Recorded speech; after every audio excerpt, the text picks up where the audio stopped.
Your host Darkstar Noise. Finally back with Genshin Impact because yesterday I was actually tied up with stuff, so I couldn't stream. And the last time I streamed, it was late at night, and I realized if I do this now, I won't be able to go to sleep until 4 o'clock, most likely, because I would have wanted to keep going.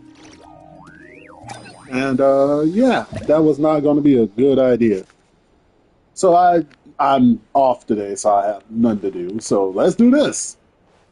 I probably won't be talking that much in this stream because I'm just not mentally there right now to talk. So yeah.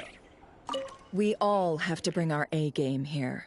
So, anything you need to wrap up before we leave? Then you'd better get going.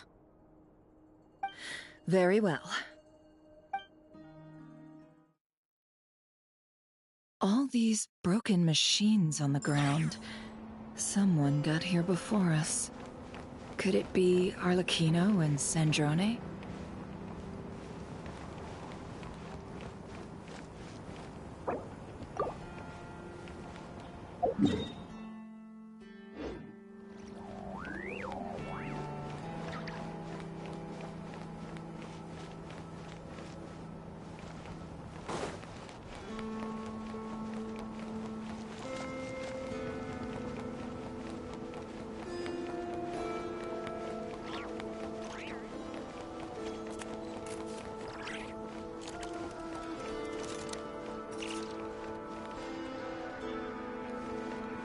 God damn it!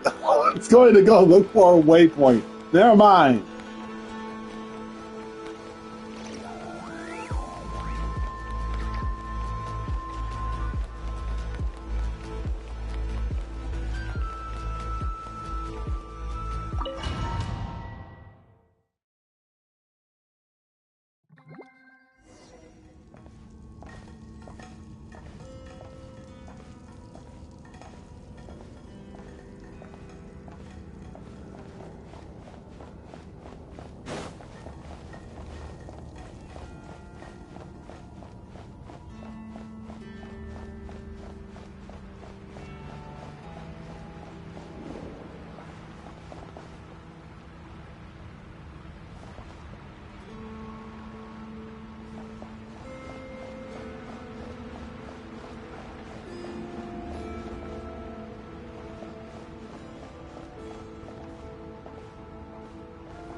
That's quite a welcome party.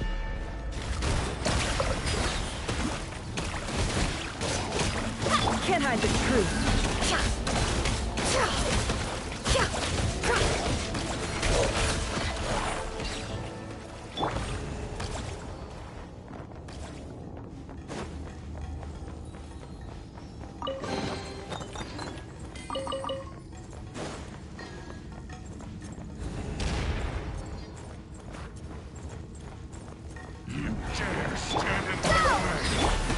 Observe. Be silent.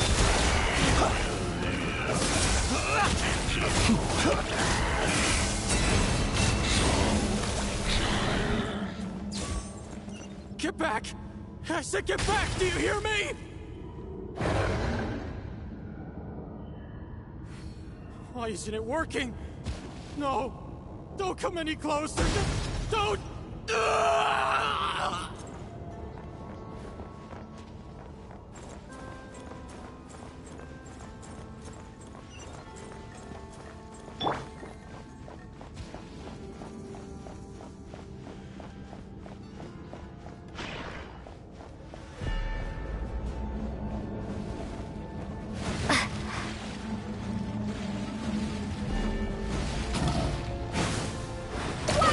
Observe.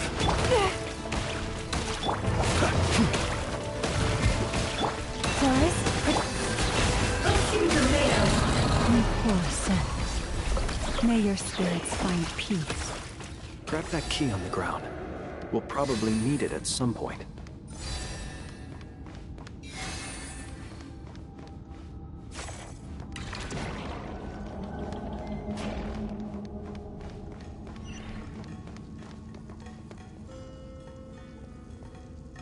Watch out! Ugh, there's no way through. Let's go around.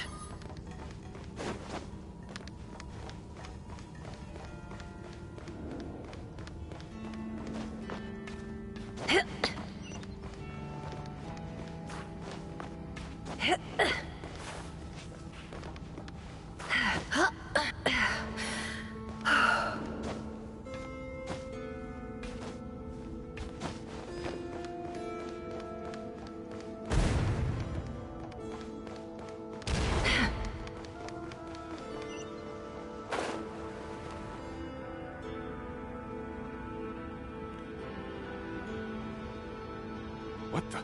Trespassers? Here? What's wrong with you people? We're looking for the doctor, and we understand he might be here. I see you're fleeing the facility. You looking to settle a score with the doctor? Good luck with that. I don't think you have many chances left. Perhaps. But you might have a chance to live if you start talking. 2 other Harbingers had the same idea as you. They're already inside. But what good is it gonna do? The doctor wouldn't do something like this unprepared. Seems to me that you're not too thrilled about being his subordinate. Also, is it just me, or do I sense monsters nearby? If you'd prefer their company to ours, that can easily be arranged. We need to know what the doctor is up to. Please, if you know anything at all, tell me. This is about more than us versus the doctor. His actions could have consequences for all of Nodcry. And perhaps even your homeland, Snezhnaya.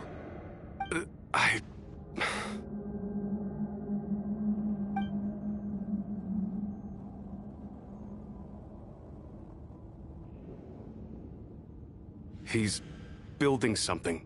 Ambitious doesn't even begin to describe it. Feels like this could be the big one.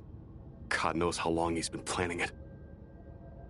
A while back, he told us he'd be returning to Snezhnaya. We weren't expecting him back so soon. This time he brought some gemstones with him, or something. 2 of them. The moon marrow spheres. He stole them from their rightful owner, Columbina. Oh, Lady Damselette? Last I heard, she left the Fatui. Before she went, she told us she'd finished what Her Majesty asked of her, and wished to focus on some personal matters. I remember thinking that leaving us might not be the best choice. I mean, I always looked up to the captain the most, and... Back when this all started, the higher-ups dispatched 3 units to Nodcry to execute their plan. They were led by the Doctor, Marionette, and the Damselette, respectively. I was a part of the Damselette's unit to begin with. She never really interacted with us much. In fact, she seemed sort of detached from everything. Not because she was distracted, just felt like she was indifferent to the world around her. Like she had no stake in anything that happened. She always seemed like she was staring off into the distance. Almost as if she didn't see anything worth living for in the present, so she had to look further afield. That's right. She always used to stare up at the sky. The Doctor used to stand nearby and watch her. Apparently they got along well at first, but somewhere along the way, she grew wary of him, started avoiding him as much as possible. After she left, everyone in our unit merged with the Doctor's. He's similarly indifferent to the world, except when it comes to the moons. He seems to have big plans for them. Right now, obtaining the 3 moons is his #1 priority. He even said if he can only get his hands on 2 of them, he'll create a 3rd one himself. How would he create an artificial moon marrow? Maybe the knowledge he gained from the Hyperborean phantoms has something to do with it. Thank you for cooperating. We appreciate the level of detail. I get the sense that you'd serve under Columbina again if you had the chance. Would that be fair? No, she's no longer a Harbinger. As a member of the Fatui, my loyalty will always belong to the Tsaritsa. I'm only telling you all this because I don't completely trust the Doctor. His actions do not align with the goals that first brought us to Nodcry. I understand. We'll do everything within our power to stop him. The Knaves unit is based at the Kuvaki Experimental Design Bureau. Maybe you can seek refuge with them. Well, now we know what's going on here. Artificial moon marrow. He's likely well on the way to completing it. Dottore's technological capabilities are far more advanced than I thought. I fear this could get ugly. Everyone, prepare yourselves.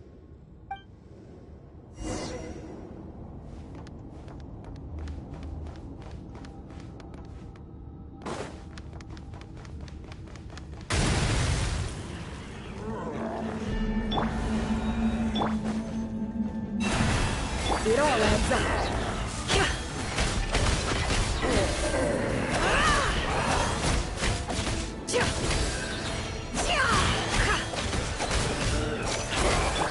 Water jet!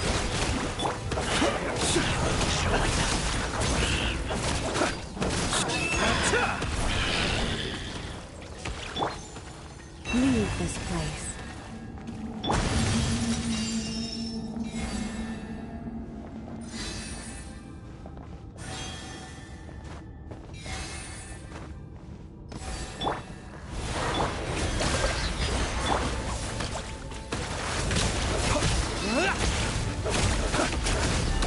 The night coming. It's a grave situation. Close your eyes.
Sorry, I just started hearing the music. I was like, this actually sounds kind of good. Hold up.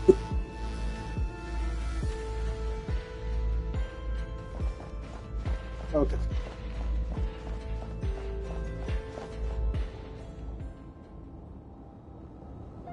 Welcome, one and all. I've been expecting you. I hope my humble research facility is to your liking. Yeah, we really appreciated fighting our way in through a horde of monsters. The gall. You expect us to believe you've just been patiently waiting for us? Of course I have. Should I be worried about something? Everything seems to be going quite smoothly so far, and you've shown up right on schedule. First Sandrone and Arlecchino, now you. Ah, quite a surfeit of guests I've had today.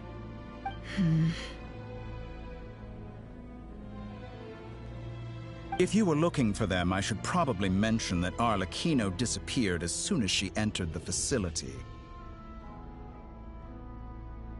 As for Sandrone, why, she stood right here only moments ago demanding answers from me at the top of her voice. Hardly out of character. She never was one for basic courtesy. But I have to admit, I was a little surprised to see her showing concern for someone besides herself. Does everyone you associate with undergo such a change in temperament? Speaking as a researcher, I have to say, it is not a change for the better. Well, since you ask... So you've got your hands on the moon marrow, and now you're claiming godhood. Don't you think that's a bit of a stretch, Dottore? I must protest what you are insinuating with that phrase, claiming godhood. I am not claiming anything. I am stating a fact. You're a researcher. I'm sure you appreciate the distinction between the two. Huh? Wait, you really think you're all that? You'll excuse me if I'm not being a polite little lady for you. We're colleagues. We both know what kind of person you are. By the same token, I knew you'd respond along those lines. You and I both understand that facts speak louder than words. To that end, I've had my people send you a small gift. It should go some way toward helping you understand my present position. What gift?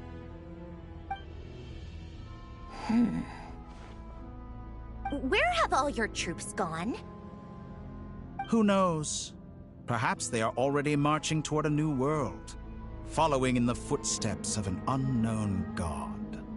As vulgar and arrogant as you may be, dear Sandrone, I have no intention of taking out my displeasure on your subordinates. They will enjoy equal rights to my own. You sent your people to the Experimental Design Bureau? That's a Tsaritsa's property. Yes, and I am very mindful of Her Majesty's instructions. But you know full well that they do not conflict with my present goals. In which case, all I'm doing is conducting another one of my experiments. Is there a problem with that? Now then, you have a judgment call to make. Am I simply lying to stall you? Or is it possible that he is ready to fight? Is the truth? Sorry.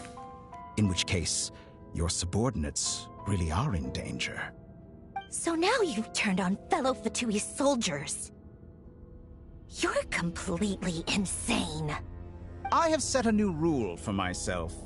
Each person gets one chance. Naturally, that includes you, Sandrone. If you wish to leave, I won't stop you. We are colleagues, after all. Scumbag!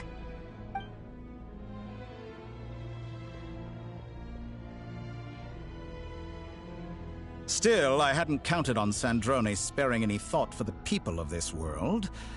Shame. I always found her self-centeredness to be one of her few better qualities. How can she ever hope to achieve greatness when she's so obsessed with protecting her little design bureau? It's more than a little disingenuous to speak of achieving greatness while taking hostages. Or does honor no longer mean anything to you? Honor? I have the marrow of 2 moons in my possession and will soon complete the construction of a 3rd. I will be the god of a new world. And you speak to me of honor? How charmingly naive. Those are sacred relics. You do not deserve them. In my view, many in this world do not deserve to be alive. And yet, I mercifully permit them to go on living, do I not? You'll come to regret your actions. Will I now? Let's see if you can make me.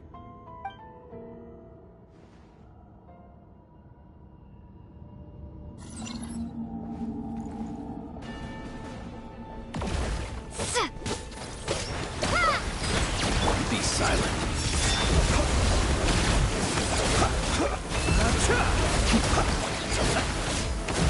Can't hide the truth. Your actions betray your fear of me. The long sleep beckons. Target acquired. Water jet! You poor lost lamb. You won't feel a Stay your hand.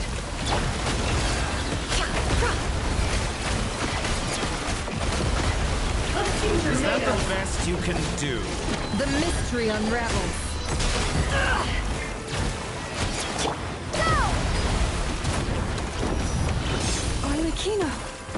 Thanks for the assistance. Arlecchino. They see you as an ally. What a farce. You're clearly here to destroy my research. Not this all it takes. I'd say your research is more valuable than your life. Am I wrong? Shatter like a reflection. Forest? Get lost.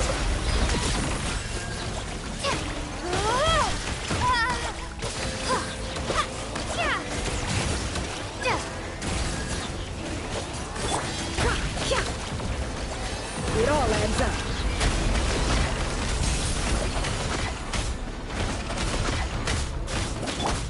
Water jet!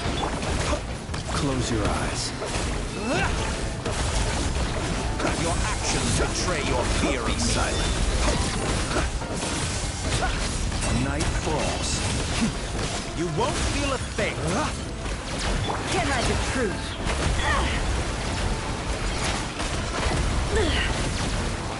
How farcical. The Disappointed. deception ends here.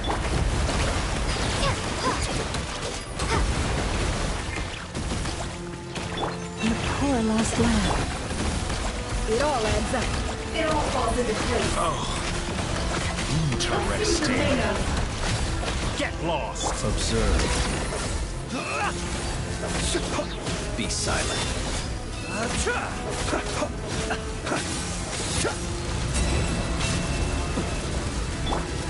Dottore is too powerful with the artificial moon marrow in his arsenal.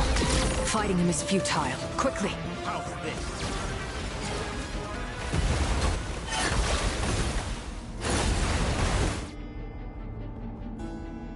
Let's go.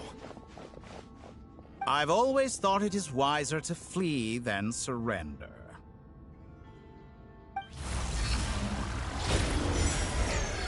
Watch out! What the? Forget about me! You should... Where's the Traveler?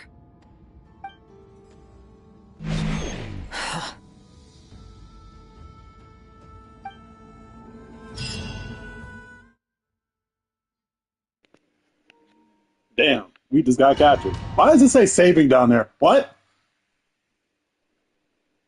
I've never seen this game say saving.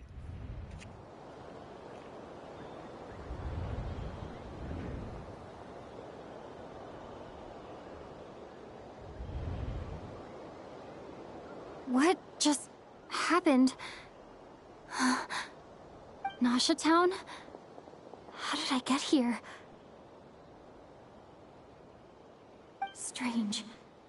I remember being trapped by Dottore during the battle, and now, all of a sudden, I'm here.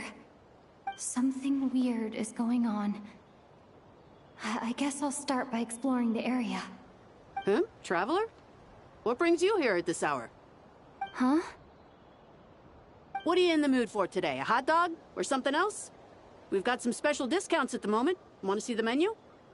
Sorry, I'm not hungry right now. Ah. Well, feel free to take a seat for now. Let me know if you change your mind. Everyone seems to be acting normal.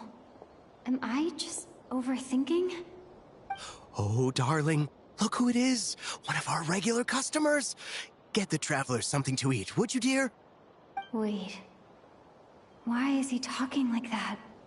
Well, I'd love to, but can't serve a customer unless they order something. Anyway, I take it your business is wrapped up? Yes, thankfully. It was a long trip, and it's left me feeling pretty exhausted.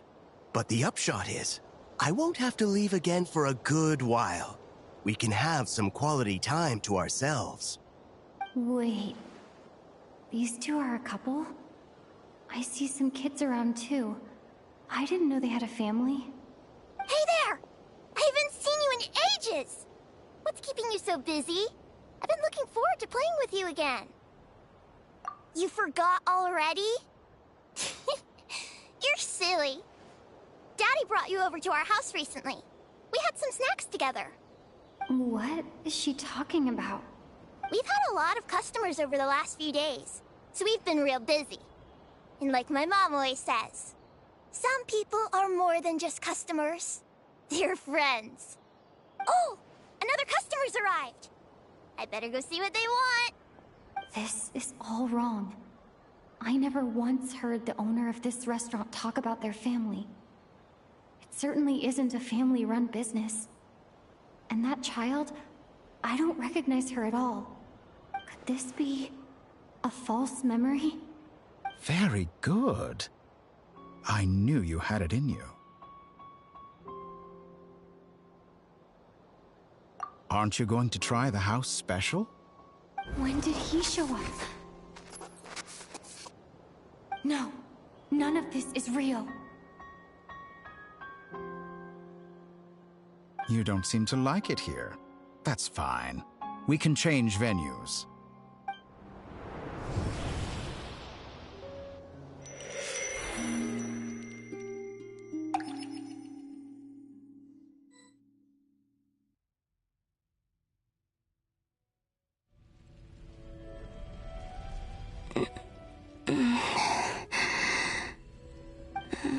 I'm still alive.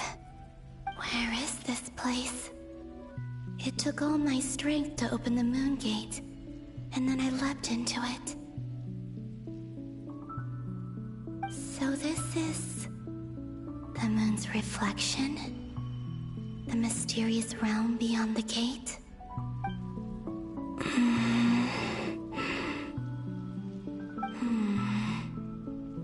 I can't sense anything. I guess I could try opening the gate once more.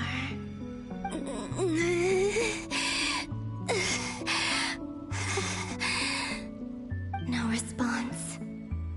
Maybe this space can't be opened from inside. If this was the space that killed both Revier and his lover, then why am I unscathed? Or... no, I'm not unscathed. Even the air here feels frozen in place. There is nothing here with which I can restore my power. I should conserve my strength and proceed with caution.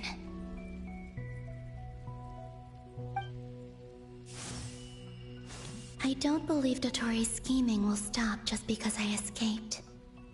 If there is any chance that I can get back to the others, any chance at all, I must return.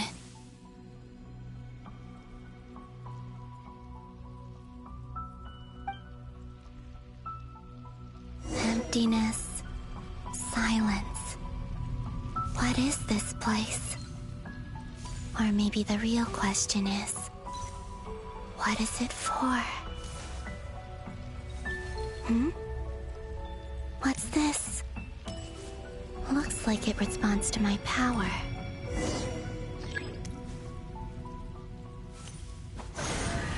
Golden. Like Kuvaki. Is it some sort of guide? And why does it feel so familiar? I might as well follow it.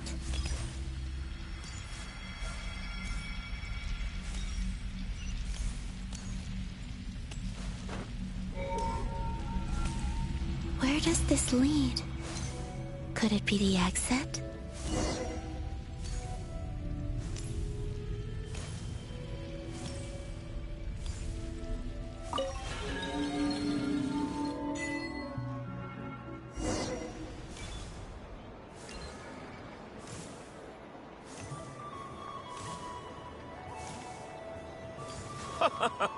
Welcome home, Moon Goddess.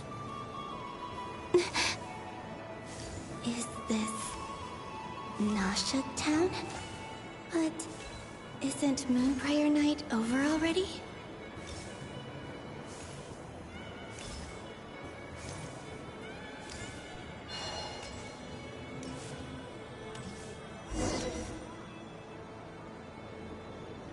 Goodbye for now, Columbina. I hope you have a wonderful night. I will. Everyone else. And... me? Are these... my memories?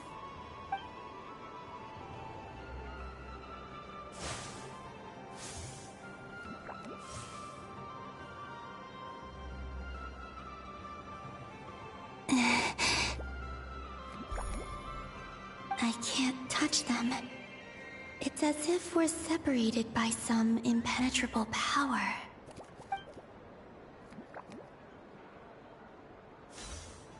Over here! Over here!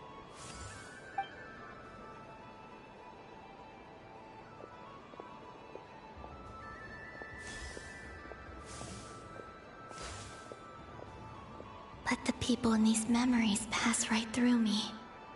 Just like when I disappeared. If only I had known what would come to pass after that. Even so, I should still take a look around. Just being back here, it gives me the strength to keep going.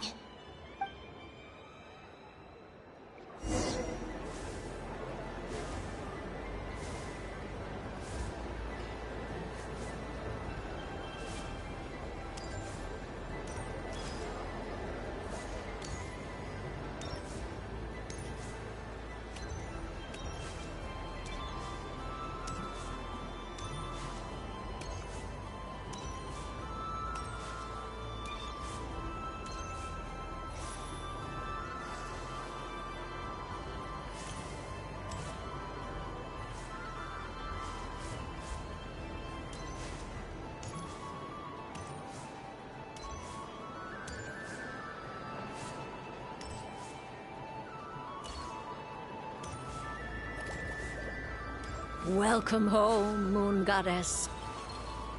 Oh, you're the genuine article. Alice was right. This Moon Prayer Night was worth watching after all. Oh? Yes. That was the fortune-telling stall run by Barbeloth from the Hexen Circle.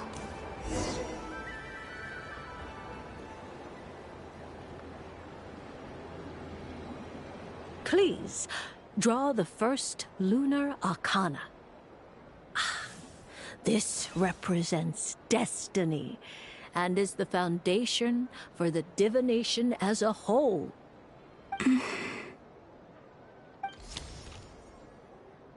My destiny. I believe the card I drew was the moon. Now that I think about it, Barbeloth's divination was absolutely right.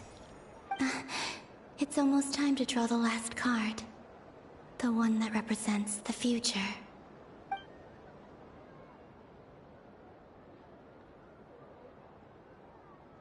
That was the card that popped out on its own. From here, I think.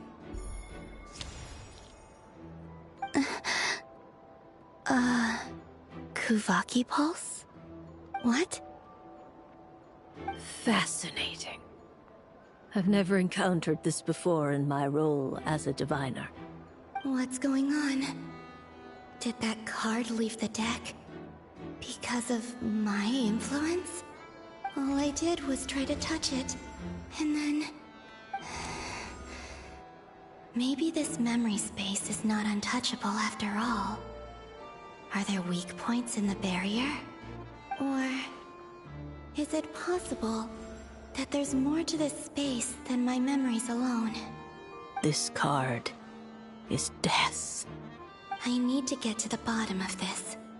I'll try touching something else.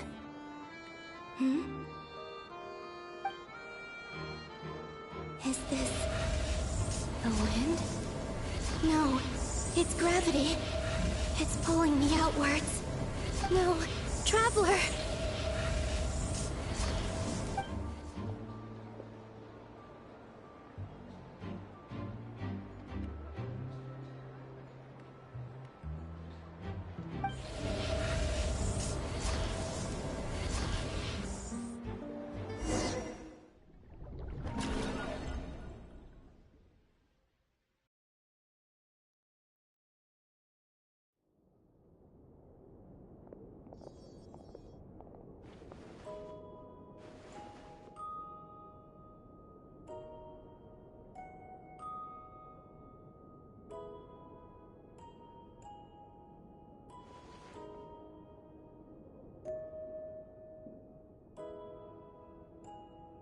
Haimon, listen to me.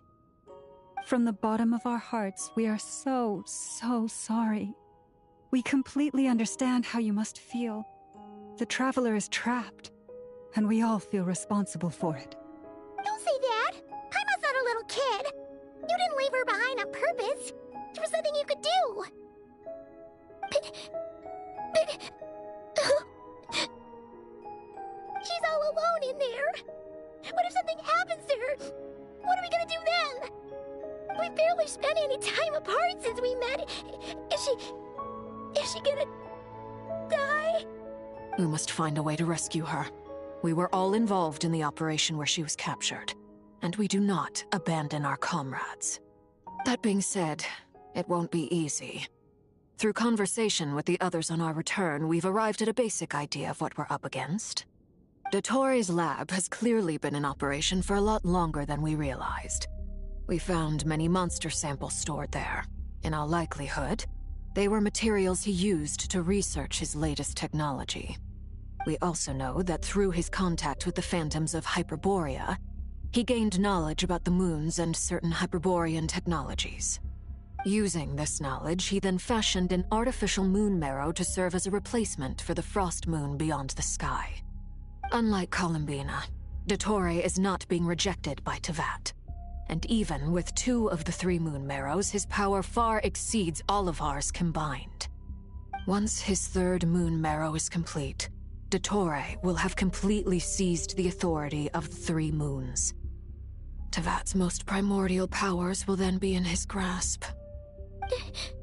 Does that mean... I'm afraid so. No one could have predicted this level of insanity. Not even from Dottore.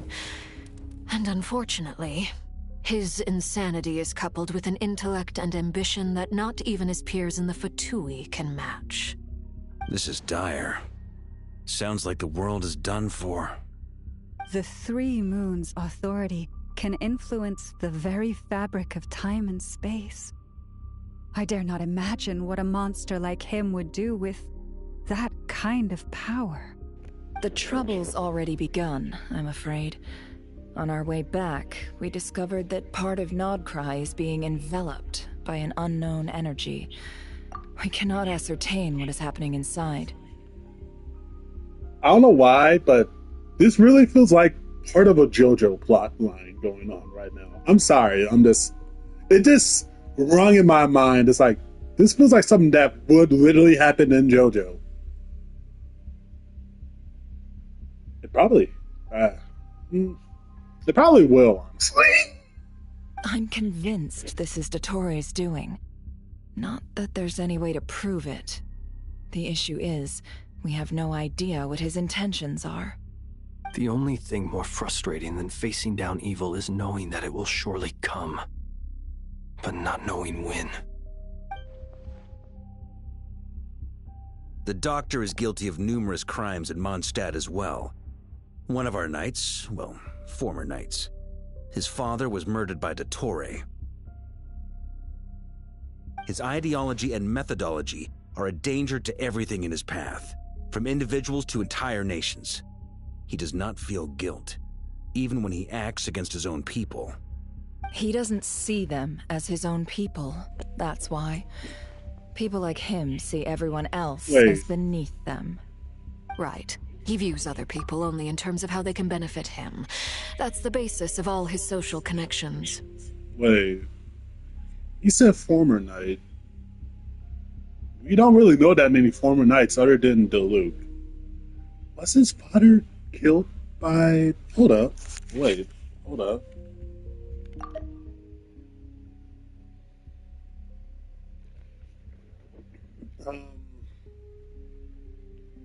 Was his father murdered by Doctor? I thought he was murdered by someone else.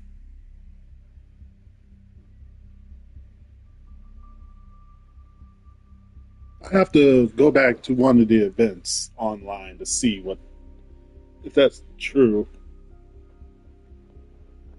Huh. Because I didn't know the person that murdered his father was part of the Fatui.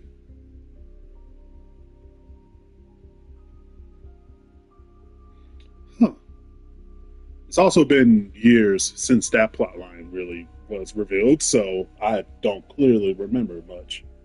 But, you know.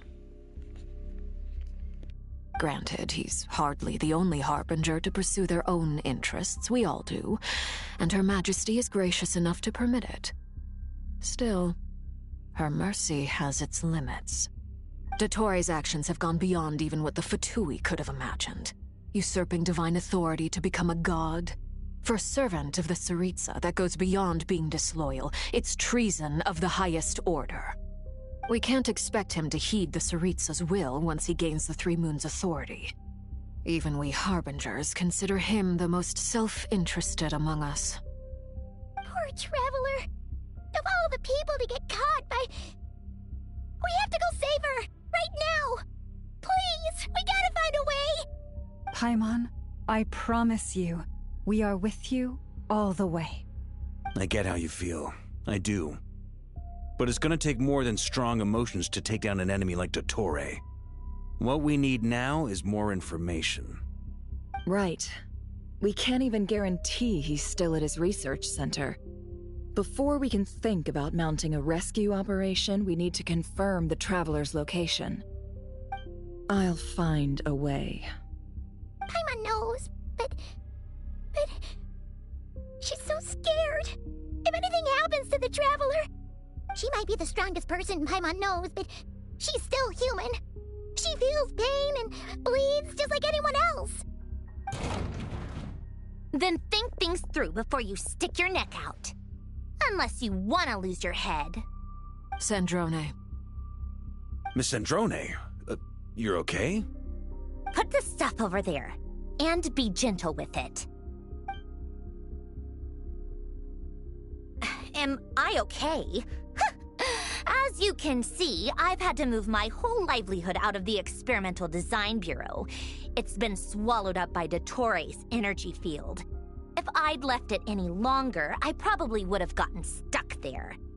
Ugh, Dottore always goes a little loco when he finds a shiny new toy. Not that he'd ever admit that.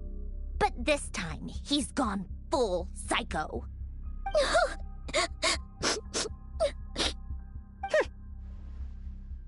Just go ahead and cry already. Sorry. Paimon's not trying to make it seem. It's just... She can't. Oh, Paimon. Let it all out. There's no shame in it. When you're overwhelmed by fear and despair, crying can help get it out of your system. You'll feel better for it. Okay then, while the baby of the group is having a moment, how about the grown-ups get to work? Give me your hand. You've made a discovery? Polonia, scan.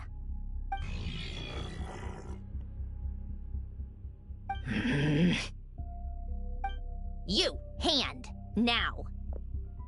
Oh, I thought you'd never ask, my lady.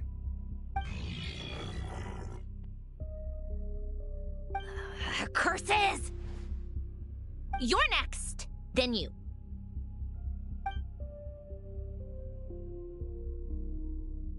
Dottore, you son of a... He's done something to us! Everyone who entered his research center has been implanted with some sort of curse. I don't feel anything unusual at the moment.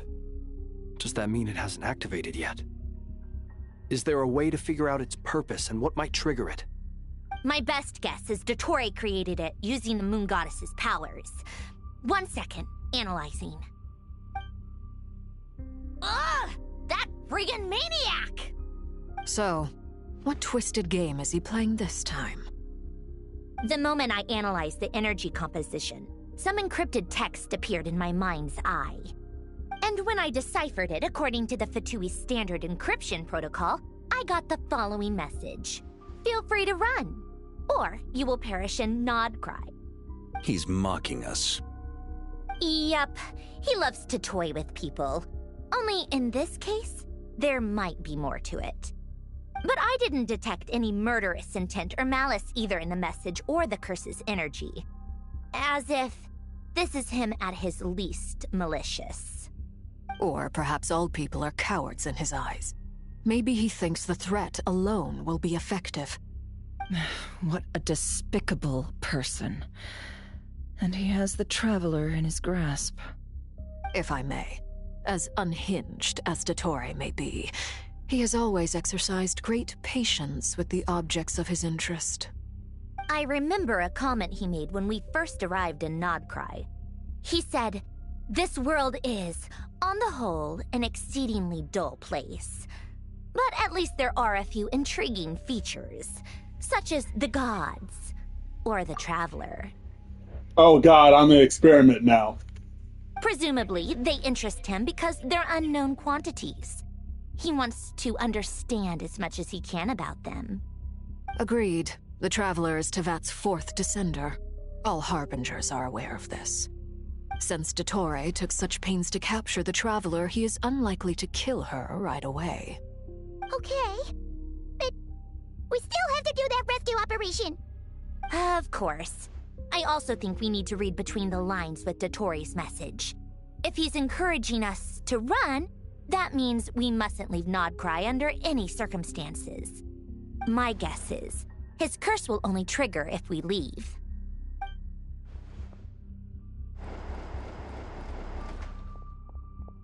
We've discovered multiple energy fields. Albedo is still attempting to analyze their structure. He told me to report back first. Each field is slowly growing, swallowing up more of the surrounding area in the process. And the pace of their expansion has increased since we first examined them. He's probably trying to swallow Nodcry whole. His nefarious ambition knows no bounds. If this continues, the whole of Tevat will be in trouble, not just Nodcry. The loss of Columbina could not have come at a worse time. Do we think she's truly gone for good? She entered the space beyond the Moon Gate, knowing what became of Rerir and Thelindis. I'm sorry, but I fear the odds aren't good. Don't be ridiculous. If I know her, she's busy finding a way back as we speak just so she can annoy me. She isn't dead. Whatever has become of her, the fact remains that we are two comrades short on the eve of a decisive battle. We need to find out the Traveler's location, but there is also other work to be done. Agreed. Whatever Dottore is planning, we have to get the local populace somewhere safe. So, as well as a rescue mission, we have to organize a mass evacuation at the same time. It would be best if someone could approach leaders of neighboring nations and negotiate emergency asylum for Nodcry's inhabitants. Can anyone handle that? Snezhnaya is one option. I'll see what I can do. This would be so much easier if the Traveler is here. No! Stop thinking like that, Paimon. Paimon will join you. She's pretty well connected thanks to the Traveler. Maybe it'll come in handy. Either way, that's what the Traveler would do if she was here.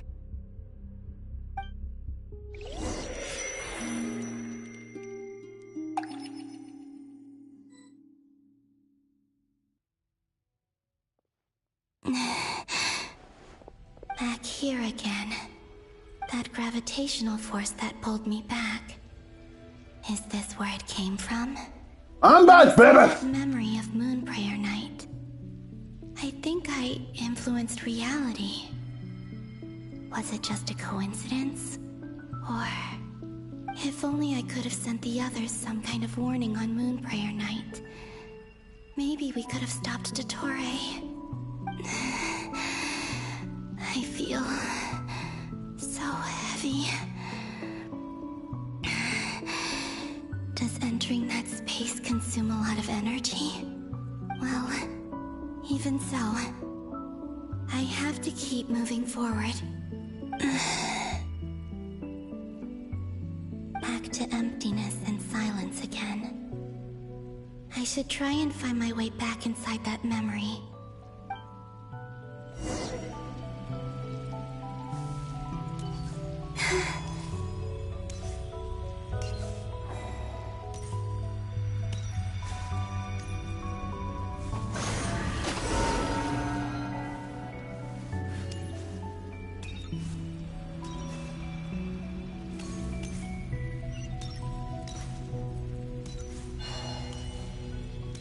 entrance from last time isn't showing up. What am I missing? Looks like I need to gather these scattered fragments.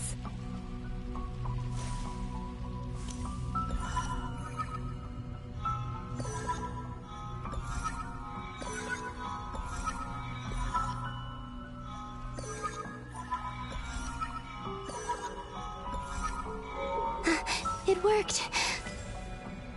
Hopefully I can stay inside for a bit longer this time.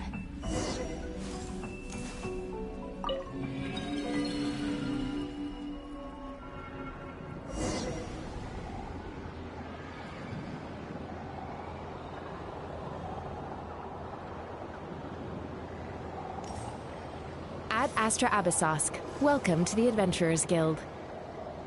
What? This doesn't look like Moonprayer Night. Extra, extra! Latest issue of the Nausea Express! I don't think I've ever been here.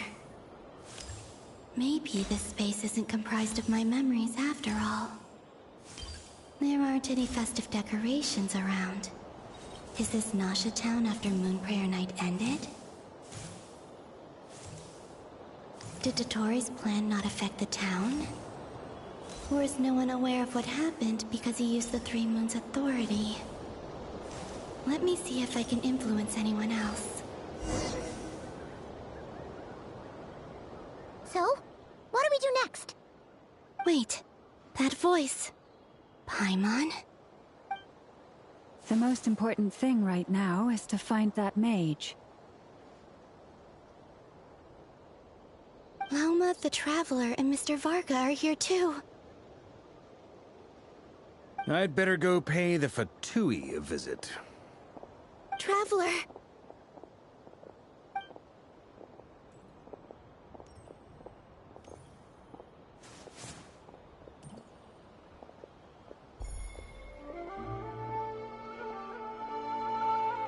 Huh?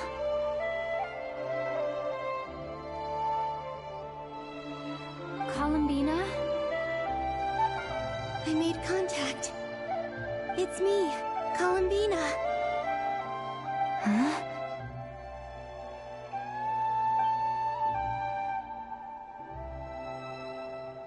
Traveler?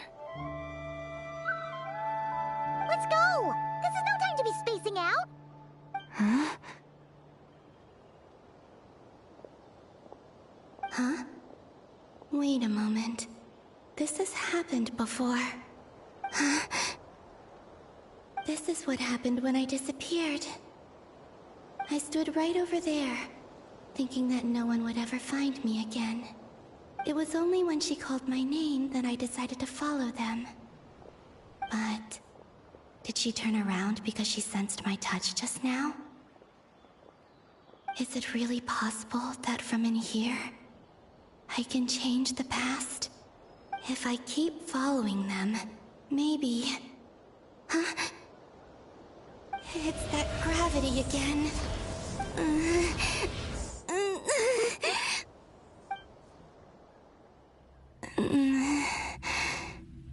Every time I influence reality within that space, this force intervenes and pulls me back. It's as if it's trying to stop me from leaving.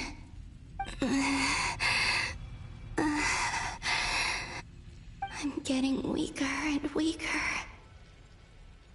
I'll just have to try another approach next time. Come on, Columbina. Keep going. You have to tell everyone what happened.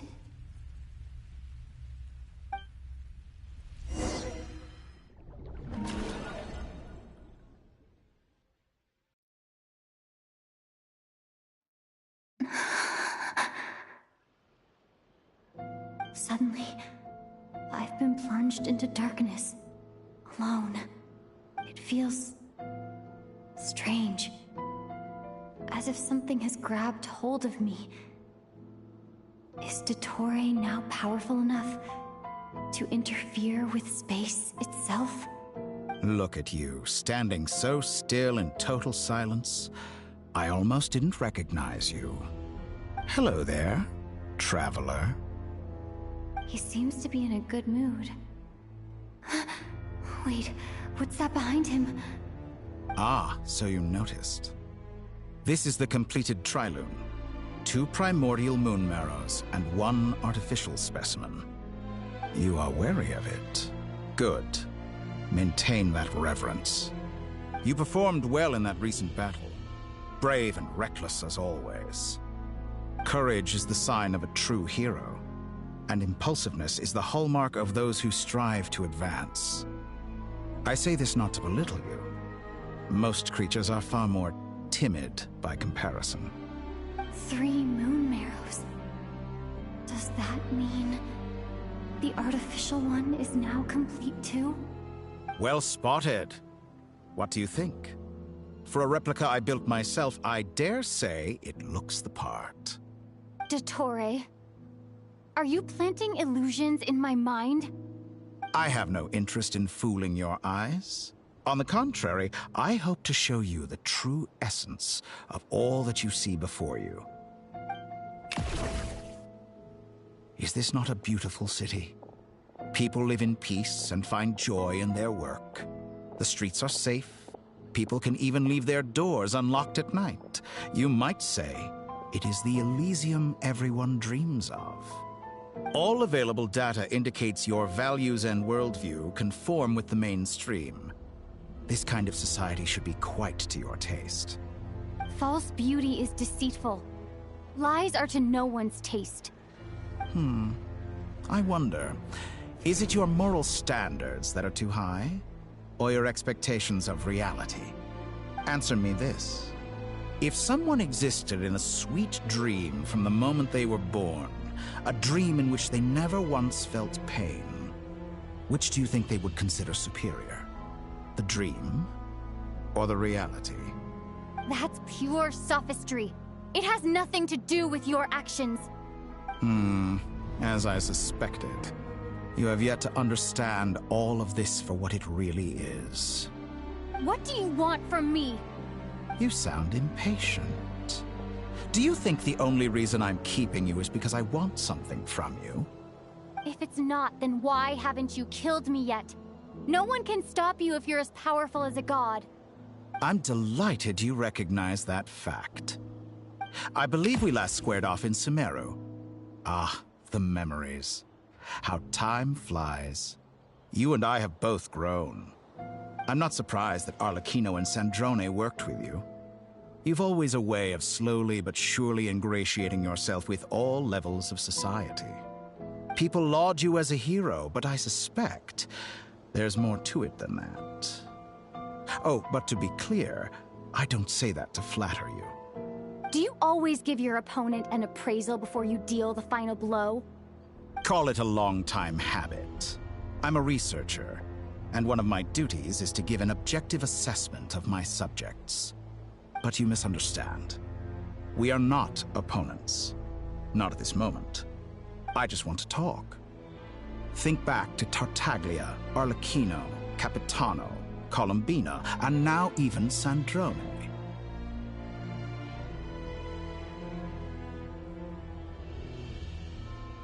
You've worked with each of them in the past. I believe you can work with me as well. What makes you so sure? Well, why not? Should the good associate only with the good and the bad befriend only the bad? I like to think we could have a more mature relationship than that. Surely you don't think all your relationships are grounded in friendship or shared ideals. People come together because it benefits them to do so. If you think of the people you admire, you must surely admit that they have provided some benefit to you. Morality, ambition, dreams. People have plenty of words to embellish the nature of their relationships. But once you break free from those ethical frameworks, you will see that the only thing connecting the two of you is mutual benefit. And that is what I'd like to talk to you about. We're finally getting into it. He's probably been planning to kidnap me for a long time now. But for what exactly? He has the authority of all 3 moons. I won't be able to gain the upper hand in a fight.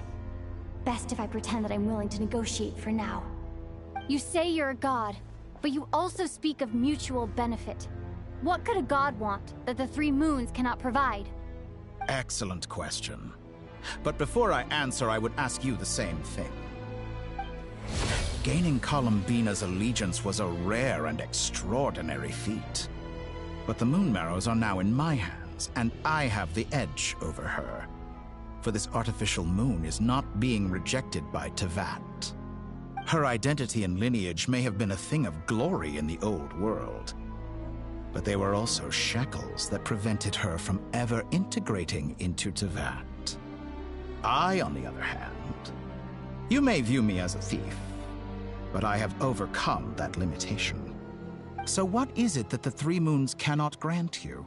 What stops you from negotiating with me to get what you want? I don't make deals with lying psychopaths. That's quite an accusation. Are you expecting me to get angry with you? Well, this is one aspect in which my personal growth has served me well. In the past, my less mature self might have been disappointed, perhaps even angry, over a small setback like this. Like when you and Lesser Lord Kusanali joined forces to oppose me, for example. But things are different now. Just as the rich do not quibble with the poor, I no longer find myself perturbed by these trivial affairs. Human relationships end with conflicts of emotions and interests. But relations between humans and gods are different. And ours is even more unique. I have ascended to the highest heights and laid claim to unprecedented horizons. And you were no ordinary person to begin with. Allow me to show you the world, Descender.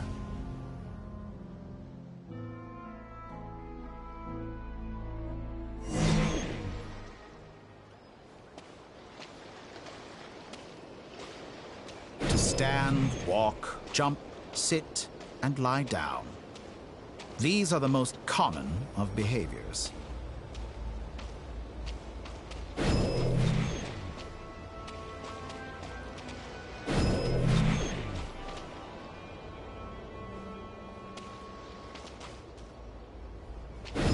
Have you ever wondered why we were born following such laws?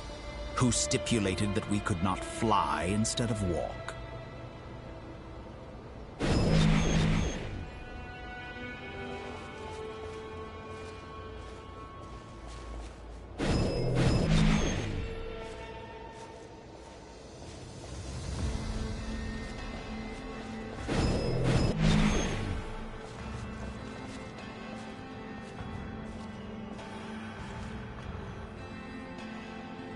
Someone of your talent and experience must surely know of the 4 great rulers who serve the heavenly principles. They govern life, death, time, and space. One wounded by a blade will die from blood loss or infection, and one who falls into a lake will drown in agony. The elderly wallow in solitude, and the solitary age faster. Eventually, new life is born, only to embark on the same path of suffering. These 4 divisions anchor the world and shackle those who live in it. But they themselves transcend its boundaries, squandering the power bestowed by the heavens. All who live yearn for equality, but unless the gods prostrate themselves and profess that they are mere servants of the living, equality can never exist. Who makes the rules we must live by? Who has the right to restrict us? The limits of the body can be rejected.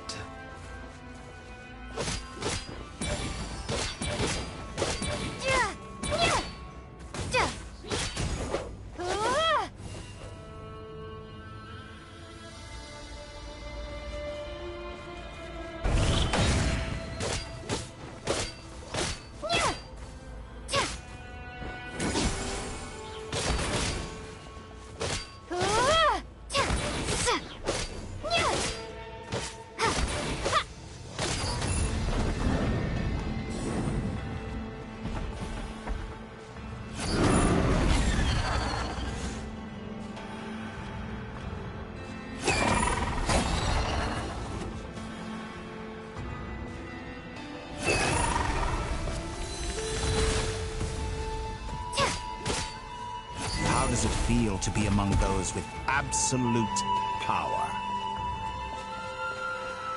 You cannot conceive the extent to which your flesh hinders your mind and spirit.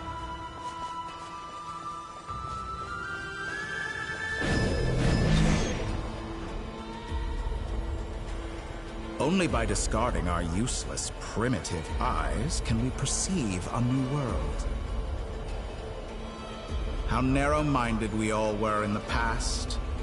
Why should the final answer of the world not be the power that predates those of life, death, time, and space? The power of the Trilune.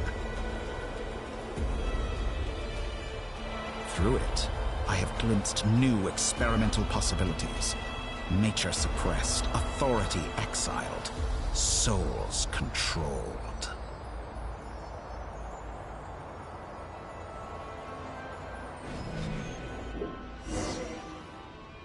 You know, I heard recently that a group of critics reviewed countless stories and drew an interesting conclusion. They found that it is more often than not the villains who strive tirelessly to push the boundaries of progress. In fact, long before this, someone voiced a similar idea in an academia editorial. I felt a great affinity with this perspective. I have never been afraid to step up and play the role of the villain. Fanatics are trampled down for their transgressions, and those who transcend are rebuked for their audacity. And so, the majority of creatures are too timid to follow my lead. But all sacrifices made during my experiments have been worthwhile, as you can now see. I can offer you something new, something unique, precisely because I am a villain. Think about it.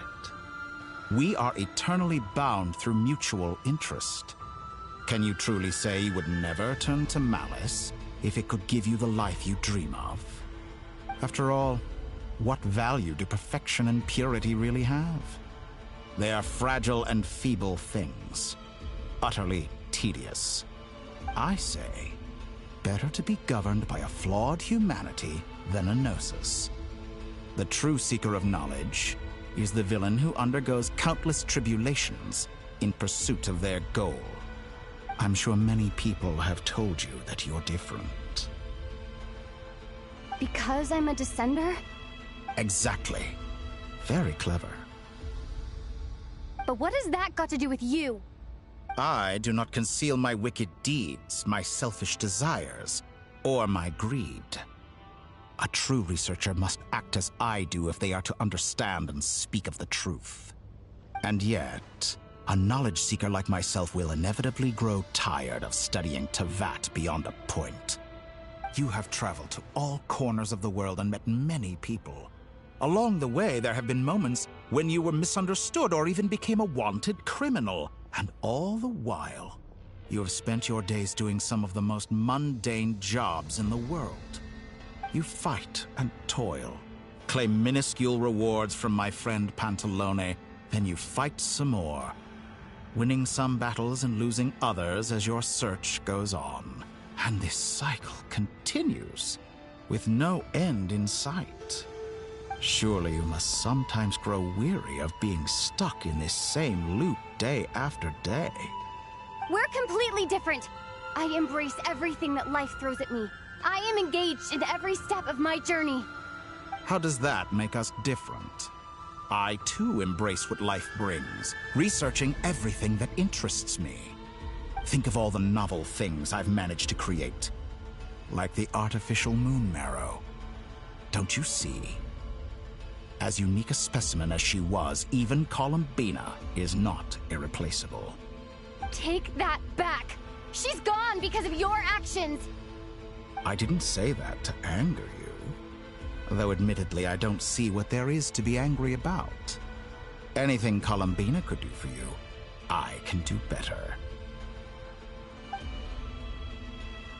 I know what your ultimate goal is. You wish to walk the path your brother walked and seek answers from him at the end of that journey, don't you? Someone like you could never understand what it feels like to care about another person the way I care about him. Perhaps not. But that doesn't mean I can't help. I could find your brother right now, bring him before you, and make him give you the answers you seek. Don't be so presumptuous. You'll never begin to understand the situation between us. Oh, no. This is no presumption. I'm only offering what I know is possible with the power of the Trilune. But it seems like you would sooner continue with your journey through this world. Why? Do you truly desire this journey? Or is it simply a necessary process from which you cannot escape? Think of all the time and energy you have spent, everything you've had to endure just to make it this far. Is this really what you want? Or has your hand been forced by the promise of that final answer? Yes, you have made many friends. But do they ever spare a thought for the void in your heart and what it yearns for? What you want is not friends. It is family. But do they know this? I, on the other hand, am far more considerate. Join my experiment, and in return, I will bring your meaningless journey and all its struggles to an end. This is a malicious attempt to manipulate me. But at the same time, he's stating some very human truths. Of course, he's right about my predicament. How can I deny it? I have faced ungrateful strangers, never-ending troubles, an endless quest for answers. I want to see him. After everything I've been through, words can't describe how much I miss him. How much I want to be reunited with him. Wherever you are right now. Do you miss me too?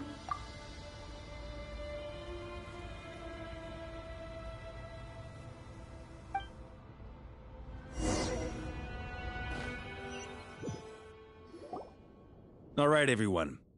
Our next mission is clear. We need to contact all the major organizations, explain the situation to the public, and then begin the evacuation. The residents of Notcry are quite dispersed.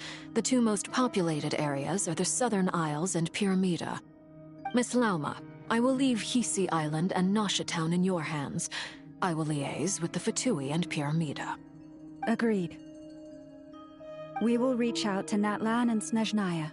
Anyone found north of the Experimental Design Bureau should follow the Fatui to Snezhnaya. As for those dwelling south of that line, I will ask the Voynich Guild to help persuade them to leave. Then I, Mr. Varka, and the Frostmoon Scions will escort them to Natlan. The Voynich Guild has dealings with the Curatorium of Secrets. I will send them a letter vouching for your credibility. Yehoda, you should help Lauma. This is too big of a task for one person. My wish has come true. You're willingly lending me your most capable employee for the day. Well, good for you if all this only takes a day. Of course, if it takes any longer, I'll be charging a fee. Boss, wait! Don't I get a say in this? Oh, I'm sorry. Something to add, Yehoda? Well, no one's more important to me than you, boss. And remember how Lauma healed your eyes after that big battle?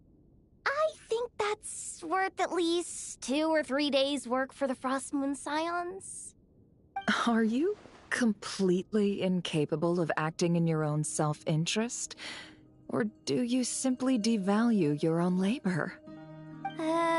Are you sure you don't want to come with us? Who will see to our other work if we're all busy evacuating residents? Sandrone insists that Columbina is still alive, and we have a traveler to rescue. There's much to be done. But boss, I'm just worried that... Well, Nefer, I'll link up with you once my tasks are complete. What makes you think I'd need you to do that? I'll need it.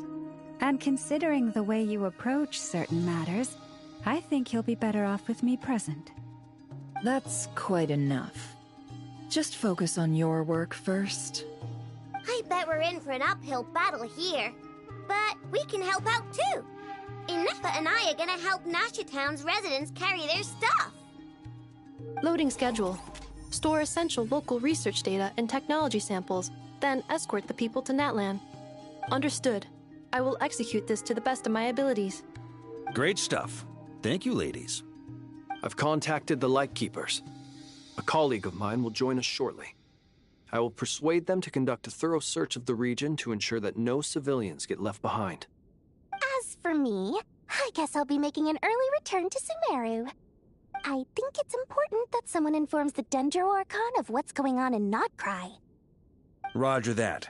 Someone should inform Mondstadt, too. Mr. Duran, can I trust you to handle that? I think you fly faster than any of us can run. As an added incentive, get there fast enough and I'll see about getting your gliding exam waived. Really? Ha! Mission accepted, sir. I intend to stay behind and help Miss Sandrone with her research. She has some alchemy-related questions that she'd like me to explore. She recognizes your expertise, then. I wish you a fruitful collaboration. Thank you. In truth, I was surprised to hear her express an interest in subject matter outside of machines. I believe she has been investigating some Fontanian technology recently. She made a point of bringing the relevant materials with her when she left the Experimental Design Bureau. She's sorting through everything in her room as we speak. I should mention that we have one other friend who isn't present. He hasn't made his position in all of this clear. But if we know anything about him, he's likely investigating on his own. Paimon's been very quiet today. But I know how close she and the Traveler are with the Natlanese. She should come with us to the border. Okay. Paimon will do her best. Make sure to heed Sandrone's warning. Many of us have been cursed by Dottore. As such, under no circumstances should anyone cross national borders. Remain within Nodcry. That aside, personally I have faith in Columbina. Things look grim, sure, but who knows how it'll play out. Same goes for rescuing the Traveler. Both of them are important allies and friends. We'll be counting on you to gather intel on them, Miss Nefer. Oh, wonderful. You're all here. That voice again! Nicole? Whoa, that was loud! And it came out of nowhere. So mysterious. Sorry, this is the only way I can speak to you all right now. Please accept my apology. Anyway, time is short. I'll cut to the chase. We're still facing quite a catastrophe here at the world's borders. Alice has roped in every Hexenzirkel member she can get a hold of. Except for me. She told me I had to come and help you all out as a matter of urgency. I quote, "You love talking, don't you? Well, now it's finally your time to shine. Take these. Make sure the whole party gets one each. You'll be in charge of making sure everyone stays connected." Huh? Is this a Dodo communication device? Scanning. Unknown device. Analyzing. Unknown device. Conclusion. Cute. Affirmative. It is cute and good. I believe that I quite like it. This is no ordinary Dodo communication device. It's my very own special modified version, specifically... sorry. I almost went off on another tangent there.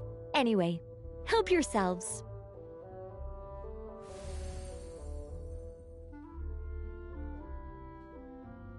It will allow us to communicate over long distances within Nodcry. No more worrying about shuttling messages back and forth. What astounding technology. Am I right in assuming that it relies on your personal abilities to function, Miss Nicole? Yes, exactly. Right on cue, Albedo. I'd love to brag to you all about how it all works. But no, next time. Anyway, I'll be right with you all, serving as a communication hub. That's all from me. Head off as soon as you're ready. I'll be staying here to keep watch, and I'll be sending you my blessings.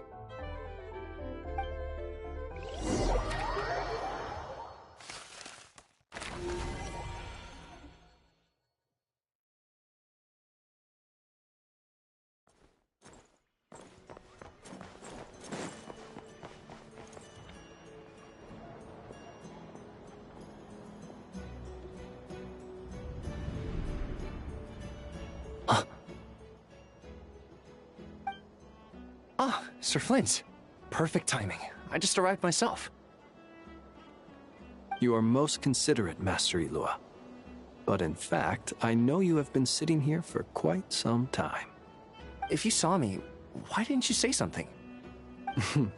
I was curious to see how long you could sit still for.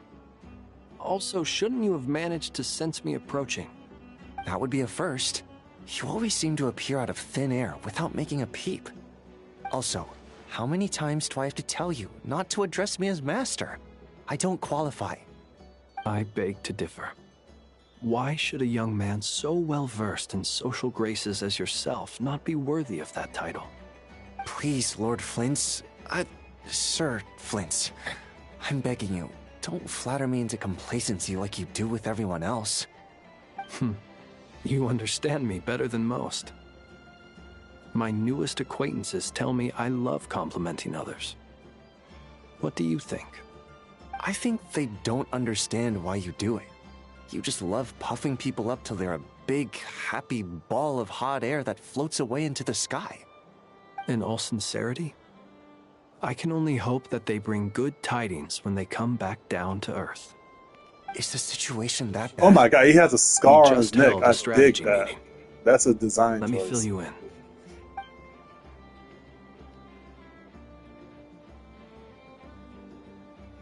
In short, we need everyone gone from Pyramida. We also need a team of Lightkeepers to scour the more remote regions of Nodcry for civilians to evacuate. I only hope we have enough personnel. We do. Old Man Nikita will definitely help, and we can recall anyone out on patrol to focus on this instead. Good. I'm sure you and the others will make short work of this. Now, don't forget, once you've completed this task, make sure you and the rest of the team evacuate to either Snezhnaya or Natlan as well. Flint? If you've got something to say, Master Ilua, why not guess what I'm thinking right now? You mentioned that you have something else to deal with later. How difficult is it going to be? I doubt it will be easy. I know you're a Lightkeeper, and it's your duty to protect others in times of crisis. But I have a feeling that you'll be walking into grave danger. However bad things have gotten in the past, Nodcry has never faced a mass evacuation before. But from the sounds of it, you don't intend to come with us. I don't mean to pry, and it's probably none of my business. But whatever it is you're intending, you don't have to go through with it, you know. I've been afflicted with some sort of curse, and I'm told it may well trigger if I set foot outside of Nodcry. As such, I cannot leave. I have to act, if for no other reason than to fight this curse. What? No. Why? Why would anyone want to curse you? There are plenty of people out there willing to trample over others in pursuit of their own goals. Frankly, Sir Flint, I am furious. You're making light of what is an incredibly serious situation.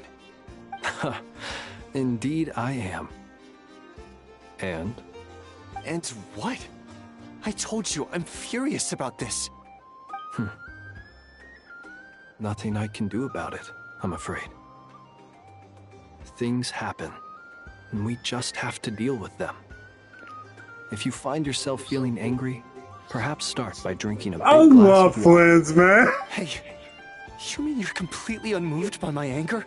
I'm devastated. Iluka is also Then allow a me very to interesting express my character. sincerest regret. Come by the lighthouse sometime. We'll catch ourselves a few He's trying to make it Have a more little lighthearted barbecue. right now, but Play god some damn it, cards and Flint. bask in the sun. Maybe I need to spell this out. Lean in a little, Flint. Oh my, this doesn't bode well. Word is that you were caught up in a real horror show recently. People were amazed that you returned safe and sound. They've been debating whether you're even human. I've returned safe and sound from plenty of crises. When you say people, do you mean other people? Or do you just mean you? Fine. I'll be frank. You're not human, are you? Heavens. Now that's a horrifying thought. You know what?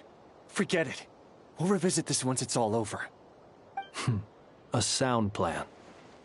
Albeit a little ominous sounding. Just promise me you'll come back in one piece. All right? For you, Master Ilua. How could I refuse? Also, please pass my regards on to our colleagues. Tell them, thank you all for your assistance. Please put safety first as you proceed with the operation.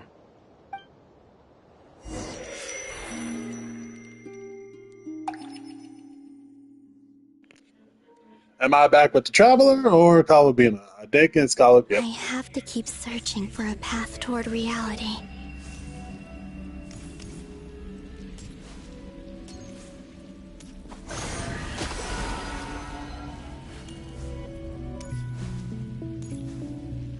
I'm also sure you can hear my brother's TV in the distance. I'm sorry about that.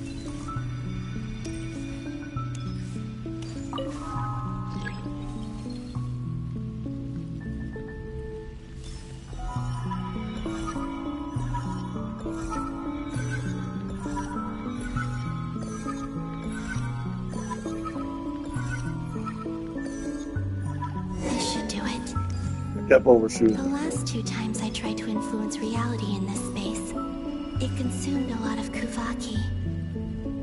I'll try and be more careful this time. I need to leave key clues behind using less power.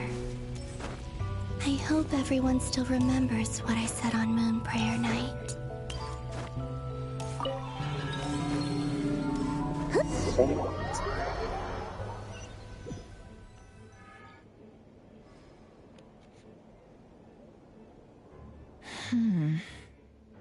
Nothing here either.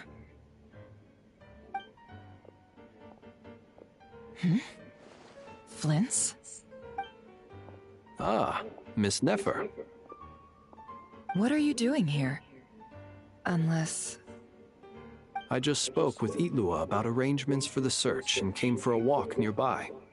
As for you, why would... It appears we think along similar lines. And neither of us likes to accept things at face value. As well as figuring out how to gather intel on the Traveler, I wanted to confirm some of my own suspicions. Also, we'll need to bring a lot of force to bear against Ettore, even if we're only looking to rescue the Traveler. We can't leave anything to chance. Yeah. You don't think Columbina perished either, do you? I'm merely considering the possibility that she survived, just as you are. How much can we really know about a deity like her anyway? Do you remember what she said on Moon Prayer Night? About using moonlight to send messages to us? Of course. I think that's why we're both here. Where have you checked so far? I've been focusing on the outdoors. Anywhere the moonlight shines. I checked most of Nasha Town, but didn't find anything. I checked the Curatorium of Secrets, and a few rooms where I thought I might find some leads. But no luck here either. The only places I haven't looked yet are the rooms in the flagship. But process of elimination isn't the only thing that brought me here. Oh, really? What's your other reason? After all that build-up, our mystery ally never showed up even once!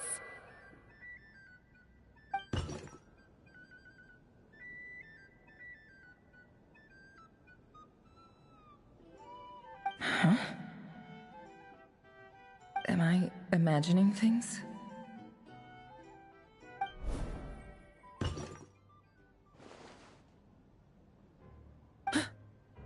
Come on, let's see what's going on. Oh no. I knocked over a vase as soon as I came in. It must have been caused by a Kuvaki fluctuation when I entered the space. Although, it seems like I'm not about to be pulled away this time. It looks like as long as I'm careful with my actions, it doesn't count as influencing reality. Anyway, is this the flagship?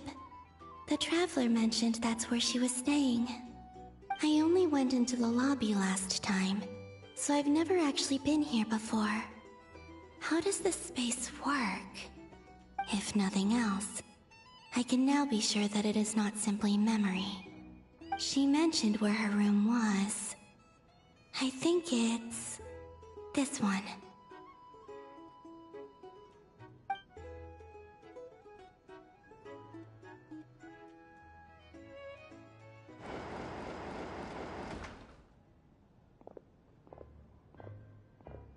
The door is closed. But if this is anything like when I disappeared, then maybe...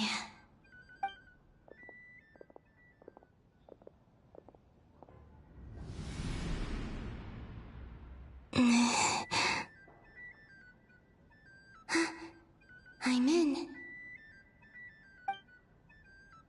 She and Paimon aren't here at the moment. I hope she's okay. I wonder what happened to her after that battle with Dottore. Best not to dwell on that for now. I need to try and leave them some clues.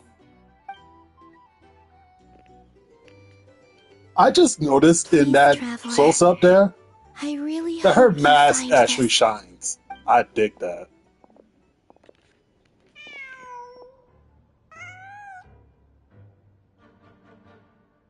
Huh. Just a cat. Nothing else here strikes me as noteworthy. Didn't you stay here for a couple of nights once? Before Rerir showed himself, yes. It's also where the Traveler and I first met. Did you notice anything unusual during your stay? I remember thinking how much noisier the flagship is at night compared to the graveyard. Other than that, no. The Traveler and Paimon were most congenial neighbors. This is where they've been staying, yes? Over here? That's right. I wouldn't usually condone breaking and entering, but we can make it up to them later. Focus now. I have to write a message on the wall using Kuvaki, just like I said on Moon Prayer Night. Simply open your windows on nights when the moon shines bright, and the moonlight will naturally flow towards the words I have written. Here goes. I'll need to carefully control my strength.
There's a noise outside the door.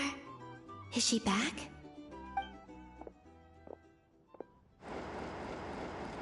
Please, you have to see these words.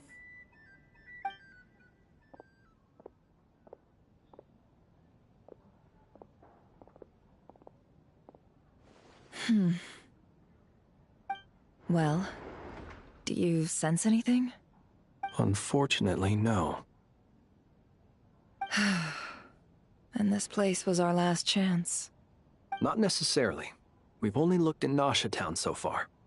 Miss Columbina said she would leave messages at her friends' dwellings. It's still worth checking where Miss Lauma lives and where I live. Let's try and make some time to look into those then. Wait. What are you waiting for? Paimon might have overeaten slightly. What's that look for? This is a victory feast. It's normal to eat a little more than usual. The Traveler and Paimon. It's really you. But why are they talking about a victory feast? Huh. You worried Paimon sick while you were out there fighting Rare. So this is your chance to make it up to her, alright? Wait. So this is the night after the battle against Rare. How did I end up here? That's quite a long time ago now. Wait. Time. That's it. Every time I've entered reality within this space, it's been at an earlier point in time. Every one of those points has been before I fell into the moon's reflection. And everything I've done to affect reality really did happen in the past. Does this mean that within the moon's reflection, time flows backwards? Starting from the moment I fell in? Not long till Moon Prayer Night now. It's gonna be even livelier than tonight. Although, it's gonna be sad saying goodbye to the damselette. She seems like a really nice person. Paimon. No, I can't. Even if I make contact, they probably won't understand what's going on. And in any case, I'll likely get pulled away again if I do. Instead, I have to find a way to get them to notice what I've written using the moonlight. Wait, even I hadn't thought of doing that before Moon Prayer Night. They'd never conceive of that possibility. Is there truly no other way? Don't lose heart. We'll find a way somehow. Huh? Oh, you say that, but the Frost Moon is beyond the fall sky.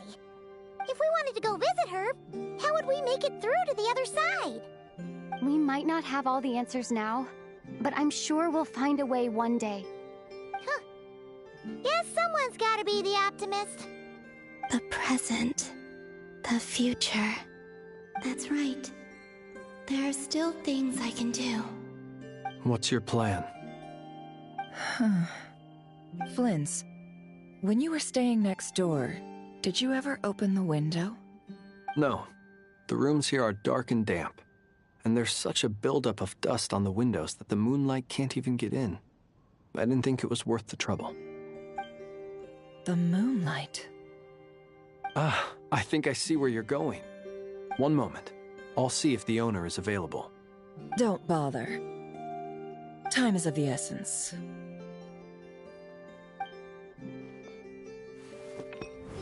Time. Even if no one sees what I've written at this moment, maybe someone will remember what I said after Moon Prayer Night. I need to write down as much information as I can. And maybe one day...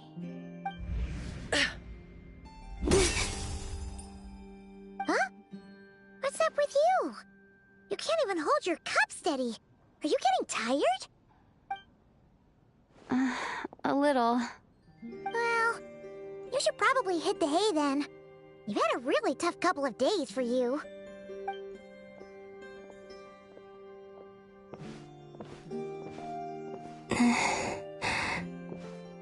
You truly have.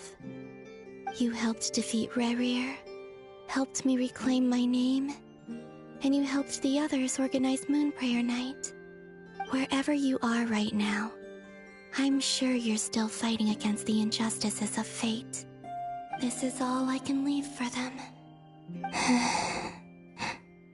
How I wish I could stay here. But it's time for me to go. I hope to see you again in the next time. And if the opportunity presents itself. I will surely return to your side. Huh. Columbina. She's alive. Not only that, but she's left us an entire wall's worth of clues. She even wrote down what would happen on Moon Prayer Night. It's just a shame we found it too late. I am here. Time in this place flows backwards. I am constantly moving forward. It sounds like she's found a way to influence the past using Kuvaki. But her future is our past. So, these words have been here ever since we defeated the Rei hero Solnari. We just never discovered them. Which came first, the chicken or the egg? Do you ever mull over questions like that? Only when I'm in a good mood and at leisure. Well, I never do. Everything that has happened already belongs to the realm of fact. As a business person, and especially an intel broker, what I do is extrapolate from those facts to try and read the future. An admirable philosophy. It's a means of survival. Let's go. We have a wall's worth of clues to share with the others.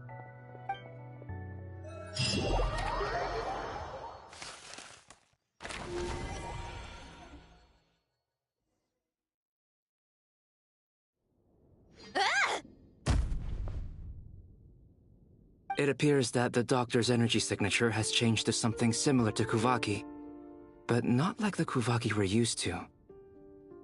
Nodcry's Kuvaki devices will only have a limited effect on it. I can see why you've chosen to place your hopes in alchemy instead. Also, I must say these books are rather profound. My subordinates just shipped them in from Fontaine.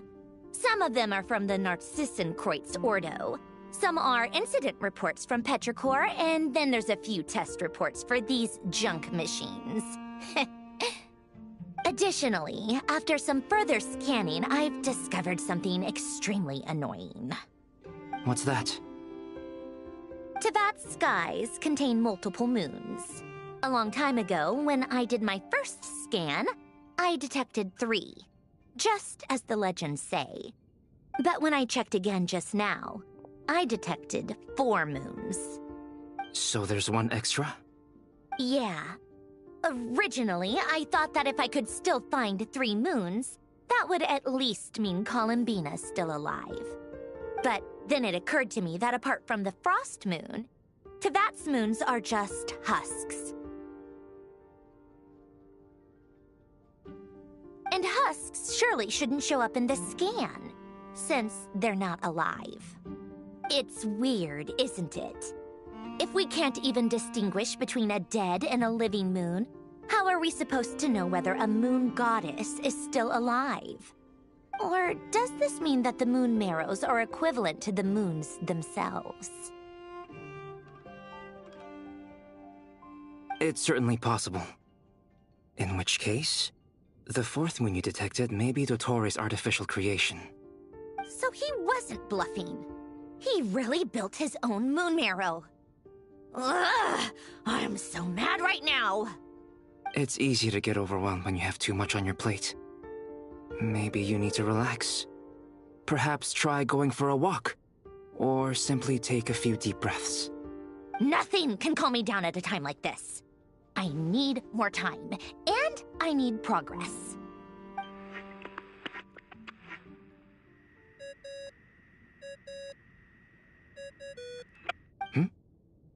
It's Mr. Flynn's. I really hate that ringing tone. Ugh. First the 4 orthants of the Narcissenkreuz, then moon marrows. Now what? Oh, sorry if we're disturbing you. Might I ask what's troubling you? What do you want? We're busy. Are you still at the Curatorium of Secrets? Yeah. Look, everyone else is still out, so there's no hurry. Plus, I'm busy, so I would appreciate if you gave me some space. Even though we have crucial intel to share? Fine. I'm listening. Do you intend to share it via the Dodo communication device? Ordinarily, I would, but this is a unique situation. I think it's best that we discuss it in person. See you at the Curatorium.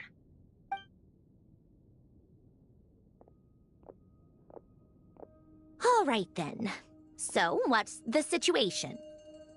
The rest of the team is still out working on their missions and evacuations, but we've decided to fill you in on the most crucial information first.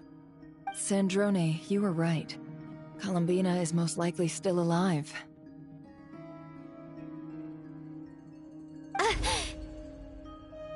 That's the best news we've received in a while, by a long way.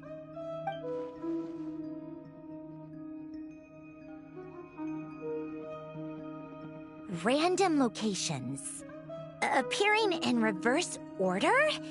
Are you serious? So not dying isn't enough for the moon goddess, huh?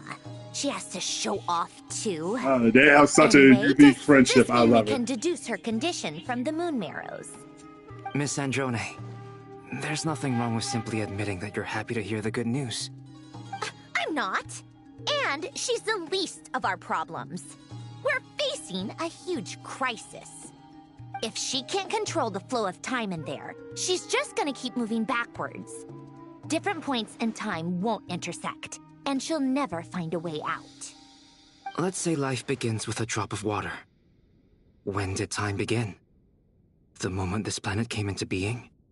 No, that's not right. Her final destination would be the moment at which the space she is in was created. But it doesn't seem like we can influence that space from the outside world. So how can we help her? Also, if she's alive, Rerir and Thalindus might be too. But as far as we know, neither of them have come back out. That space may not have an exit at all. I'm afraid I must concur with Miss Nefer in this. Can't exactly argue with that. Let's leave it there for now. I've taken notes on everything you said. Will it help with your research? I doubt it's gonna help with breaking Dotori's energy fields. But who knows when it might come in handy. Better to have it all written down than try to remember everything when I need it. Alright, I need to get back to my research. Mr. Albedo has made a lot of suggestions that will require my undivided attention. Sure, I'll stay here. I have things to work on.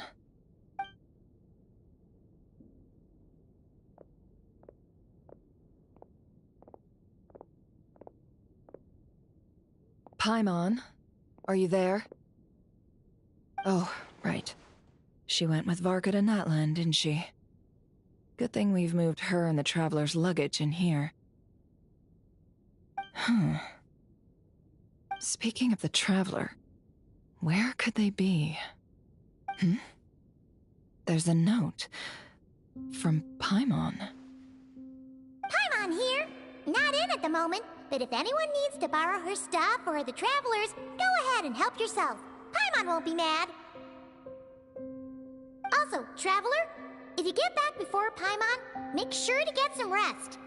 Paimon misses you a lot, but put your health first, alright? How sweet. Well, since you offered, Paimon, don't mind if I do.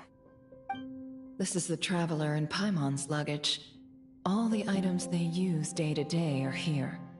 It's well organized. I wonder which of them is responsible for that. What do we have here?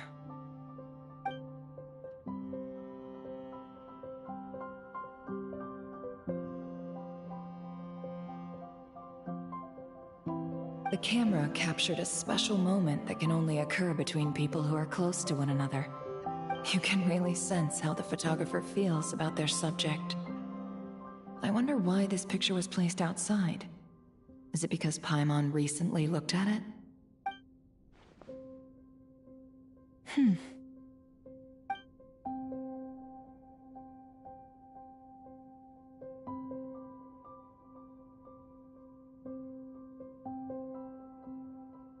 This must belong to the Traveler.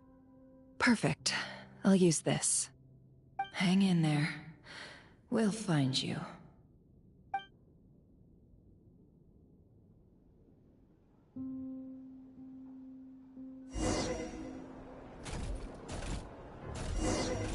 Polonia.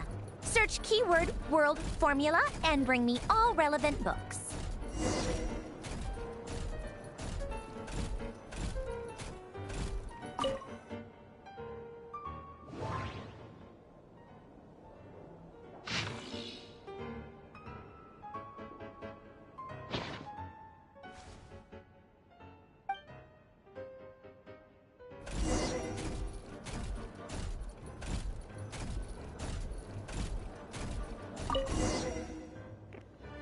By the way, first try, baby! Yeah!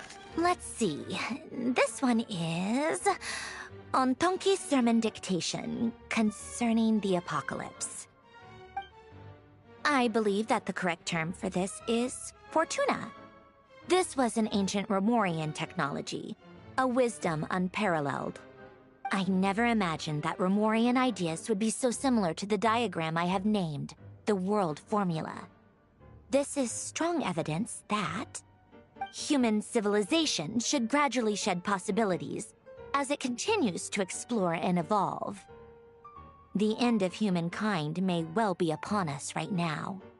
The sparks of civilization shall run out, unless we consider introducing variables from outside the system. Variables. Surely that can only mean one thing. Descenders? Dottore likely captured the Traveler because of her descender status. But the Three Moons' authority comes from the world itself. Why would Dottore need anything beyond that? Where does this variable factor in? The world formula calculates the fate of an entire world. Introducing a variable would therefore give us...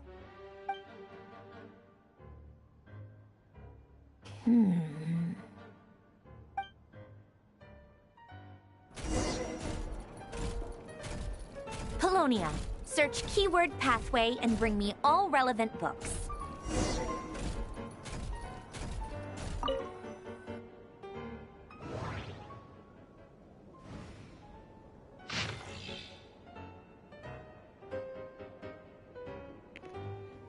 Okay, this time I just straight up once again guessed because she said book this time.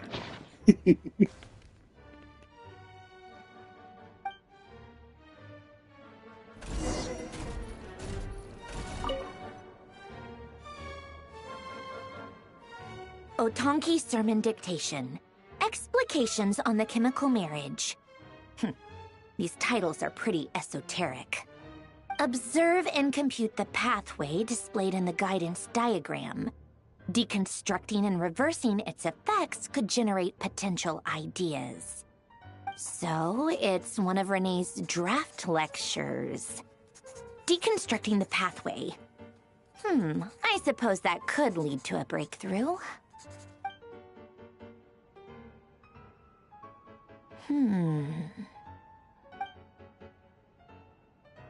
This is so long. This guy sure loves showing off his knowledge.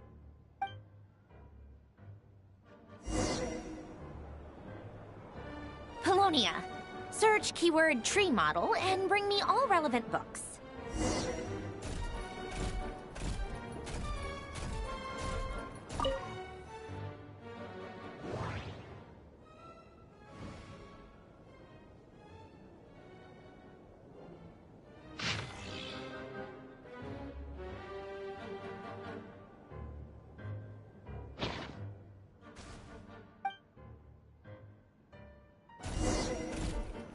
Oh, you saw I was hovering towards that big old book before I noticed the distinctly greenish looking book. Green-white looking book. That reminded me of Nahida. Most of the experimental devices proposed by the Lilia Crucis Ordo are built based on the simple and basic logical structure of a tree model. Lilia Crucis. Guess they were trying to cover up the name of the Narsissenkreuz Ordo? When Duke St. Germanus departed, he said, "It seems that there's no going back." Alas, he is only a genius when it comes to machines.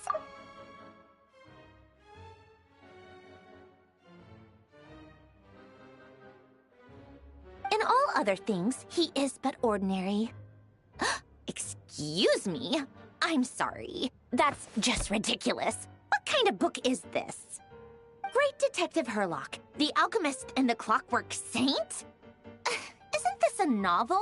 Come on. Still, the author swears that they knew Renee well. Whatever. I guess it's not beyond the realms of possibility that Renee would say nonsense like that on occasion. Memory, wishes, souls, and persona. Frankly, this sounds more like occultism, but if Albedo vouches for it, I suppose there must be some alchemical basis to these techniques. The way Alain Guillotin saw it, the world was comprised of machines. The universe needed machines, and thus his technologies were created. That's why I was born. René, his full name was René de Petrichor, if I recall correctly. Sounds like he and the town must be intricately connected. That place was also the source of most of our information regarding Remurian civilization. Seems like some of his projects were based on their technology. The cutting of souls and storing them in vessels. These seemingly unrelated techniques underpinned René's research. Assuming that the 4 orthants correspond to alchemical categories. The chemical marriage model? Alain would have scoffed at that. He never would have let those theories or parameters anywhere near his mathematical formulas.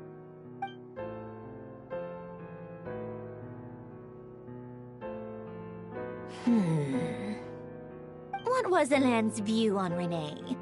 I know he mentioned the name, albeit very rarely. Oh, now I remember. Alain's old notes are here too. They mentioned René once. René seemed most out of sorts when he spoke to me. A lack of sweet foods has dulled his mind, I should think. Either way, his words are not to be believed. Yep, that sounds like Alain. My subordinates actually did a half-decent job digging out all these materials. Makes a change. Good for them. Some of Alain's old files are completely consistent with these records.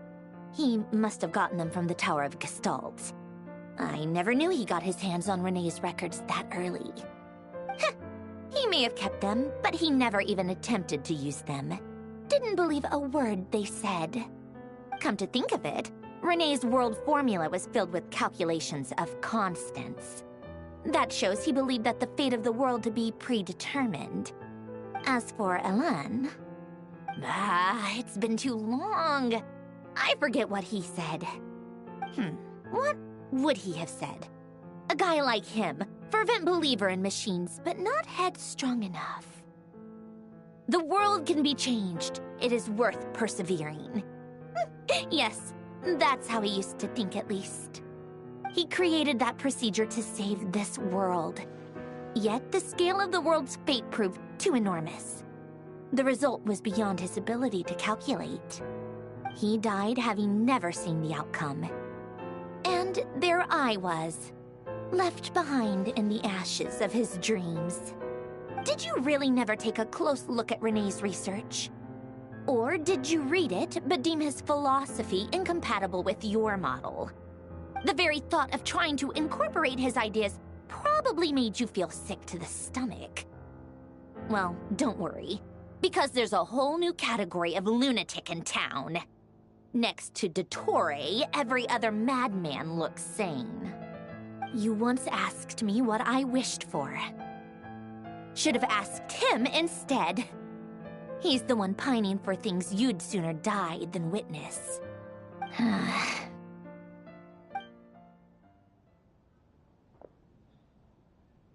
Even the tiniest variable can make big waves in the present. Now then, allow me to put these incompatible fragments together in your stead. First, establish and verify the existence of the Great Circle. Absolute nihil on one end, absolute reality on the other. Now, search between these two extremes. Then, the construction criteria. Variables.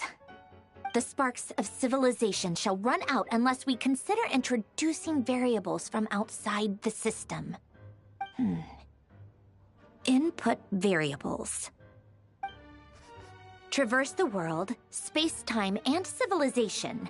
Then extract the essential nodes from the records to determine which variables they point to. The primordial power that differentiated itself from the void. The power of light. Yes, light. Records. Hyperborea. This is so horrendously complicated. After all that, I'm still missing a few variables. I need to think this through again. How do you think it looks, Polonia? Like the frenzied scrawlings of a madwoman? Yes! Fine, keep it to yourself. It's not like you can talk anyway. I'll assume you gave it a passing grade. I jest. But true madness does often start with trying to save the world. What would Arlecchino and Columbina think if they saw this incomprehensible hen scratch? They'd probably have me institutionalized. So would Rosaline. She's been dead for a while now. When I close my eyes and think back, I can still see her face. And that enormous dress she used to wear. Such a bizarre choice. What possessed her? Oh, and the clack-clack of those heels used to drive me insane. No one's asking me, obviously, but I hope you all know that I never wanted to save the world. I'm not crazy. I don't have delusional ambitions, and are you that's sure about a this? clinical fact. The world needs a solution, but I don't need the world's validation. It's the world begging me for answers, not the other way around.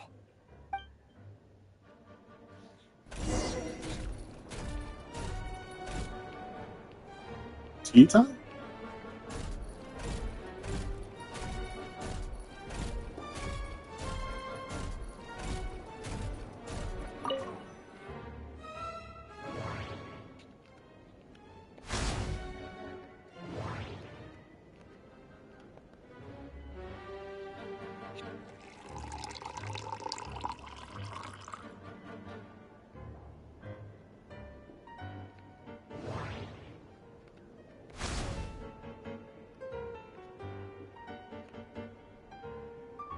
It actually looks kind of good right now. Dang.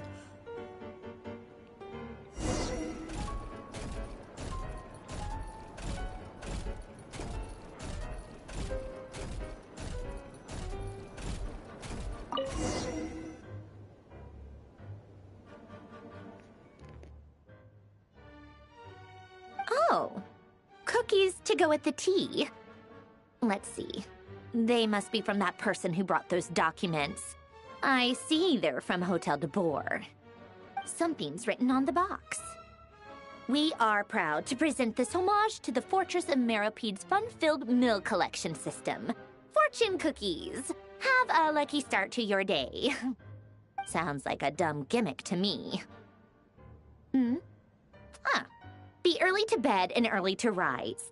Get plenty of sun and drink plenty of water. Then things will surely go well for you. What? Are you kidding me? Somehow I doubt that an early night and a glass of water is magically gonna save a world on the brink of existential peril.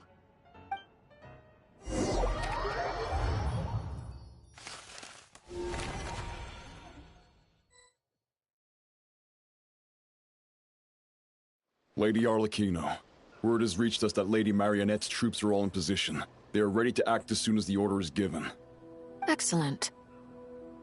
The only thing is, they are fewer in number than we expected. It looks like many of them must have lost their lives at the hand of the monsters released by the Doctor. Can't be helped.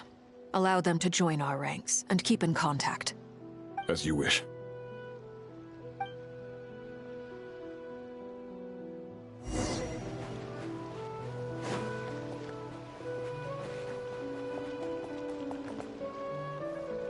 God freaking damn it! Did Dottore really have to build his lab right on the sole path between Snezhnaya and Nodkrai? Had to go on a huge detour to stay out of its line of sight. Sounds like an arduous journey. I assume you've brought word from Her Majesty? Of course, all part of the job. Firstly, the Tsaritsa has authorized Fatui Internal Affairs to review Dottore's case. They will reach a formal verdict on whether he has turned traitor and whether he poses a threat to Snezhnaya. While they're working on that, I've been ordered to come and receive the refugees from Nodkrai. They are nearby. My team will escort you to them shortly. Great. Aside from that, Her Majesty has a message for you and Sandrone personally. Huh? Where is Sandrone? She stayed behind to work since I was making the trip anyway. It seemed sensible to have one person on standby at base while the other came out to meet you. All right, guess that's just how she rolls. In that case, tell her that the Tsaritsa's decree this time is pretty awesome sounding. I think she'll like this one. Still, I wonder what... Wait, what's that? Did one of our troops turn into a monster? Take him out.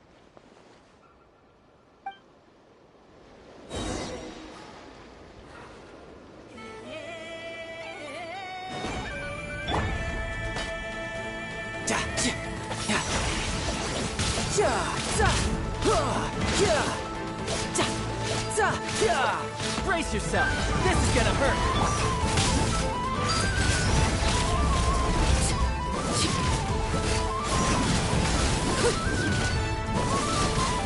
You've gotten stronger, Arlecchino.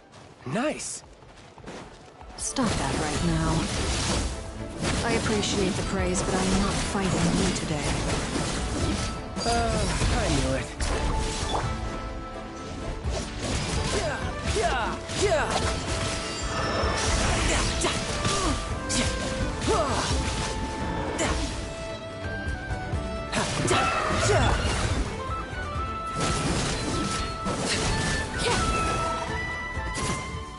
I can't believe it.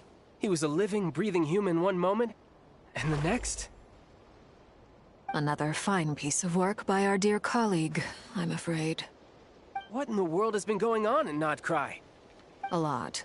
But long story short, Dottore stole 2 moon marrows that should have belonged to Columbina, then built a 3rd moon marrow of his own to concentrate the Trilunar Authority in his hands.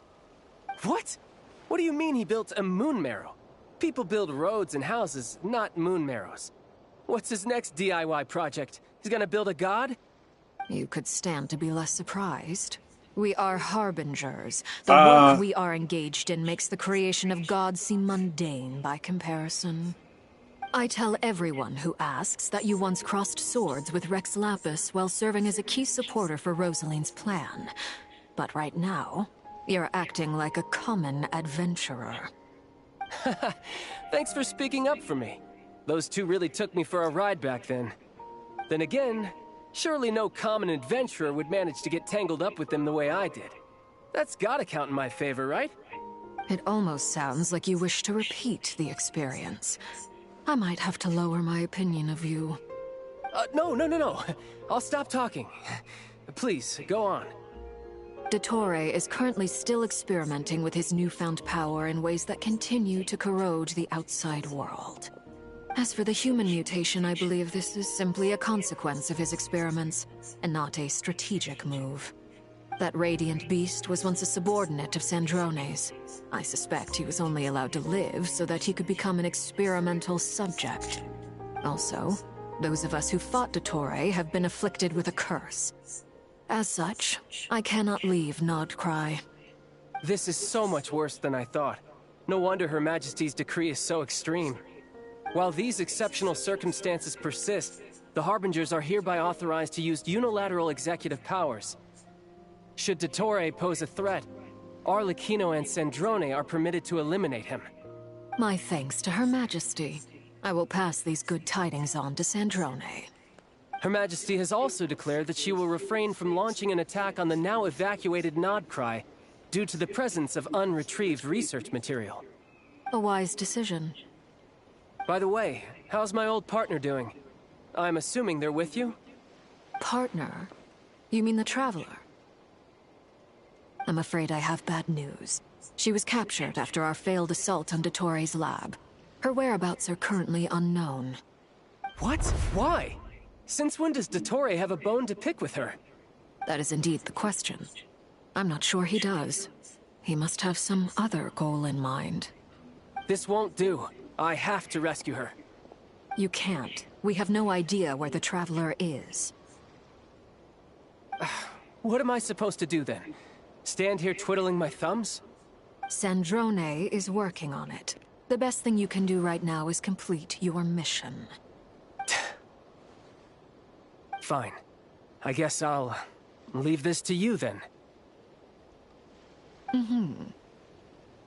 One last thing. Tell the rooster to get the message out to the gods and citizens of every nation in Teyvat.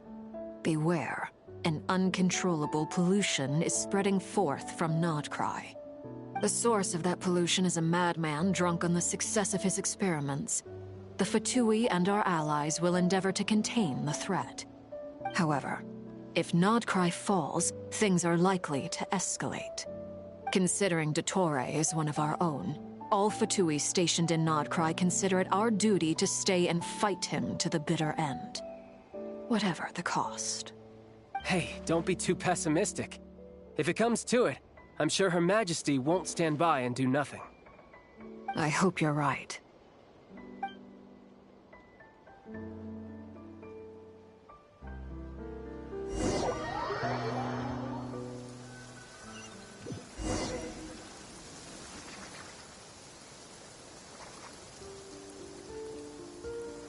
You're right on time. Thanks. Hey, do you think I'll get that gliding exam exemption? I made sure I was on my best behavior in Mondstadt.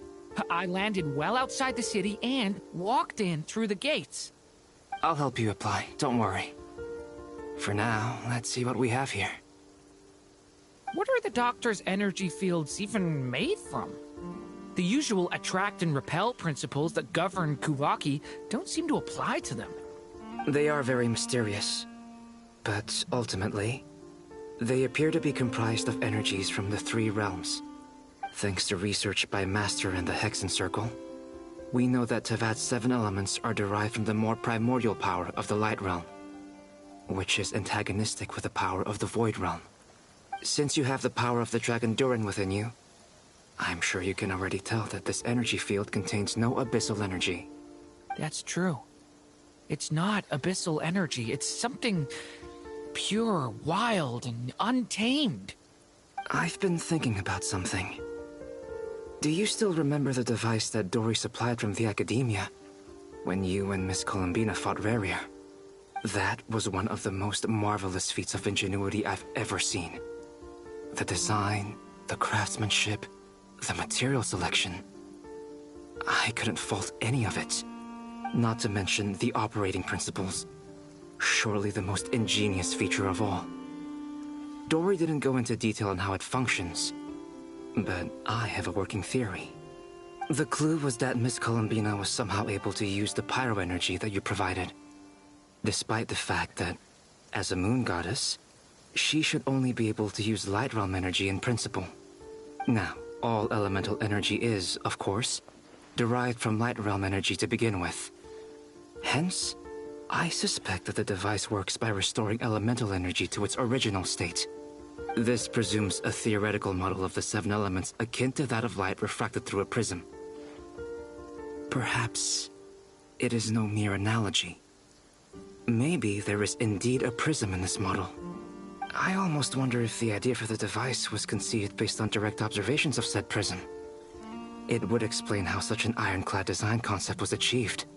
It is at once a masterwork of engineering and a groundbreaking application of the Academia's latest elemental theories. I suspect only Lesser Lord Kusanali herself could have devised such an ambitious technology. But back to the energy field before us. If this is pure light realm energy, its relation to elemental energy is one of integration versus division. Or you could say that the former contains the latter. Could this mean that elemental energy can dilute the power of the light realm? Should we give it a try? We should.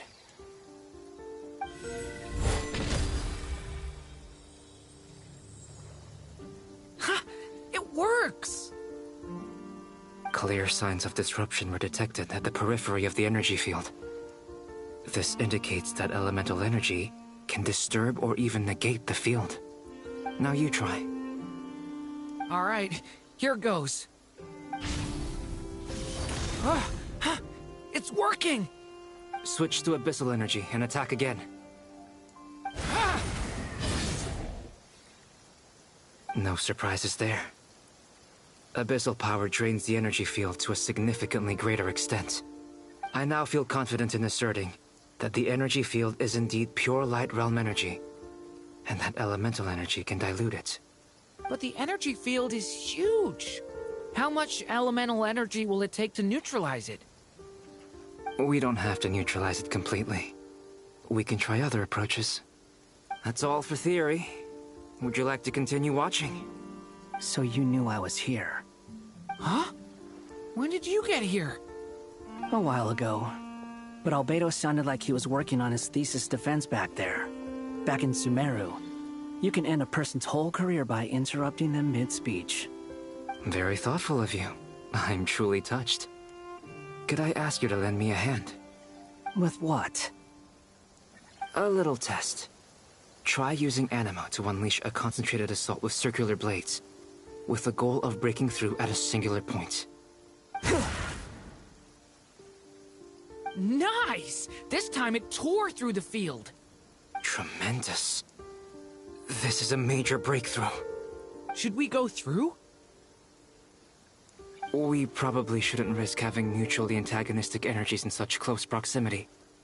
Durin, you stay here and watch the entrance. Hat Guy and I will go in to investigate. Sounds sensible to me. Keep your eyes peeled, Durin. Don't worry, I got this. You two be careful in there. Just give me the signal if you need help, and I'll dive right in. What do you mean, signal? It's based on a new alchemical concoction I developed last month. When 2 bottles of it are smashed on the ground together, they emit a blinding burst of light. If it comes to that, remember to shield your eyes with your hat. Glad I asked. Thanks for the heads up.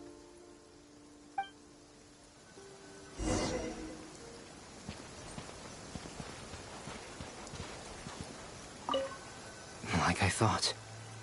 Beyond a certain distance, we can't see the opening where we came in. Maybe that's to prevent people from escaping. Sounds like Dottore style to me.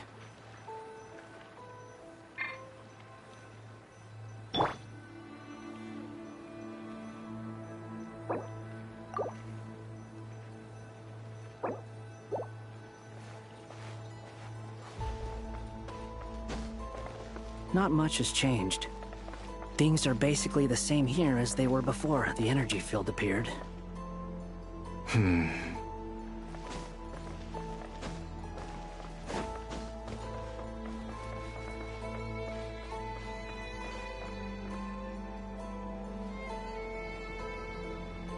They have no heartbeat and they're not breathing.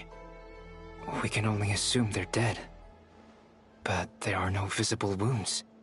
Also, there's an animal squatting next to each body. It's watching us. That's not an animal's gaze. What are you trying to tell us? Doesn't seem eager to talk. I guess maybe it's just an animal after all. Let's keep looking around.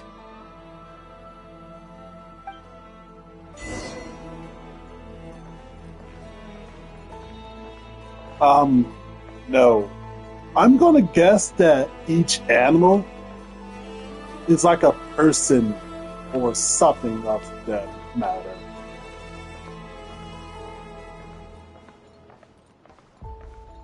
You got turned into a snail? I'm sorry.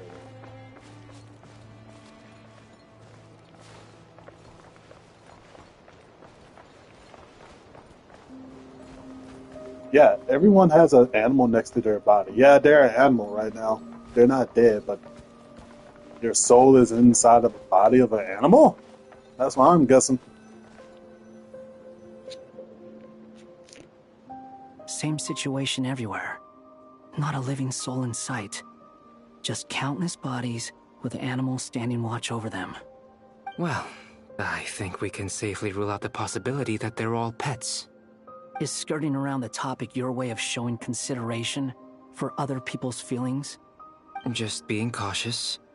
I don't doubt that you can handle the truth.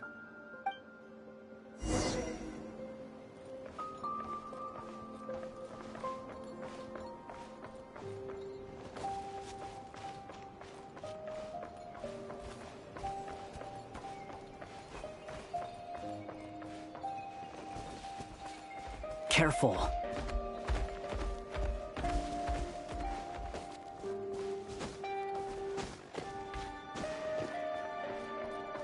Please.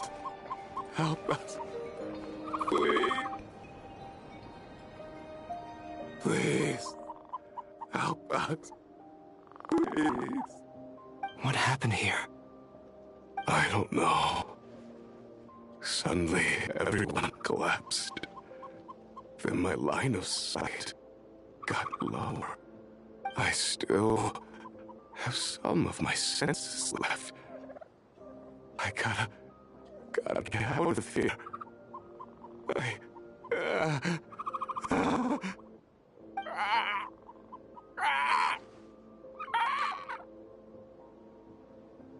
It looks like there's a huge experiment going on inside this energy field.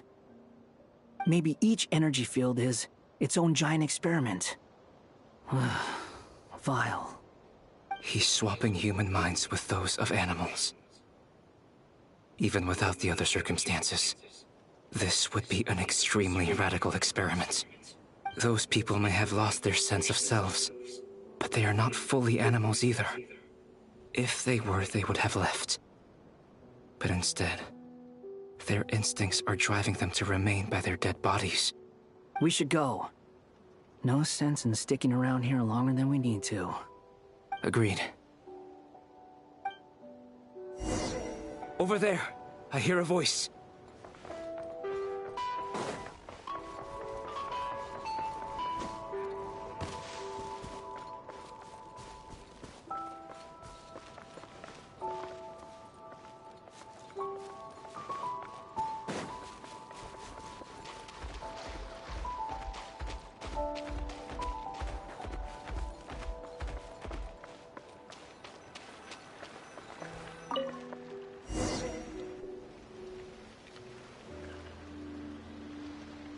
You're back!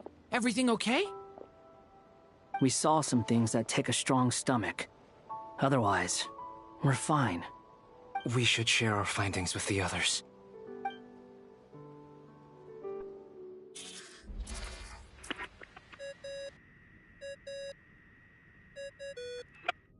Yes? Who is it? Miss Nefer, it's me, Albedo. We found a way to break through the energy fields. With enough control, it's possible to tear them open using elemental energy. Also, we managed to take a look inside. Dottore is carrying out his cruel experiments on an immense scale. Any residents who have failed to evacuate in time will likely meet a grisly end. Sounds like he's living down to our expectations. Might I ask how things are proceeding on your end? I'm just about to get started. I'll be in touch once I have a result. Understood. Stay safe. I will.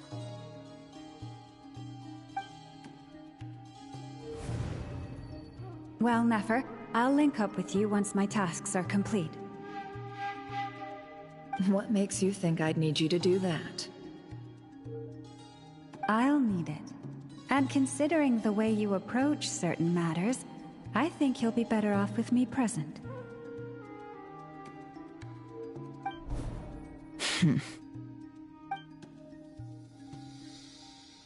Let's begin. Entering simulation mode. A vast wasteland.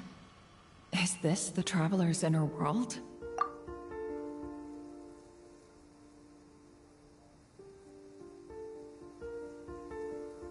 I was expecting something more vibrant, to be honest.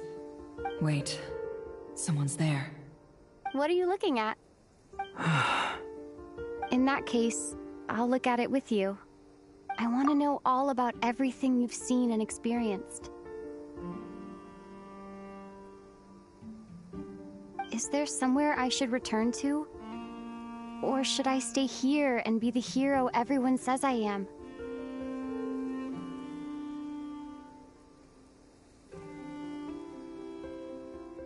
I don't dislike my current life. Roaming the land, fighting battles, accomplishing missions, earning a living, looking after Paimon. It's not so bad.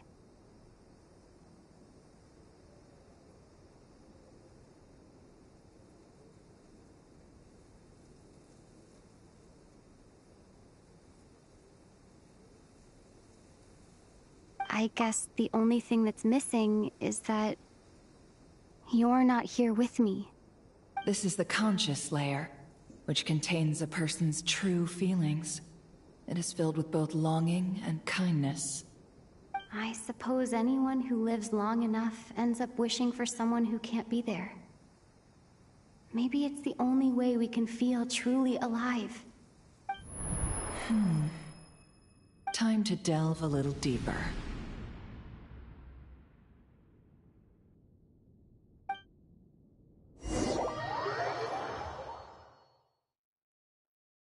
Nasha Town is hardly the optimal choice for a place to live, but it has character and a reasonable population density. What are you trying to say? Oh, don't be nervous. I was just thinking where might make a good starting point for your journey. Perhaps I should send you further afield. Conria, perhaps. Conria ceased to exist long ago. Once again, you fail to understand the possibilities that the Tri-Lune creates. Anything that has existed in the past, I can now recreate. You simply do not wish to see that happen. That might be because you miss your sibling and fear getting answers that you are not ready to learn. But this is not for me to judge. If we are to collaborate, we need to maintain an amicable relationship. In a moment, you will be able to... Oh no. What are you...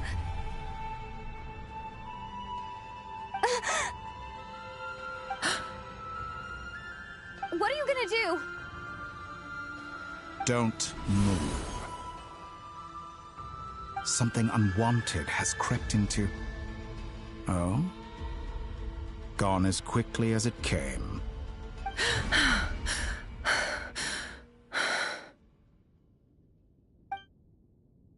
Did you save me? If I hadn't cut the connection, Dottore might have caught you from the other side and destroyed you. This was a good idea, but once is plenty. You were exceptionally brave. Excellent work. Thanks, but now's not the time for that.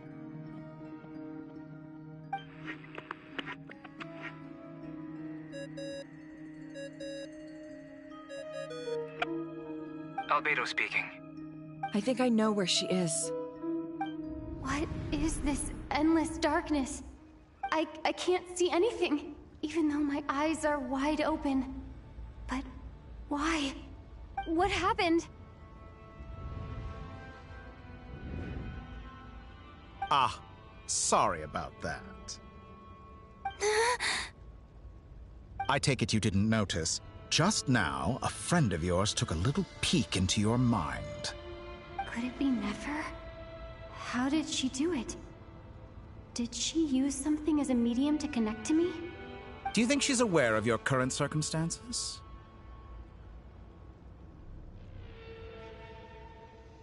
Oh dear. Have I stunned you into silence? I only wanted to slow down your time a little so I could stop your intruder in her tracks. It would have been nice to capture the spy. I must say, I'm finding the ability to adjust the flow of time rather intriguing. The moment you closed your eyes, time seemed to grow impossibly viscous, didn't it? A whole month passed before you opened your eyes again, but only for you. No one else was affected. I dare say this is something only a god can achieve. Point taken. You've proven once again that you have god-tier powers. Oh, you misunderstand. This wasn't about proving a point. I was testing things out. I find I learn best by doing, and I have to admit, time is not the easiest dimension to control. I only wanted to make you sleep for a short while, but it ended up lasting a whole month. Clearly some finesse is required to wield the authority over time as I wish. I hope you're not angry with me. It was only a month's discrepancy, nothing too serious. Had I been off by a year, a decade, or even a century, that would have been quite a different story. You could have frozen me for millions of years. So much for collaboration. You aren't showing much sincerity. Millions of years? To what end? I wonder if you don't understand humans all that well. They are very pragmatic creatures who understand only that which they can perceive with their senses. If I had you sit here for a week, I imagine people might sympathize. But if I left you here for 100, 1,000, or 10,000 years, the sheer size of that number would cause it to lose all meaning to them. They would not have the capacity to comprehend your suffering, and thus they could not empathize. Unfortunately, while gods do exist in Tevat, it is ordinary humans that account for most of the population. Their lifespans are so limited, their bodies so fragile. Did you ever really hope that they could begin to understand someone like you? Your long life and unique origins make you fundamentally different from them. How long will it be before they start to treat you like the alien you are? Before you are ostracized, outcast? Alien. Even I feel bad for you sometimes. This world has made you into a slave. So many times you have served its will, and not once have the powers that be ever thought to grant you the one simple thing you wish for. You have been treated most unfairly. I can change that. I will grant you special privileges, and give you back the status you rightly deserve as a descender.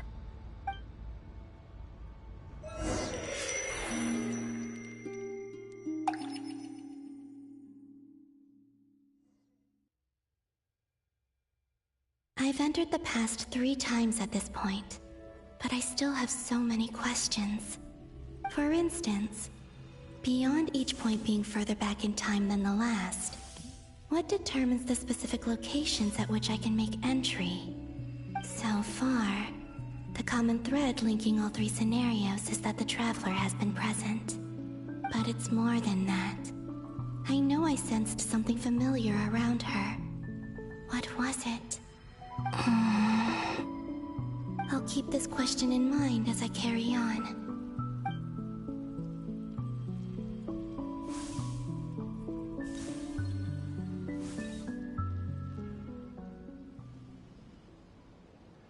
Humans, you never change.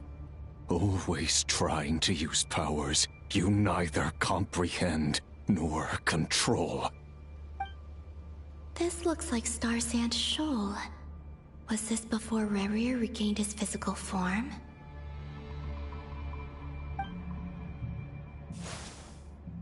You've messed with the cannon again, huh? Sorry, but this round's not gonna go your way. The cannon. That's right. I was at Silvermoon Hall and I sensed an abnormal Kuvaki fluctuation coming from Nasha Town. And right after that, came an ominous power emanating from Star Sand Shoal. My body was once torn into countless pieces and hurled into the swirling chaos of time itself. But even so, my life and will were not extinguished. I wonder if I could try to prevent his resurrection. But how would I do it? What can I do, here and now? Traveler! Behind you! Look at that light!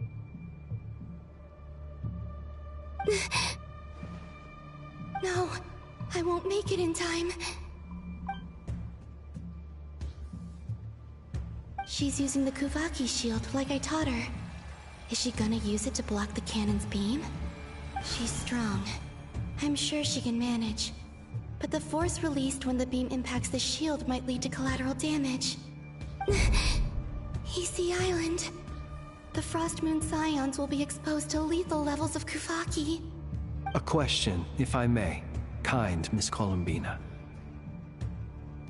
When the cannon's Kuvaki beam was deflected earlier, I saw several bolts of energy streak toward Hisi Island, only to be blocked. Did you also have a hand in that? Maybe that really was me after all. Well, future me. But I don't know if I have enough power left. Sigi sato pasa sax, niti ipotofutos. There's no time. Osestikos paratin tiram to risuiku, to pirtu aithion veraton. I have to make it. Oh, Frost Moon. Oh, great land. Oh, slumbering moonlight of Notcry. If you can hear me, if you can sense my call, then please, heed me once more!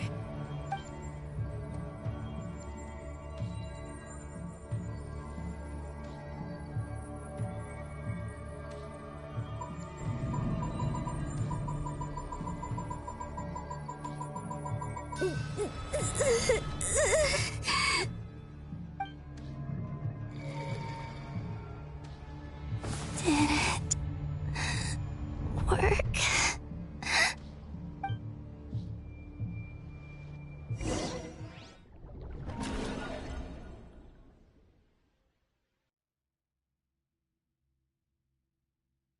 Hey, wake up.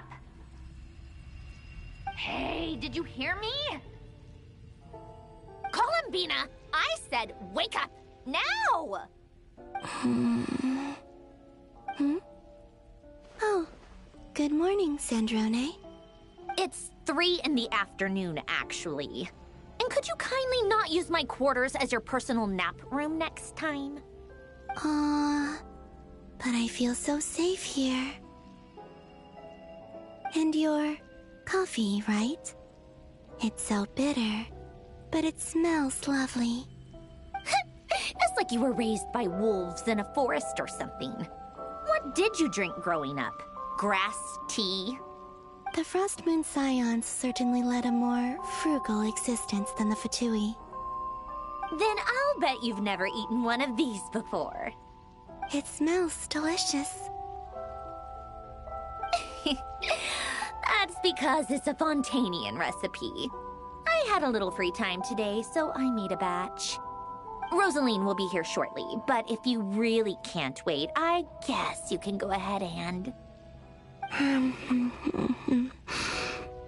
Hey, at least let me finish before you start eating! Did the Frost Moon Scions not teach you basic table manners? Or did the rules not apply to you because you're the high and mighty moon goddess? These are so tasty. Of course they are. I made them. I was worried they might contain traces of machine oil. What?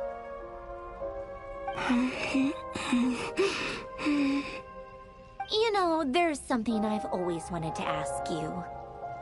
Why did you leave your old home and join the Fatui? I mean, I'm sure their food was awful. But there's gotta be more to it than that. Well, life there didn't go quite how I imagined. What were you expecting? You're a god. Your followers are gonna make some demands of you, right? Surely you can just answer a few prayers here and there in return for the free food and drink. How bad can it be? Well, would you help other people just for free food and drink? The doctor told me that you were created by a great mechanic, Lord something Fisher. The Lord Artificer. Ugh, some people can't keep their mouths shut. Oh, Lord Artificer. And didn't he have something to do with the, narcissist? Narcissenkreuz Ordo. Yes, that was it. Narcissenkreuz Ordo. So, would you try to fulfill their wishes? You must be joking. I wouldn't go even if they paid me. I don't even know them. Exactly. Well, I felt the same way. I did not know the people who made demands of me. What do you know? We're on the same page for once. In his later years, Alan did ask me if there was anything I wanted to do. if I had any wishes of my own. Well, I don't. And I'm not in any mood to fulfill someone else's either. Who's Alain? He was the... You know what? Never mind. You're not gonna remember. Anyway, the point I'm trying to make is, neither of us is the self-sacrificing type.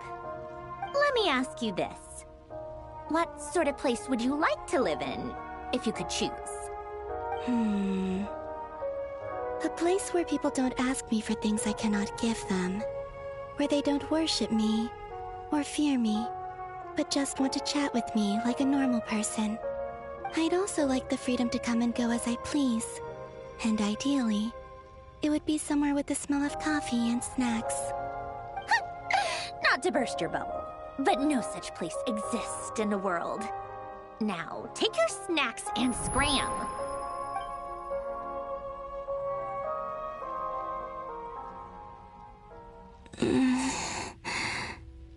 Did I pass out? Of course. I'm back here again. I dreamed of events from my past. Sandrone. Traveler. I miss you all so much. Back there.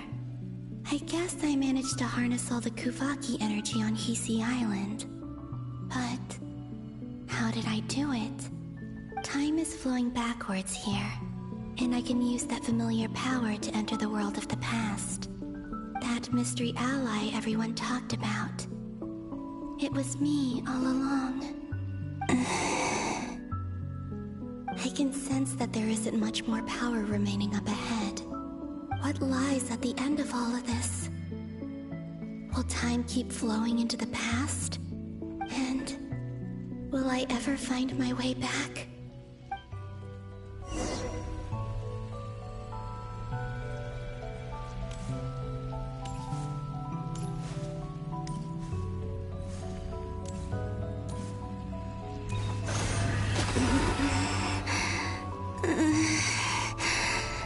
It's getting harder and harder to use my power.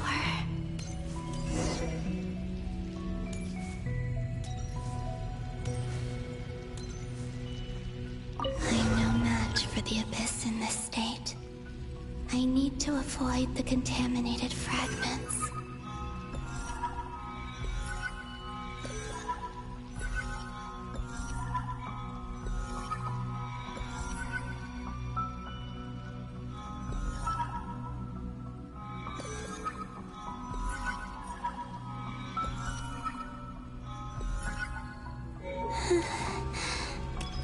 Time to go.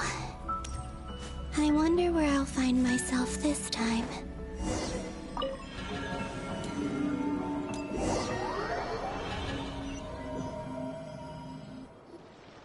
The Final Night Cemetery.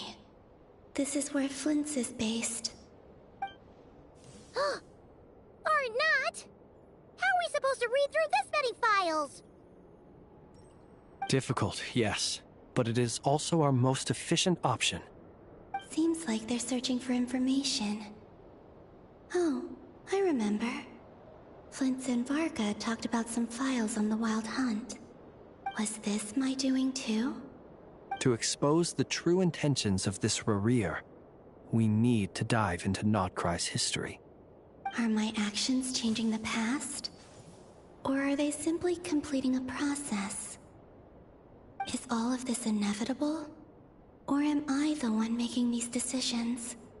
If I choose not to help them now, will it change how things turn out? Hope we don't land on our heads then. They're my friends. I can't not help them.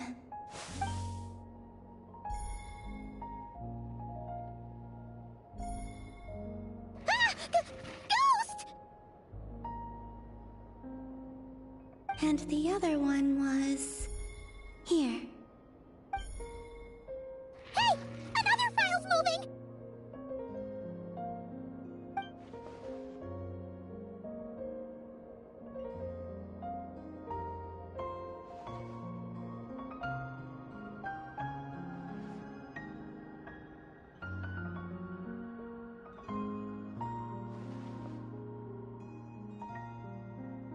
That should do it.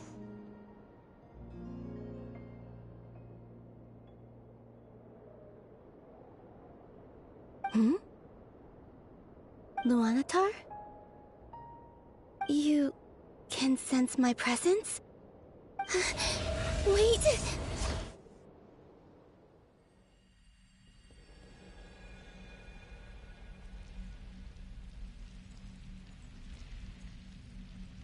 Luanatar. So she's that familiar presence I've been sensing all along. She's always been by the Traveler's side. That explains why the Traveler has been there each time I've entered the past. But why Luanatar? Is it because she has a connection to me as the Moon Goddess's familiar? If so, why not any other Kuhenki? That's...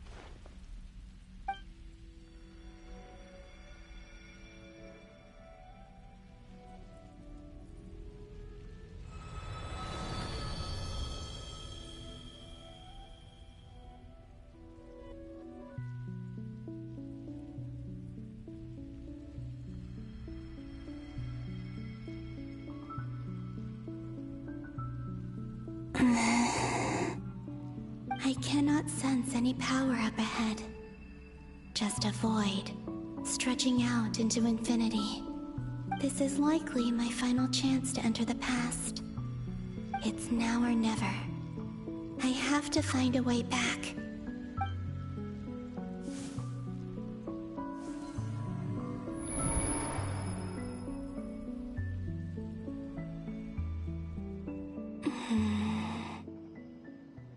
Easy Island?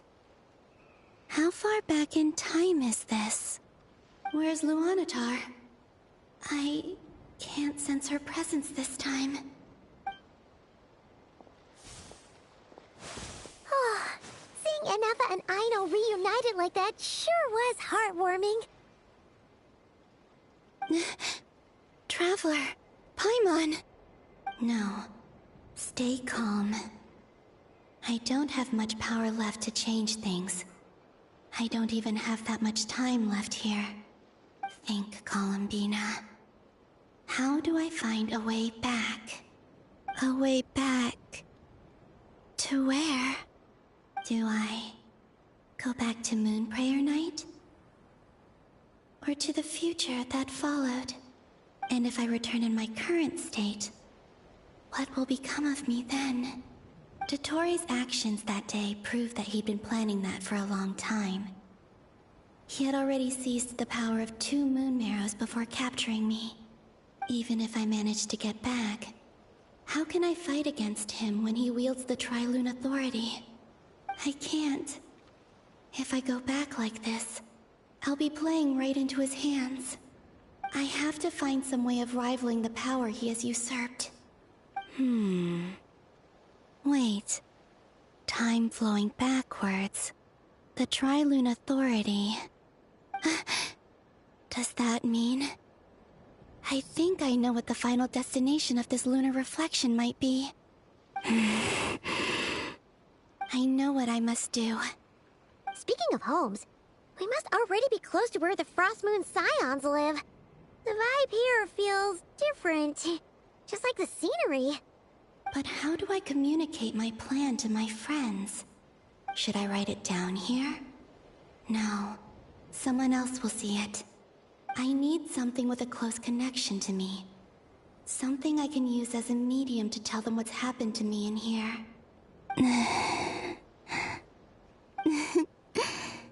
Now it makes sense.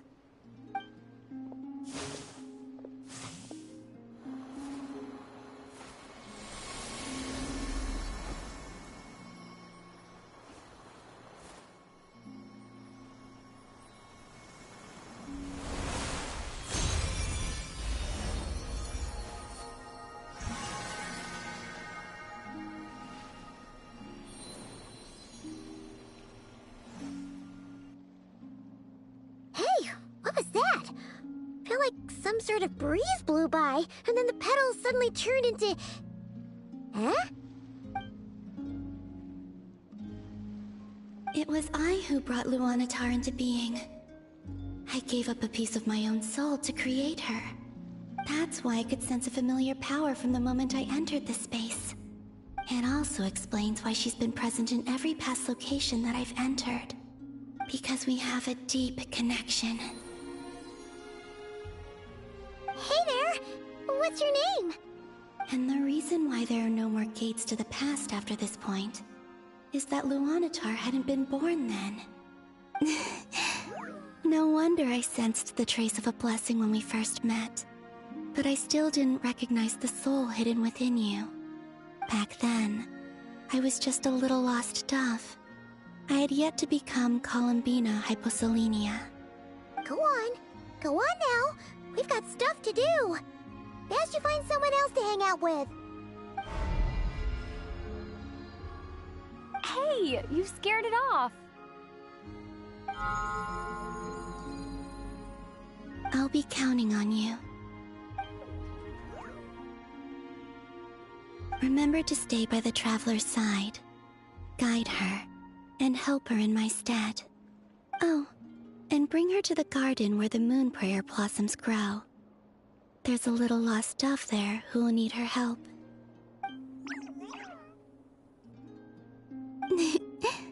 Go on.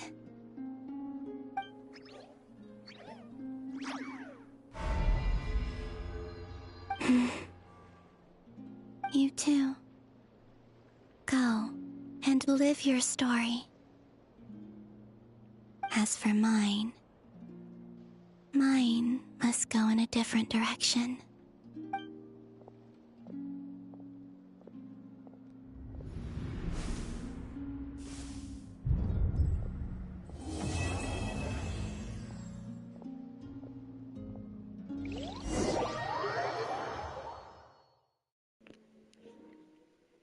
Well, goddamn.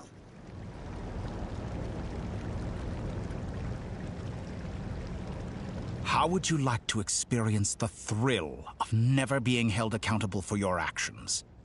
You could crush people like ants without consequence, or tear off their heads or limbs as you please.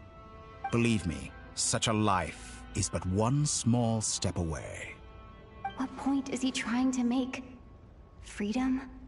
But the freedom to kill? To do evil and get away with it? Why would you offer me that? The creation of a world is the ultimate scientific experiment. I have taken my research to the highest level, where I shall be not just a god, but also a servant to many sacred spirits. I shall heed the truth and perform holy deeds. A god's laboratory is the perfect playground, but it needs the right occupant to explore its full potential. Mortals are found everywhere one looks. Not so with Descenders. I'd prefer my first guest to be a distinguished individual such as yourself. And I know you could make the most of the opportunities it offers. So the condition for entering the new world is to take innocent lives. The same dilemma that Rerir once faced. Could I really bring myself to kill others for my own benefit? Rerir did. And look where it got him. Have you made up your mind?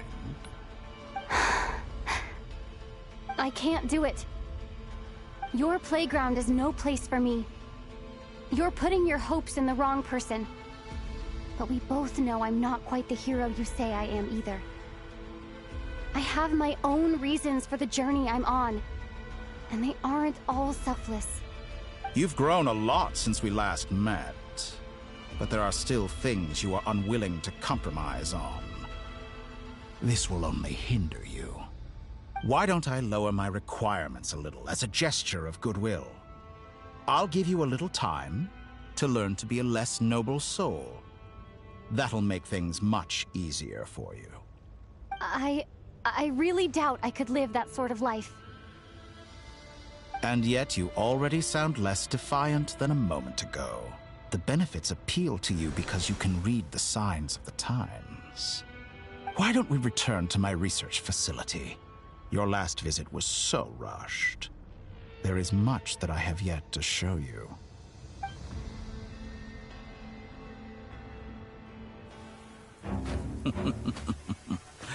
Now to that question, Heroes don't attack from behind. Guess I'm no hero. This is most disappointing.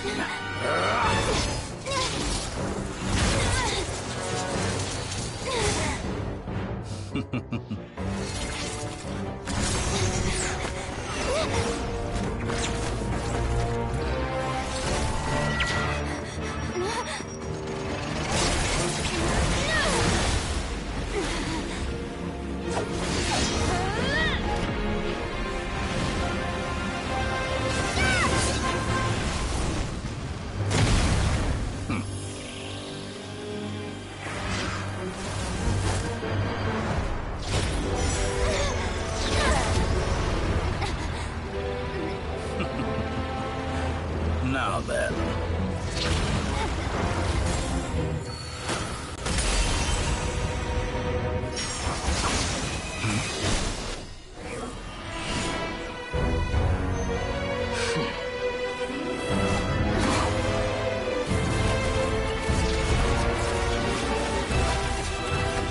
A new face.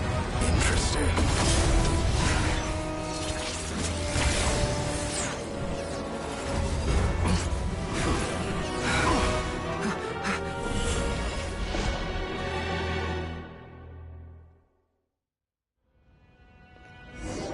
Yeah, I got saved! That guy took a hit or two, though.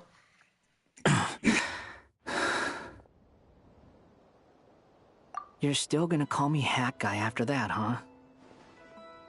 I didn't see anyone else in there who needed saving.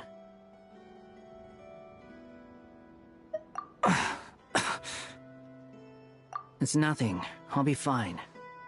Why are you looking at me like that? Is it that shocking that I'd come to your rescue? I owed you a favor back in Sumeru. Now we're even. Distracting Dottore was tough. I won't lie. He's not gonna fall for the same trick twice. That was my one shot. I'd hoped to use it to take him out. Ugh. I never wanted to obliterate someone more than I do right now. Dottore doesn't recognize me, but his segments were originally made based on an analysis of my operational principles. I expect it's only a matter of time before he figures out what I am. So Dottore doesn't recognize Wanderer because he deleted himself from Irminsul. Did he really miss his only chance for revenge by saving me? Why the long face? Hey, I'm not blaming you, okay? And I'm not complaining either. Rescuing you and killing Dottore are equally important goals. Everyone would be pretty stuck without you. It's best you live to fight another day. How are you holding up? Are you all right? Hat Guy said to put safety first, so we agreed to run as far away as we could after leaving the energy field, and only meet up once it was safe. You don't look injured. It seems that Dottore didn't do anything to you. All right. Rescue operation complete. Let's head back. There's a lot more work to be done before this is over.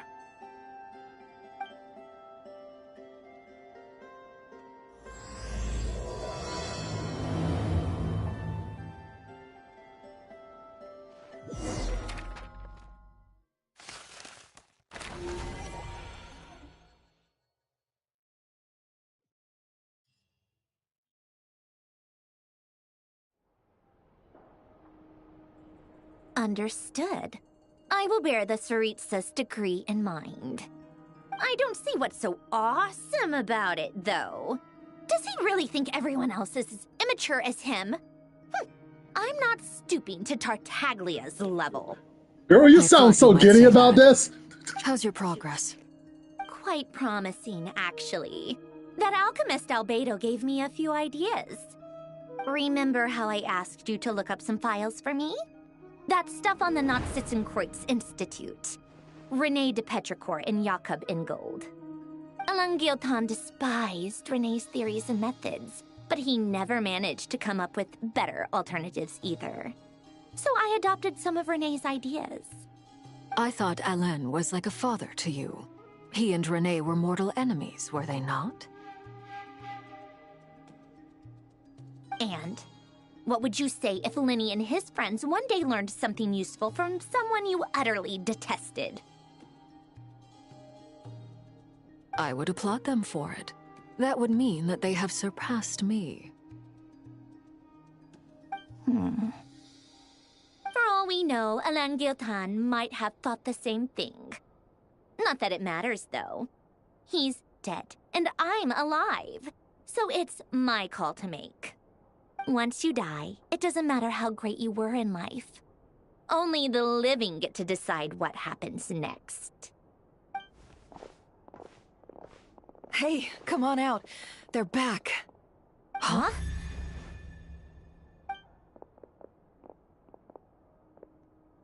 You're back? And your head's still screwed on? And you still have all your limbs? What does it look like? Way to keep your composure, madam. Excuse you. I am perfectly composed. Glad you're okay.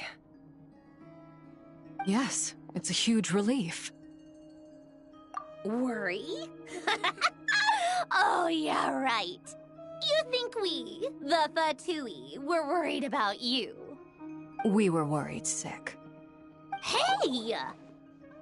The Traveler and I were already friends. You are free to join this mission in whatever capacity you please. Much like your tea parties. It's a laugh a minute with you guys. I must say, I was quite surprised when Mr. Albedo told me he would need no additional aid. We discussed this on our way back as well. I am rarely so unequivocal, but in this case, we had full confidence in Hat Guy. He said he knew what he was doing. Albedo and I pretty much had to just wait outside on standby. Meanwhile, Hat Guy broke into the energy field and rescued the Traveler solo. You didn't have to mention that. Well, I'm thoroughly impressed. You are a force to be reckoned with, Hat Guy. Is she back? Is she really back? Traveler! It's really you!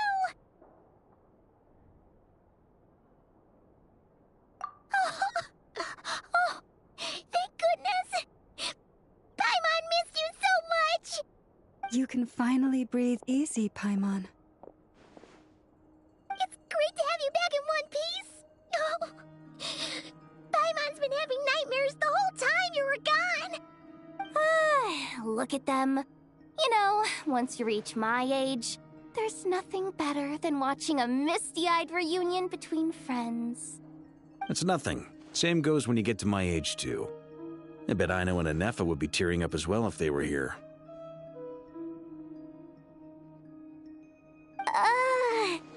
Varka, I'm not sure Anefa can cry. Oh, yeah, good point. Hey, your eyes are looking a little red and puffy. Come here, let's hug it out. What? Ew, no! No, thank you. You're not my dad, okay? Knock it off! Everyone, I'm sorry for all the trouble I caused you. But the silver lining is, I didn't come away from this ordeal empty-handed. While I was being held captive, I learned a lot about Dottoro's current capabilities and what he plans to do with them. Allow me to explain.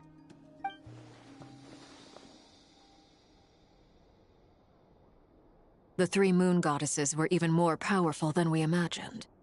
No wonder Dottore believes himself to be equal to the gods. Maybe even superior. Utter blasphemy. While everyone was gone, Nefer and I made an interesting discovery. And I believe Miss Sandrone has something to share too. Ma'am, perhaps you could do the honors?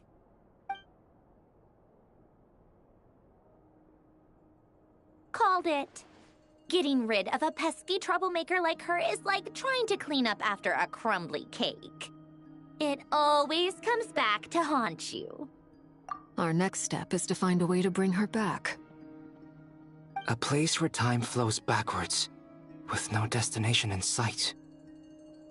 Surely it must have been created for a specific purpose. But I fear the answers are buried deep into Vat's history, held by great powers beyond our reach. It sounds like she's on a specific path through time, just traveling in the opposite direction to us. The question is, where does that path lead?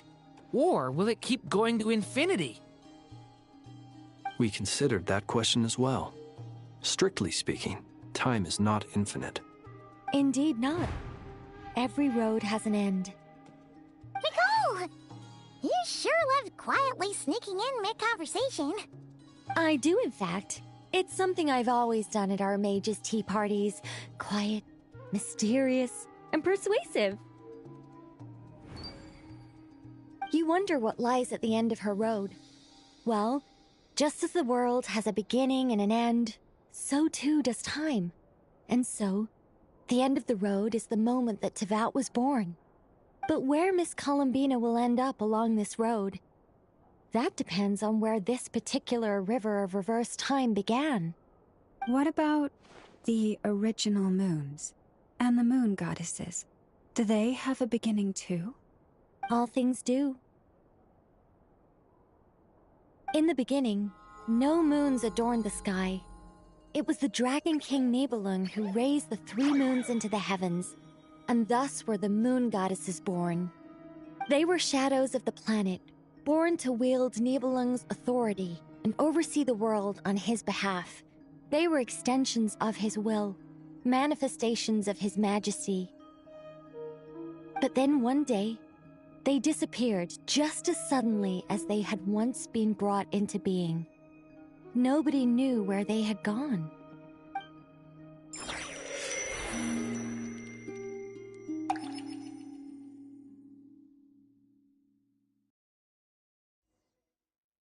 Like I thought, no more paths back to reality have emerged since. But how can I be sure that I'm going the right way without scenes from reality to keep me on track? I can't even be sure of how long I've been walking for. The further I travel, the less stable this space becomes. There are even moments where I can sense something that feels like abyssal energy. They can just materialize out of thin air. I have to keep my wits about me.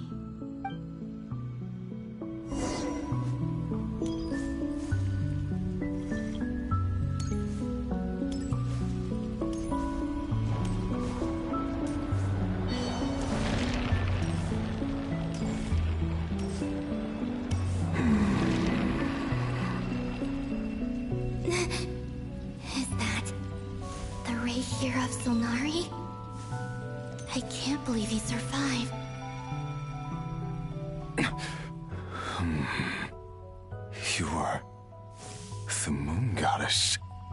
But how?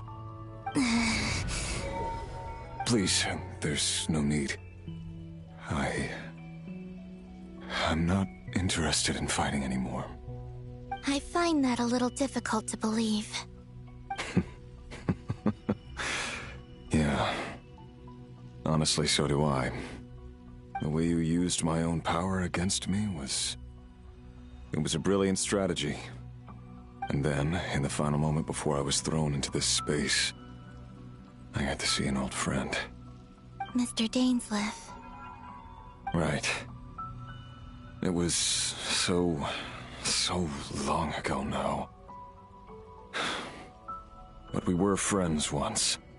And when I first got here, I was filled with hatred, remorse, and rage. How I cursed and devoured. I tore everything here apart. I was consumed by the desire to leave this place and have my vengeance. But to no avail.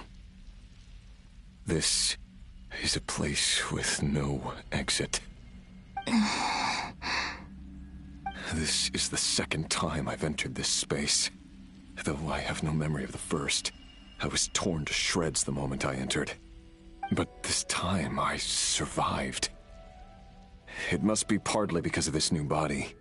And partly because of all the Kuvaki I absorbed in Nodcry. Are you the source of the abyssal power in here? Not all of it. Some is from when I first arrived here and tried to destroy everything. But there was already a degree of abyssal power here, before I entered. And like a venomous snake baking in the merciless sun, it tried to slither into my shadow. Tried to? So, you rejected it? Yes. Because after that, the world suddenly became silent for a moment. What do you mean? The voices in my head, they were gone. And then, I saw her. Her? Thelindis. My former lover. Never mentioned that she saw a memory of Thelindis leaping into the moon's reflection. More precisely, I saw her afterimage. I'm sure the real her is long gone. She was just an ordinary Conrian. She couldn't have survived here for very long. Anyway, why have you come here? Didn't you know it was a dead end? If I hadn't escaped through the moon gate, my friends would have been in far greater danger. Oh, I see. Because of your power. The power of a moon goddess.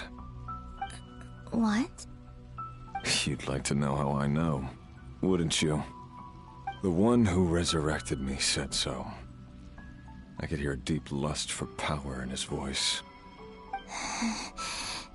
Do you mean... Dottore? Dottore. So that's what he's called. He'd been collecting fragments of my body for a long time. All so that he could resurrect me at the moment of his choosing. I had no interest in his research. But being as corroded by the Abyss as I was, we were aligned as far as hunting the moons and recovering my strength were concerned. So that's why the Wild Hunt suddenly became so active in Nodcry. When I left the Fatui in my weakened state, Dottore must have felt that his time had come.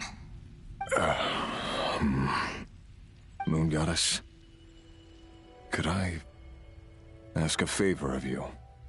What? I know this is a lot to ask, especially from someone who tried to kill you. If you refuse, I won't fight it.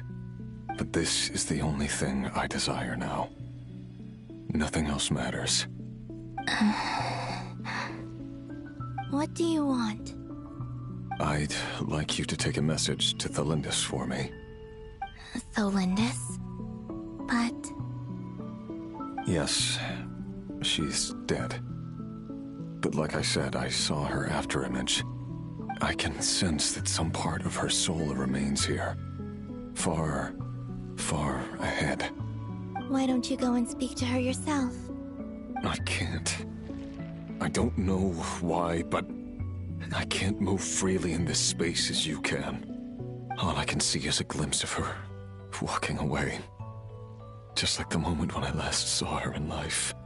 In return, I will clear these abyssal obstacles for you. No, not in return.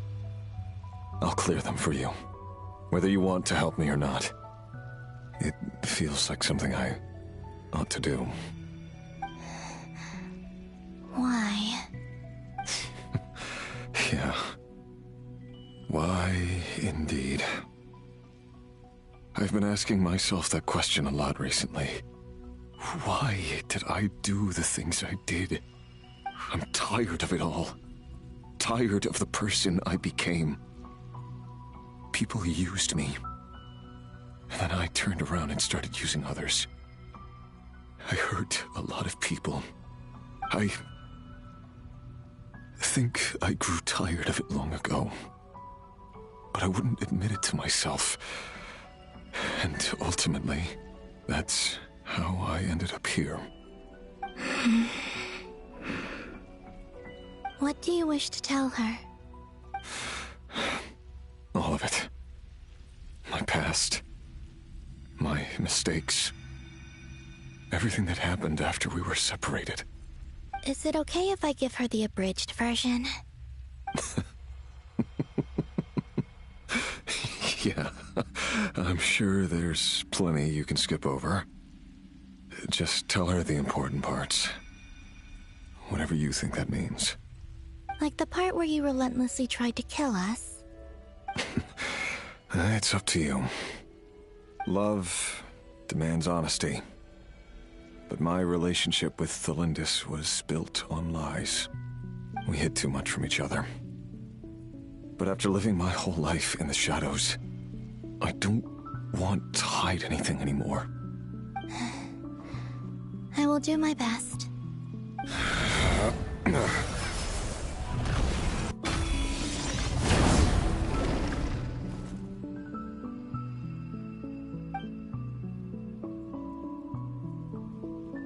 There.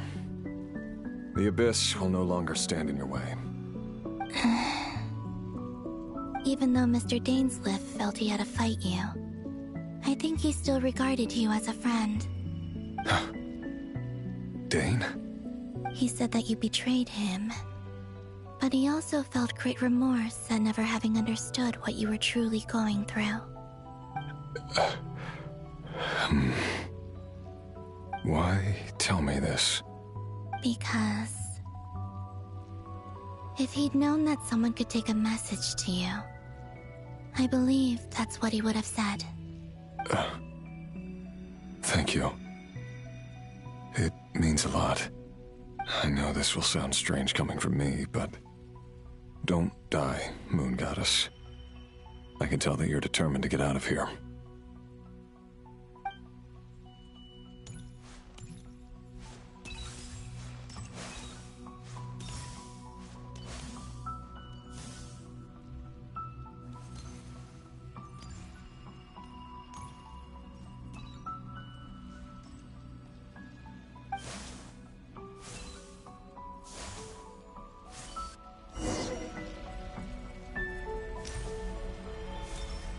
He kept his word.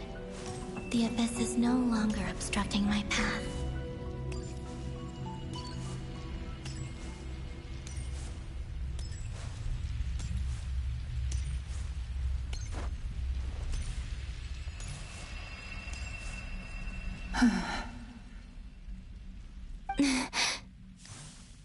Is that the Lindis? She wasn't far off at all. And yet, they can never meet. Hello, Miss Thelindis. Who are you?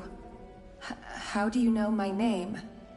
I've never seen anyone else here before.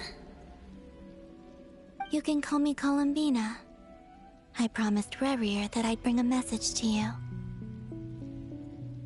Rerir? My Rerir? Is he well? He's doing better than he was. Better than he was, huh? Sounds like he's had a pretty rough time. Others have had a rough time on his account too. In many cases, their time ran out because of him. And I'm not just talking about the children of the Crimson Moon. So, things got worse before they got better. Could you tell me what happened, Miss Columbina? Are you sure you wish to know? Yes. This is my opportunity to learn the truth. No matter how hard it is to hear, I have to know. I admire your courage. However, time is short. I cannot stay here for long.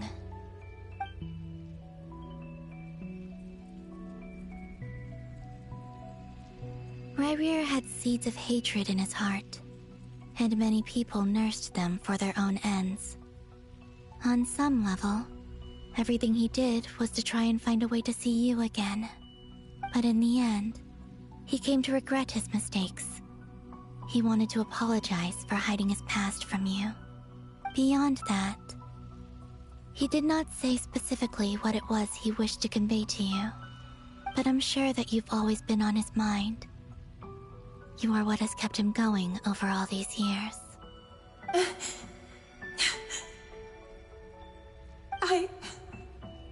I'm sorry, Miss Columbina. This is so upsetting. I'm not sure how to put my feelings into words. It's all right. I understand. Well, that's everything from me. So, I guess I'll be... Oh, wait. One moment. Hmm?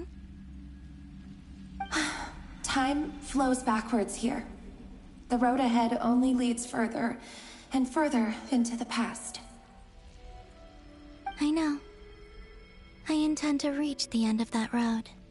Without a moon marrow, without the 3 moons' power, you won't make it far. Wait, unless... Are you one of the moon goddesses? You could say that. I see. I often think to myself, if life is like a train ride, why haven't I reached the terminus? Where am I even going? And it's not just me, it's this whole place. Wherever it is, it seems like it's existed forever. It's such a mystery. Where is it going? I must seem so ridiculous. I can't answer these basic questions, and yet I jumped right in here without hesitating, only to be torn apart the moment I entered by powerful energy currents. Only my soul remains now. Thinking back, I was suddenly overcome with fear and terror in that moment. Perhaps I too became bewitched by the abyss. I may have been the leverage it needed to control Rayrir.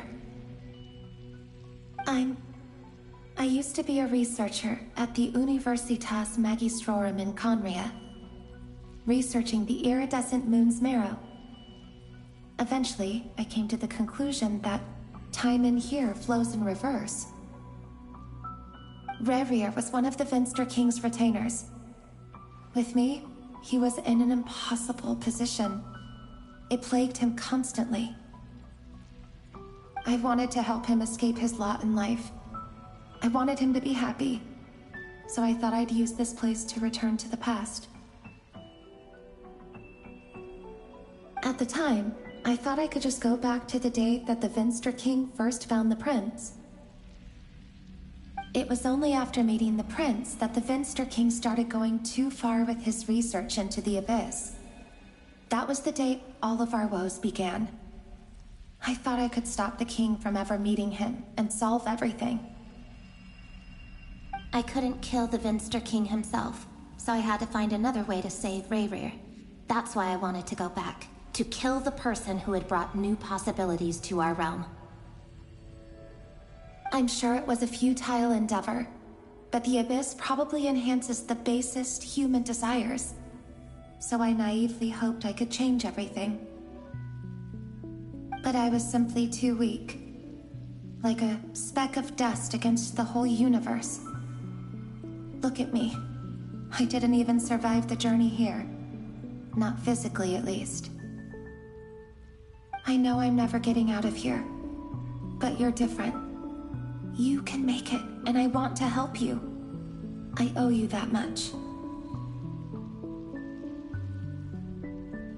How do you plan to help me? Have you noticed the golden energy that exists here? Based on my past research and my observations since coming here, I believe they carry you forward faster. I can share what I've learned and help you understand the pattern in which this energy appears.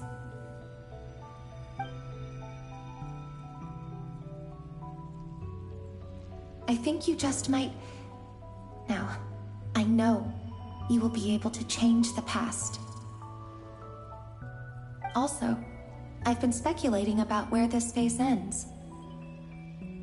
The documentation was scanned, but from what I know of the legends about the moons, the oldest ones seem to begin with Nibelung, king of dragonkind. I have no way of verifying any of it by this point, but if it's true, you might be able to reach that era if you keep walking. Understood. Thank you, Miss Thelindis. I'm the one who should be thanking you. If you hadn't entered this realm of everlasting death, what use would my deductions be? Thanks to you, they have some meaning. About Rayrir, I'm so so sorry. For everything. It wasn't your fault. That's not true. Because we both feared bringing trouble upon each other, neither of us ever told the truth. And that dishonesty sealed our fates. But enough about that. I wish you a safe journey, Miss Columbina.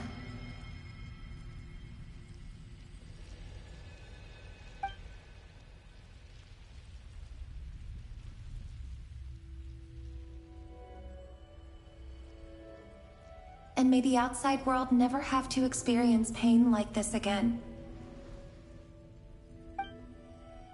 Rerir, you're there, aren't you? I cannot see you, because you exist in the future. I expect we'll be trapped in this prison of space-time for all eternity. But please, gaze upon the past, and then sit for a while. Let's find a place to sit down together, just like we did when we first met.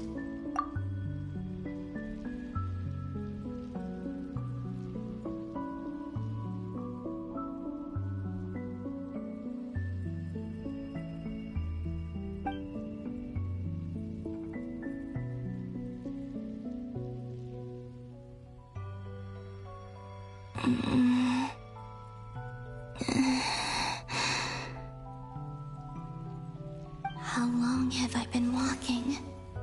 How much further till I reach the end? Is there even an end to be found? Everything's getting blurry.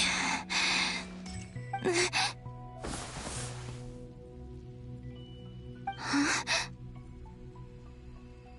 Are you all right, little sister? Have you come from the distant future?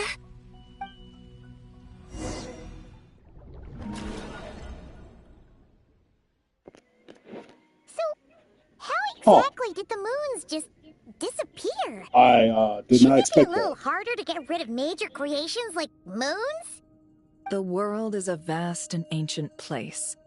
On a certain scale, all life lasts for but a fleeting moment.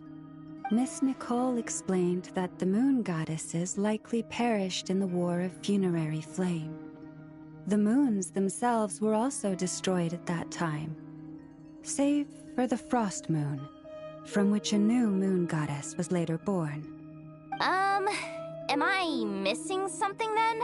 'Cause the stories say that the moon goddesses were born on the moon, but doesn't Columbina say she was born in Nodcry?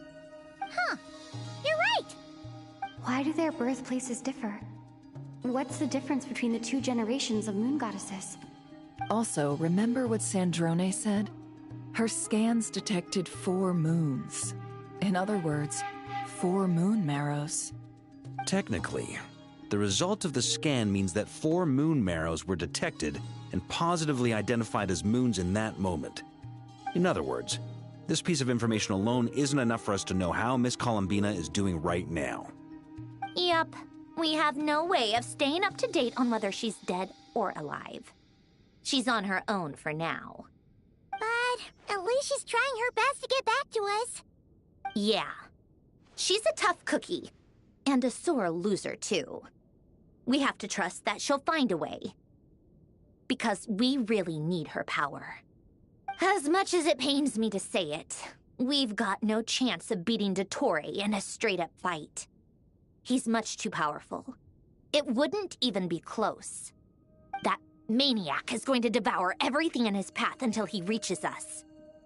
We need to find someone or something that can stop him before he does anything worse. I'll be frank. Our only hope of defeating this false god is with a real moon goddess on our side. I'm not just saying this because Columbina's a friend and I want her back safe and sound. I just realized Woolatar was there. I'm so happy. And I know that even she was no match Also, for she him is when he being very attacked, tsundere right now. I don't have a better solution. We're not giving up on saving her, whether she can defeat Dottore or not. Right. Don't worry, Miss Sandrone. We're all aligned on saving Columbina. No one's trying to argue that we can only justify saving our friend because it will help save the world. This is about multitasking. We want to save both. So, she's more than just a moon goddess to you guys? Absolutely. Duh! She's part of the gang! And you are too, you know.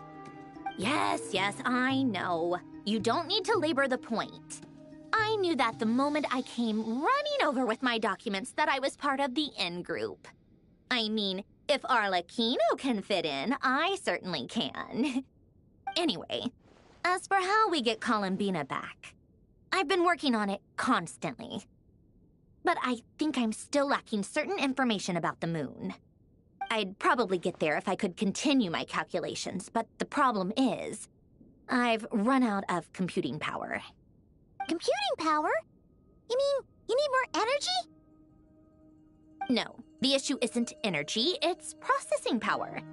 There's so much data to get through that the whole process has just ground to a halt. That's a tricky problem. René de Petrichor of the Nazissenkreuz Ordo once foretold the fate of the world. But I don't know how he did it. My guess is that he used the primordial sea's power. However, that won't work for me. His methodology was vastly different from my own. What's worse, they're incompatible. And, to top it all off, we can't even leave Nodcry. Ugh, this is so annoying. If I'd known we'd run into a bottleneck like this... Well, no, the design bureau's a bust as well. Curse that Dottore! Couldn't have made this harder for me if he tried. Oh, what do we do then? How about we grab a bite to eat and take a break? Maybe something will come to mind after you've cleared your head. You don't get it, do you? I'm trying to calculate the fate of an entire world here. And I need accurate results, not big prophecies. Where the heck am I gonna find the computing power for that? Ahem. Anyway, time to shelve the discussion on technical difficulties. Being a killjoy isn't very ladylike, after all. Either way, we've done what we can. Rest well, everyone. Remember to let us know if anything new comes up. Hawkeye? Is he hinting that we should talk outside? Let's go somewhere a little more private.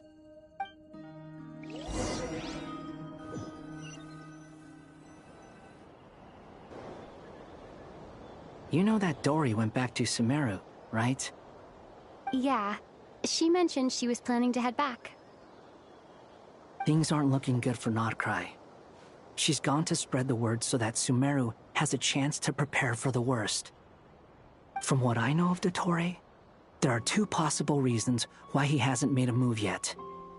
One is that he's still working through some kinks in his new powers. The other is, he wants to see how we're going to react. He'll easily devour everything eventually, so I guess he's in no rush to make it happen. The first false god he made was me. Now it's his turn.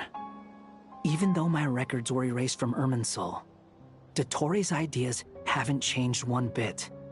He once told me that becoming a god was like turning yourself into a hungry wolf or giant serpent to devour the moon. Clearly, he began studying the moon goddess's powers long before he even tried making a god.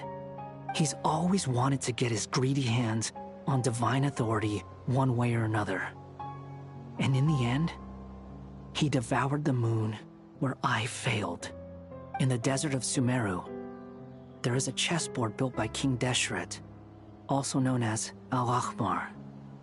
I don't know if it was a real game, or if he was just trying to challenge his servants and citizens in some way. But creating games and setting rules, gods do that as a matter of course. That's the kind of power Dottore craves. Now he has the Trilunar Authority. His power is leagues beyond the common people. I don't think there's any point in other nations rushing to the front line. They're better off focusing on defense and hoping they can fend off any threats that spill out from Nodcry. Either way, Dori will inform Lesser Lord Kusanali, and she will contact the other gods in turn. The Seven will have some recourse available. If nothing else, their protection should keep the rest of the world from descending into chaos as quickly as Nodcry has. So on the bright side, even if Nodcry is doomed, your friends in other nations won't be in any immediate peril. That's good to know. But I'm not ready to give up on Nodcry yet. There's a word for people who refuse to let anything go. It's called being greedy. Maybe it sounds greedy to you, and probably naive too. But whatever you call it, that's what gives me the determination to keep fighting. Battles are fleeting, but the will to fight is a long-term commitment. Give up for even a moment, and your resolve will shatter. Why do you always feel the need to do the right thing? No one is born to be a savior. I mean, who's gonna criticize you if you fail, or give up? Don't take this the wrong way, but Dottore said something similar to me. I guess the Fatui attracts people who don't believe in saviors. Not necessarily. It's less about belief for me. I just want to know how determined you really are. After all, I don't owe anything to anyone else here. Only you. You look kinda worried. If your arch-nemesis was about to achieve their ultimate goal, I think you might feel a little worried too. That's true. Dottore is about to become an omniscient, omnipotent deity. That's gotta be a bitter pill to swallow. Still, you're calmer than I expected. Obviously. I have to admit that my past self was a reckless fool who misunderstood not only the point of revenge, but how to achieve it. And as much as I want my vengeance, I know I'm not gonna get it by acting alone. If the world's taught me anything, it's to think before I act. Too bad it never taught me any other virtues, though. So, I am going to destroy Dottore, no matter what it takes. So, what's your plan? I'll get to that. First, tell me, what do you think of Sandrone? Just like Paimon said, she's a friend, part of the gang.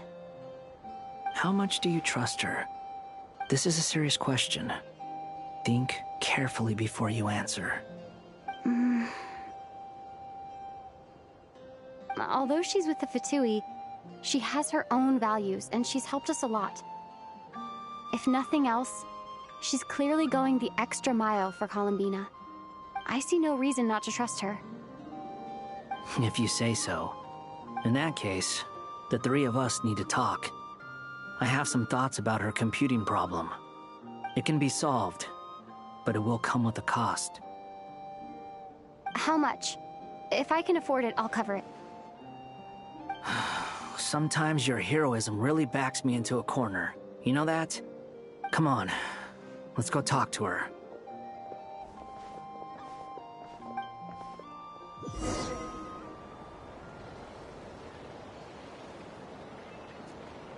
Okay, I'm going to start the next cutscene because I actually have to go to the bathroom.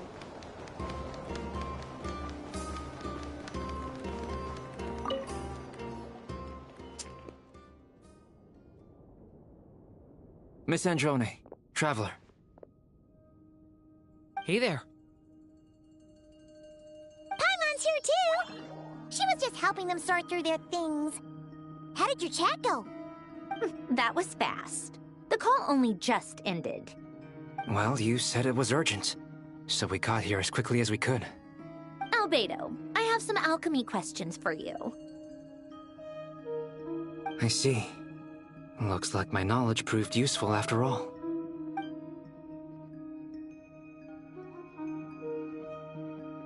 If I might ask, what is the end goal for the modified formula you'll be using? I needed to predict the future of the entire world. But I've run into some teething issues since trying to implement Renee's theory of the four Orthants. I see. I'll have a look at it. Still, computing power is the real issue here. How do you plan to solve it? A about that? It's been sorted. Oh, with the Traveler's help? Actually, you're not wrong. She found the person with the solution. Was it Hat Guy? Yeah, it was him. Wow! Go Hat Guy! Seems like all that time studying at the Academia is paying off big time. But where is he? Wasn't he the one who asked Albedo and I to come here? Come with me.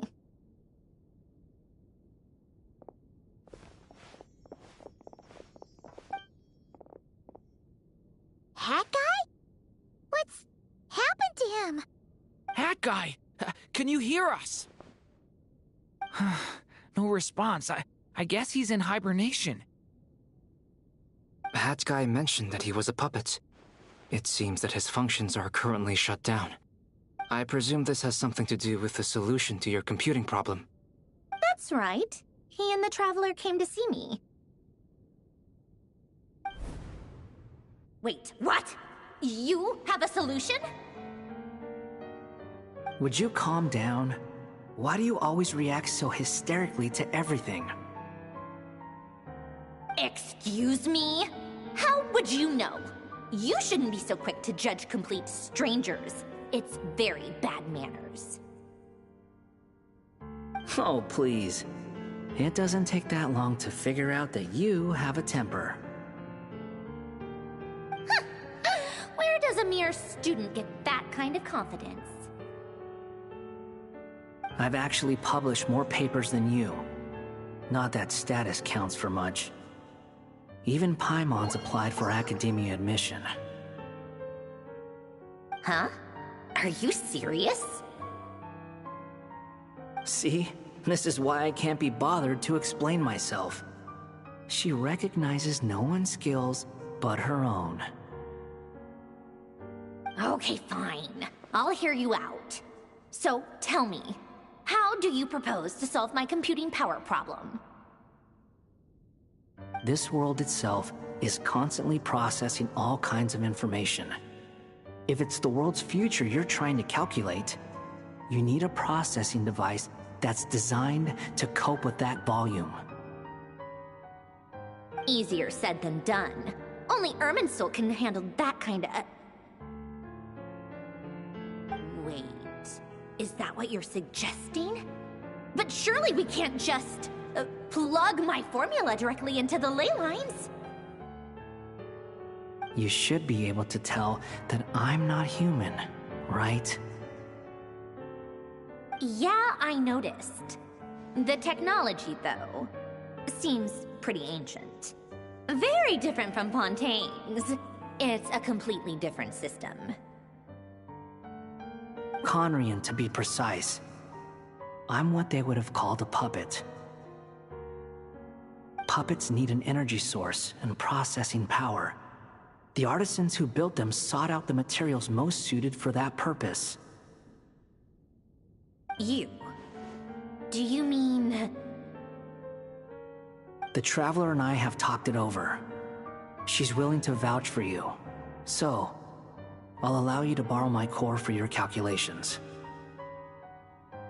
It was built using wood from a silver-white tree, which makes it a small part of Irminsul. Conrian technology and Irminsul wood. Who in the world could have built you? Are you sure about this? A puppet without its core will cease functioning completely. And if it's left in that state for too long, it might not recover. You could die if you do this. You do realize that, don't you? I can put two and two together, yes. No need to rub it in. I won't lie to you. This has never been done before. I cannot guarantee your safety. Doesn't matter. I'm prepared for the worst. Did you two actually talk this through? Is he... Are we really considering this? Yes, we discussed it. The bottom line is, he trusts me and I trust you. Let's give it a shot, shall we? Honestly, I have no clue where this kid even came from. But for whatever reason, he lent me his core to use in my formula. I'm very close to finishing my calculations now, and the core is currently in use. So I'm sorry, but I can only show you a sketch right now.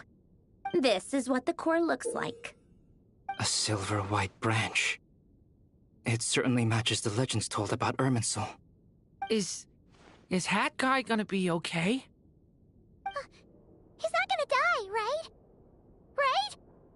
In theory, he should be fine. As long as we put his core back in time. Beyond that, all I can say is that I'll try my best to avoid risk and make sure the core doesn't sustain any damage. I think I know why you called us here now. Someone needs to watch over his body and make sure it's protected until the process completes. Correct. He said that the only ones he trusts here are you two, and the Traveler. And the Traveler will have other work to do.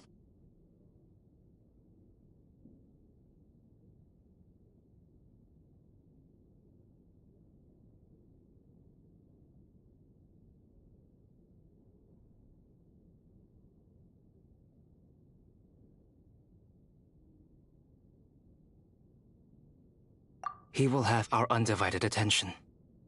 Aww, Hat Guy. On a more positive note, things are progressing steadily on my...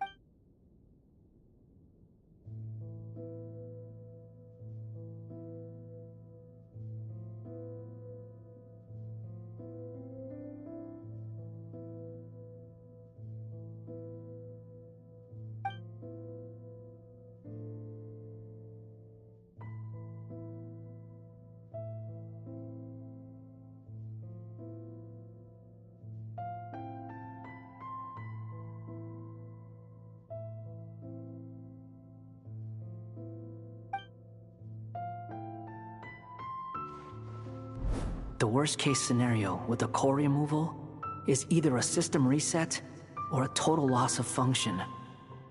A core is completely different from a heart. It's like another vital organ entirely.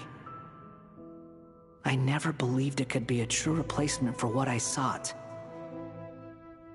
But in the end, it turns out the core was more useful to me. Pretty funny when you think about it. It's like the punchline of my entire life. Do you think there's any difference between a puppet and a human? If not, then this would just be another samsara. I have already experienced both a past life and a next life.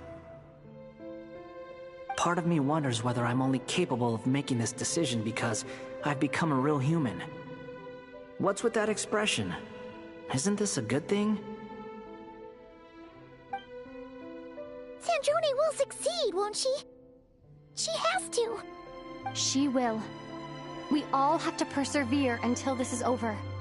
That's right. And I'll protect you all until a moment of victory arrives.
Who are you?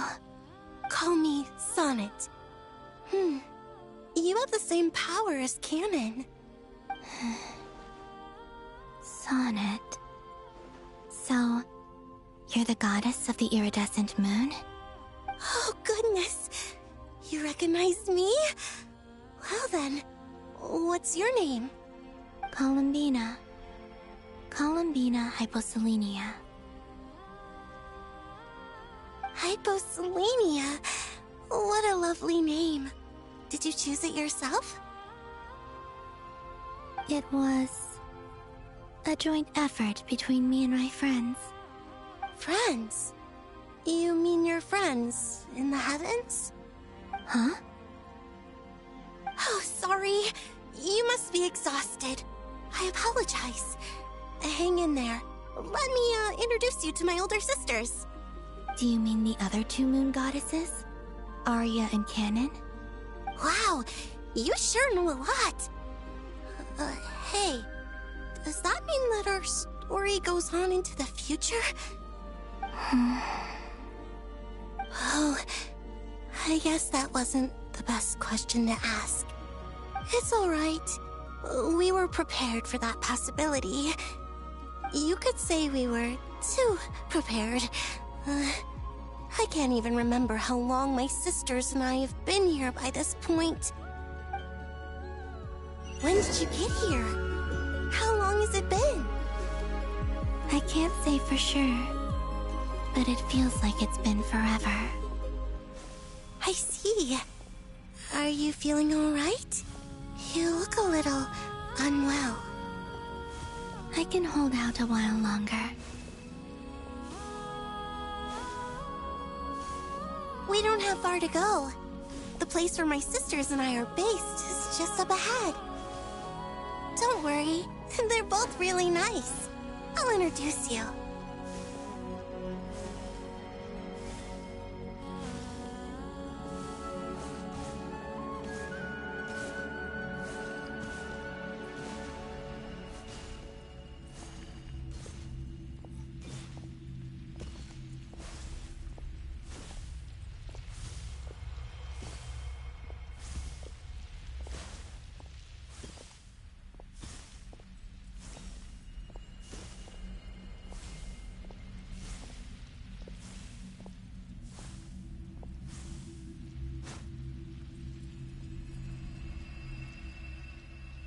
Sisters! I'm back! And look who I've brought with me!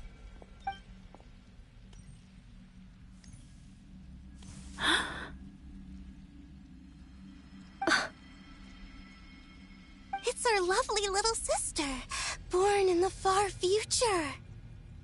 The pleasure is all mine.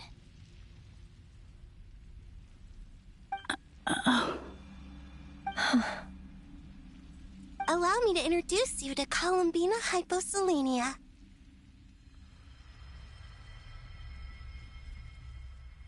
This is Arya, the goddess of the eternal moon. And this is Canon, goddess of the frost moon. Canon, don't you think Hyposelenia's power is similar to yours? Hello, Columbina. I apologize for our startled reaction just now. And please, forgive our little sister if she's been annoying you. She tends to talk a lot. It's fine. You seem shy. Don't worry, Columbina Hyposelenia. No one can hurt you here. Could you tell me where here is? Please. I must know.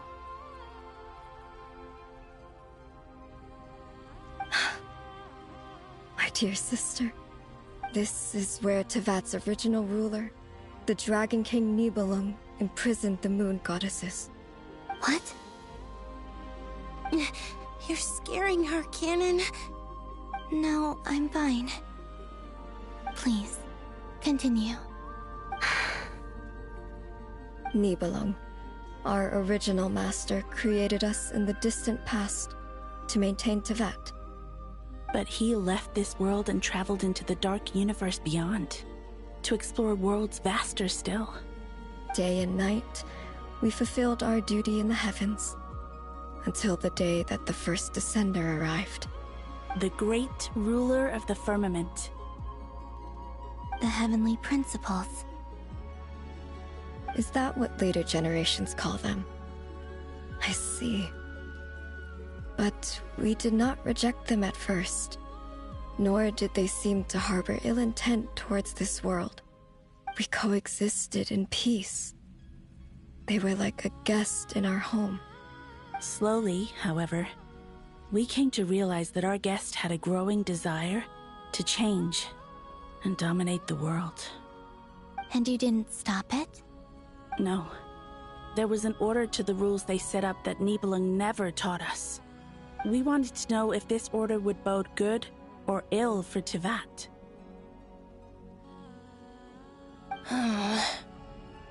All right.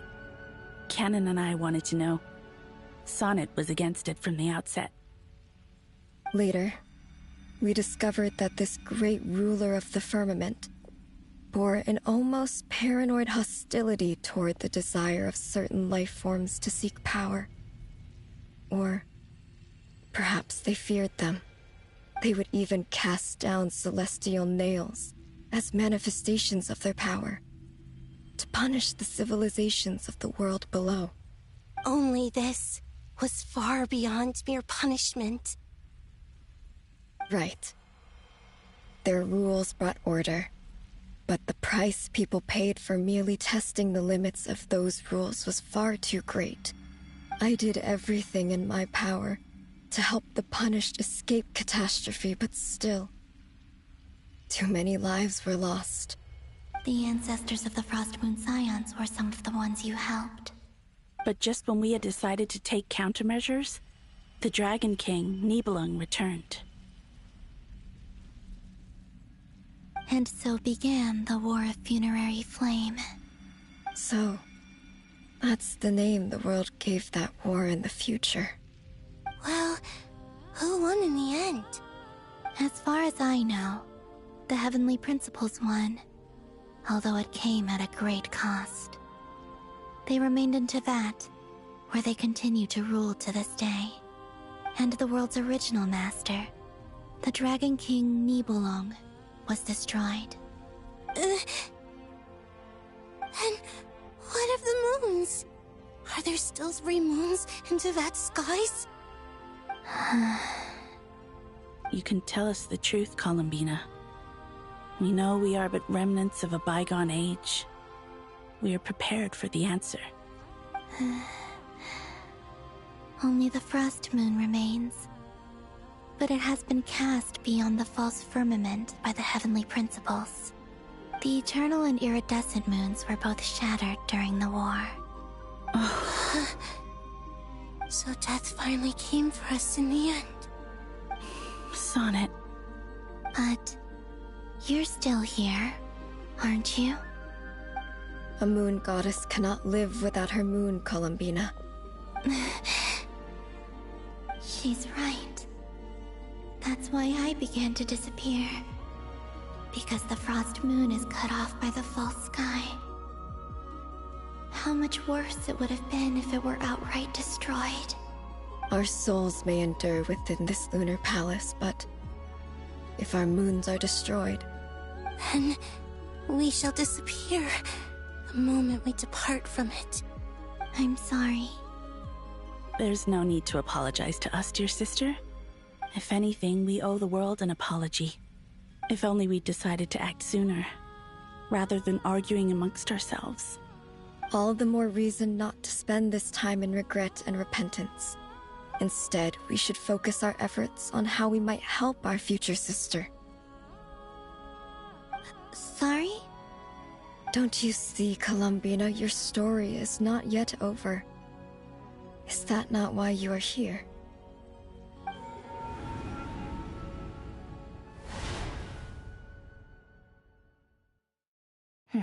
It's done. Initiate numerological array.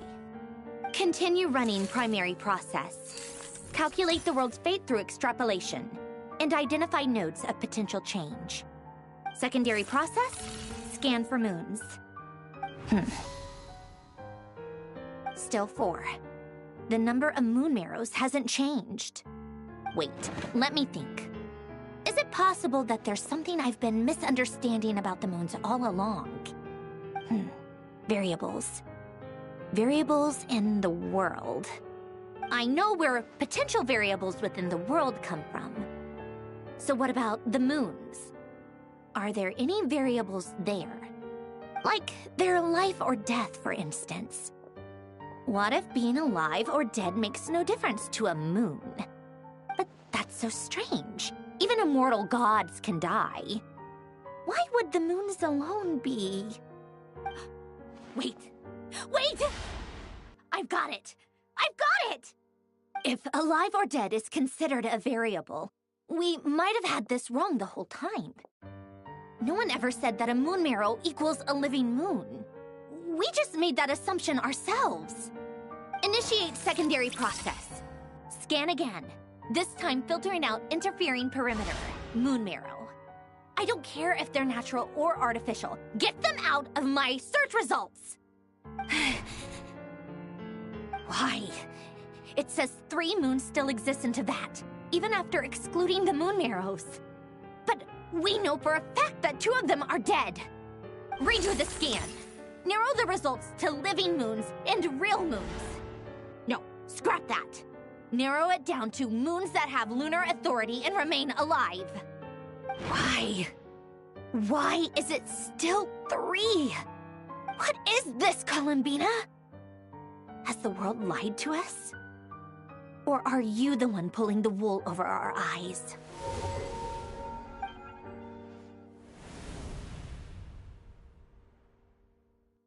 So, you think that the moon's reflection might be where Nibelung imprisoned the 3 moon sisters? Yes, it would explain a lot, such as why that space would respond to a moon goddess's power, opening the moon gate at her command. It would also explain why Miss Columbina has been unable to leave, and why time flows in reverse there. In the messages she sent, Columbina promised us she'd find a way to return, but we have no way of knowing how, when, or where this might happen. The fact that she still has yet to reappear in this world indicates that returning from that place is no easy feat. We cannot afford to simply wait for her. So you're saying, if she could return by her own power alone, she would have done so long ago? Yes, she certainly wouldn't leave it to this late stage when it's so touch and go. I've been giving this some thought, and I've come to believe that Luanatar might be an anchor that she left behind, as a sort of future waypoint. This could also explain why Luanatar is always by the Traveler's side. Sounds like a plausible theory. If that's the case, there must be some criteria we need to fulfill to allow Columbina to return to the present. The question is, what could they be?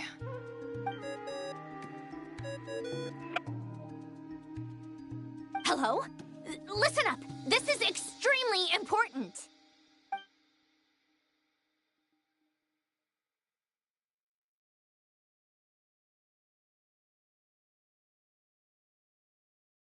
Not only is Columbina alive, but she may well exist in a form unimaginable to us. I'm still unclear on the details, but she's done something truly inconceivable in the past. And the clue to what she's done lies in the moon and Tevat sky. Truly amazing. Oh, I'm so delighted for her. I'm sure we all feel the same. And I'm sure Columbina is ready to get back here and fight by our side. I'll keep my calculations going and try to find some way of coordinating with her. But that's not an excuse for everyone else to slack off, okay? All of you had better keep trying to think of solutions. How can the dead moons still live? And Luanatar...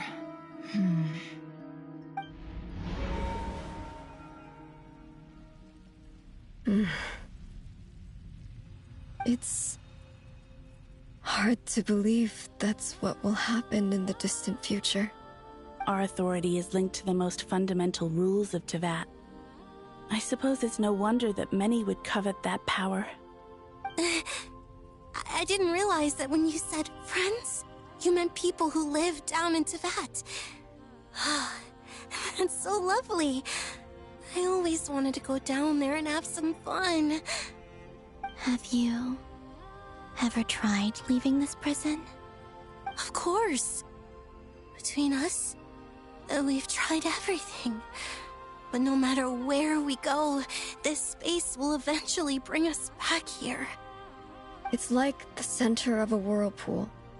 Everything ultimately converges here, at the moment when Nibelung imprisoned us.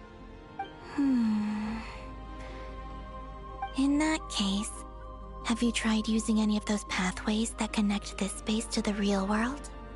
Sorry? What are those?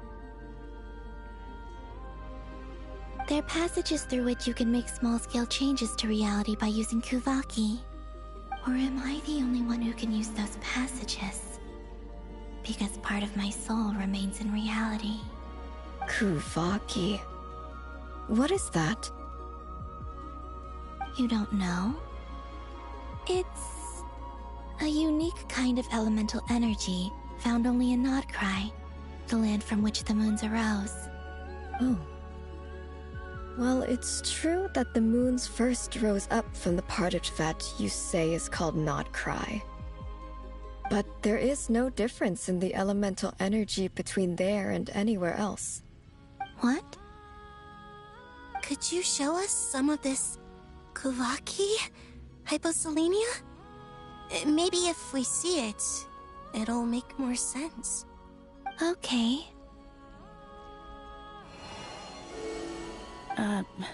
Isn't that just your power? What? But it's everywhere in Nodcry. In the air, in the land. Even the creatures who live there have adapted to its influence. How curious. This Kuvaki certainly did not exist anywhere in the world before we were imprisoned. Let alone influence living creatures. So, how exactly does it affect them anyway? Can they float in the air like us? This is so strange. Why would their reality differ so much from mine? Columbina, you're looking for more than just a way out of here, aren't you? Yes. If I am to help my friends, I will need trilunar authority on par with that of our foe. You mean... you'll need our power? This sounds extremely risky. The Three Moons' powers are not mutually compatible. Concentrating them into one goddess will be a very painful process. And if anything goes wrong, it could tear you to pieces. I know. But I'm willing to take that risk. Even so, let's say we successfully transfer our authority to you. How will you take it outside this prison? Nibelung constructed this realm specifically to prevent us from using our powers to interfere in his war. No moon goddess can leave this place alive. What if I don't leave alive?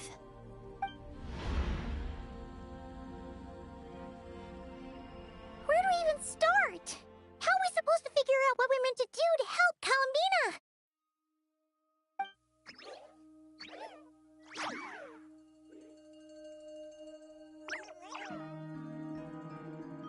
Columbina, what do you need from us? If she really got to the beginning of time in there, how do you think she'd leave us a message?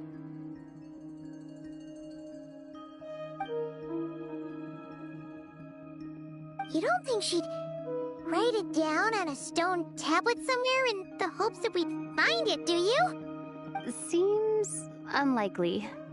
Columbina may not talk a lot, but she thinks deeply about issues like this. Let's review what we know. This is the Columbina who fought alongside us against the Reykir of Solnari, and with whom we celebrated Moon Prayer Night. She knows our personalities, our ways of doing things, even our unique strengths and abilities. So, if she wanted to tell us something from a long, long time ago, what would she do? Oh.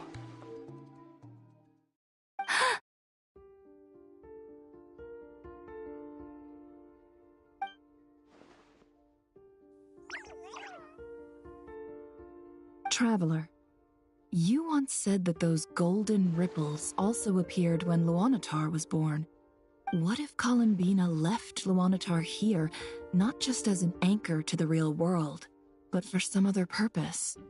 If she is part of Columbina, and Columbina knows that I can see past events through her... Oh yeah! Like when you peeked into Rarer's past through his heart! Nefer, wait. If you're right about this, and you can really see past events through Luanatar, your eyes, they'll... Oh, I know. Looking at Rerir's past in Conria was already enough of a strain on my eyes. Looking this far back into the past, it'll surely blind me. But it's our only chance.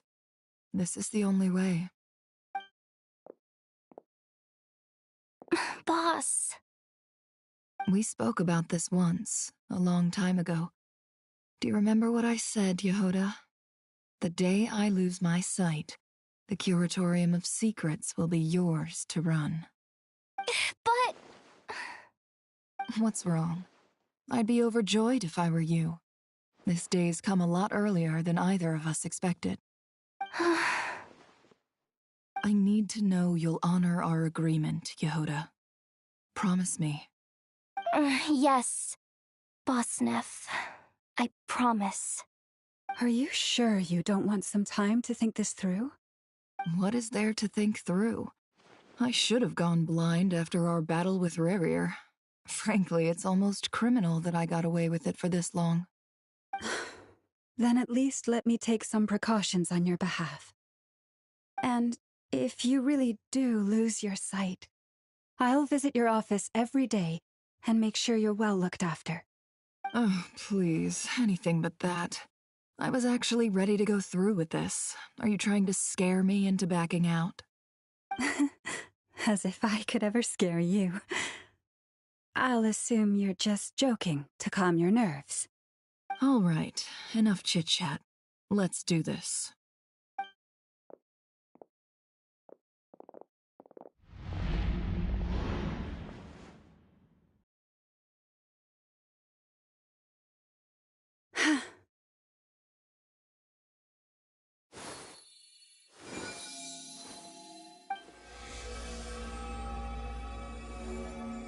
All done.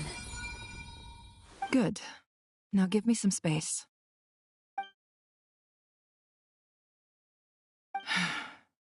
Come on then, little one. Show me what happened in the past.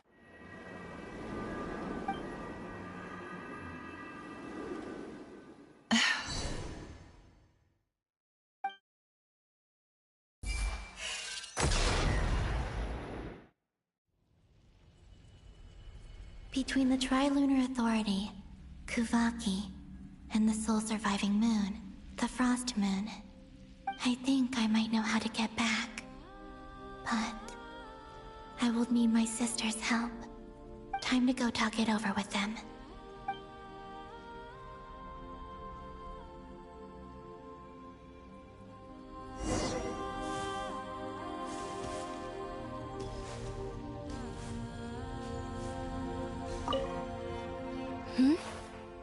Have you decided what to do?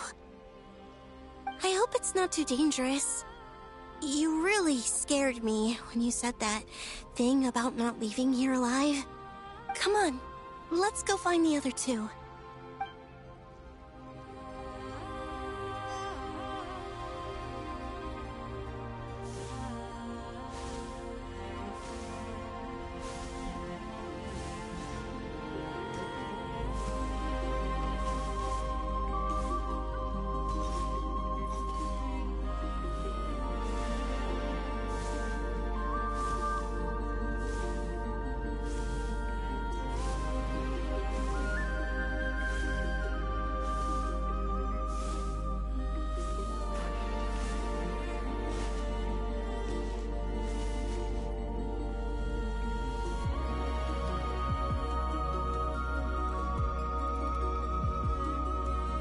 I'll be right back. I'm getting a phone call, so I'm just going to pause the broadcast for a tiny bit, okay?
Okay, back.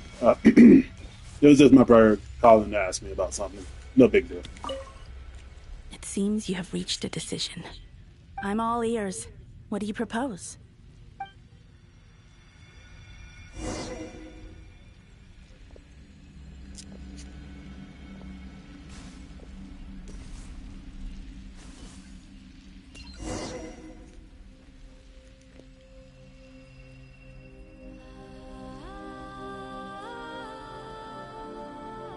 Have you figured it out, Columbina? Tell us, how do you plan to leave this place? I intend to die here, in this moment, and then be reborn in the future with the help of my friends. What? What are you saying? How can the dead be reborn? And how will you inform these future friends of your plans? You can't exactly leave oracles. Nothing can escape this place. Not a single ray of moonlight. And even if you found a way, what if they never find the message you left for them? You'll... No, that won't happen. Come again? They will find my message. I'm sure of it. I'm not following. How exactly will you achieve this? It's quite simple, really. First, I will leave my soul here.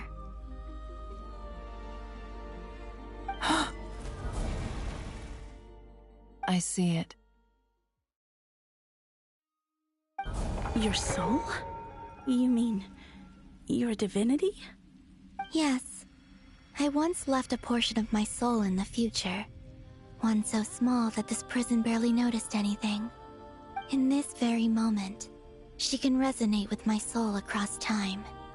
When the time comes, I believe that she can serve as an anchor to pull my soul from here back to the future reality. Just as gravity connects the world to the moon. Exactly. In the future, where I came from, the moon has been cast beyond the false sky, but I can still feel that it is there.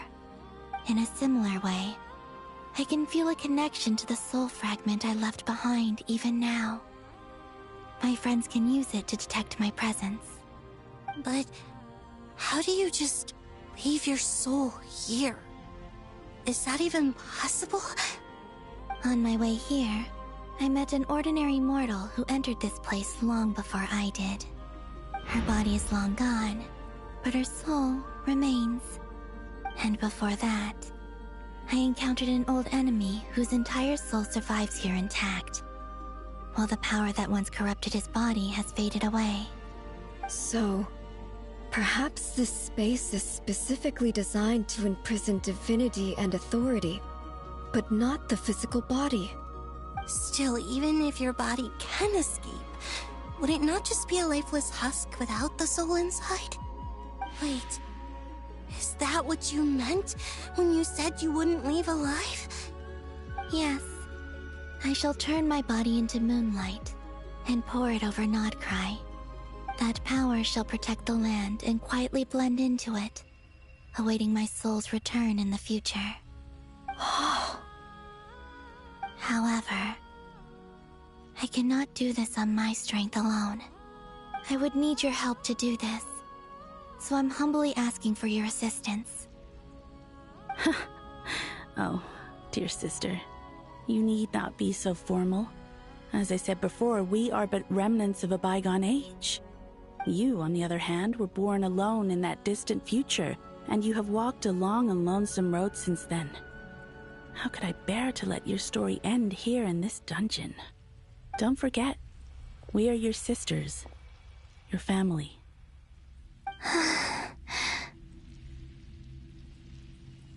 Arya's right. Actually, I've always wanted a little sister. Can you imagine how it's been for me? Getting nagged by two older sisters all the time. Now, I finally get to be the big sis. And not just that, but I get to help you return to your world, too. How could I say no to that? Sonnet. Canon?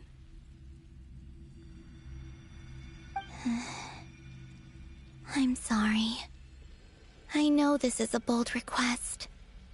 The Frost Moon is rightfully yours, and it remains intact. Oh, no, please, don't misunderstand me, Columbina. I was just thinking back on the years that the three of us once spent together. You cannot imagine how happy I am to hear of the future world you describe. The Frost Moon Scions, your lovely, kindly friends. For the three of us, whose purpose in life was to maintain the peace in Tevat, it is a great relief to know that the people of this world live in such an abundant future. If your plan can save them, and save Notcry, I will gladly give you all that I can. Besides, the three of us have been together since the day we were born. I could never abandon them to live on alone without them. Canon. Still, I do have one question I would like to ask you before we proceed. Certainly. What is it? Why do you cover your eyes?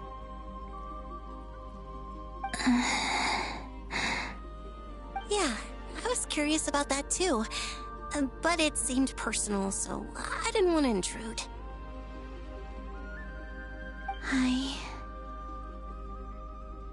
There was a time when I refused to look upon the world. I believed it was full of nothing but lies and falsehoods. I wished to hide my feelings, seal my heart, until I could return to my true home. I see. Perhaps that decision saved you from ever having to see the false sky again. But at the same time, you likely missed out on many true and precious things, like the smiles on your friends' faces. Promise me this, Columbina. When you return to the future, open your eyes, take a look at the world around you, and see your friends. I'm sure that you know this already, given that you long to return, but that is your true home. Give me your hand, Columbina. Arya, Sonnet, you too. Okay. All right.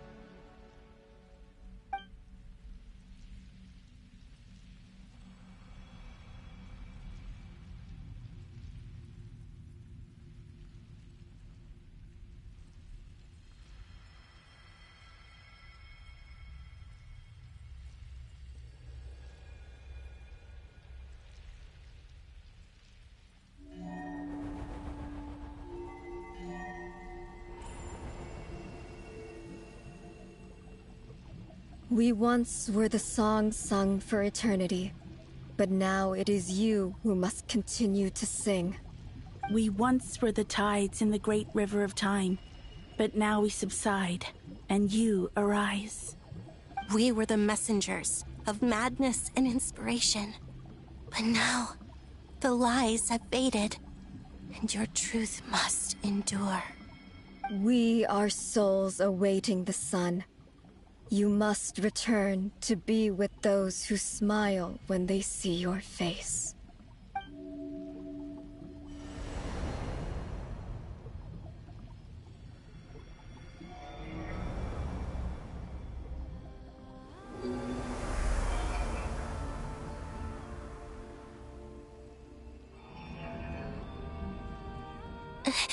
Is it done? Yes.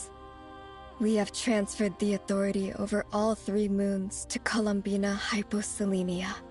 From this moment on, she is the Tri-Lune Goddess, the one and only moon goddess of this world.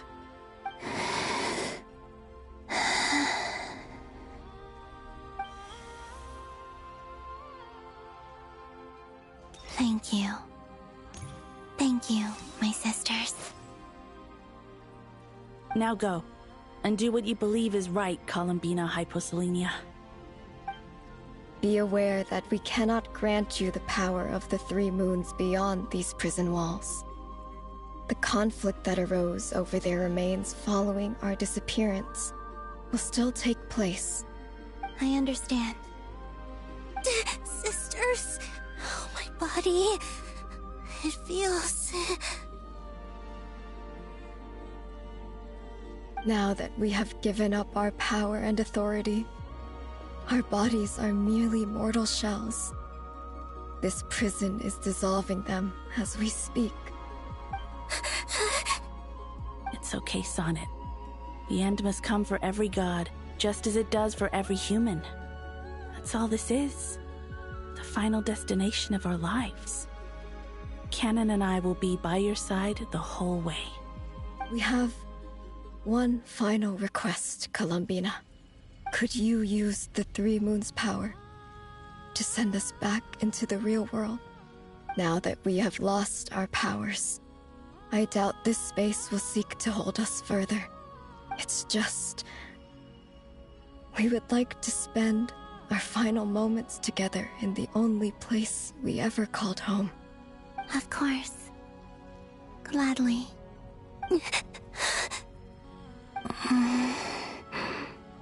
Sonnet? Yes? Don't... I wish I could tell her not to give in to the abyss.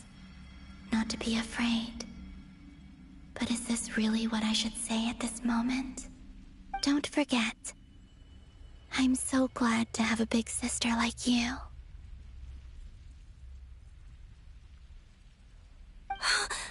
No, Hypo... Thank you. I'm okay. I'm not afraid. As long as my sisters are with me, I won't be afraid.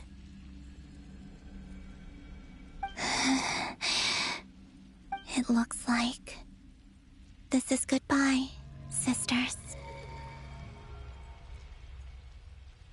Goodbye, Columbina. Take care of this world in our stead. I will.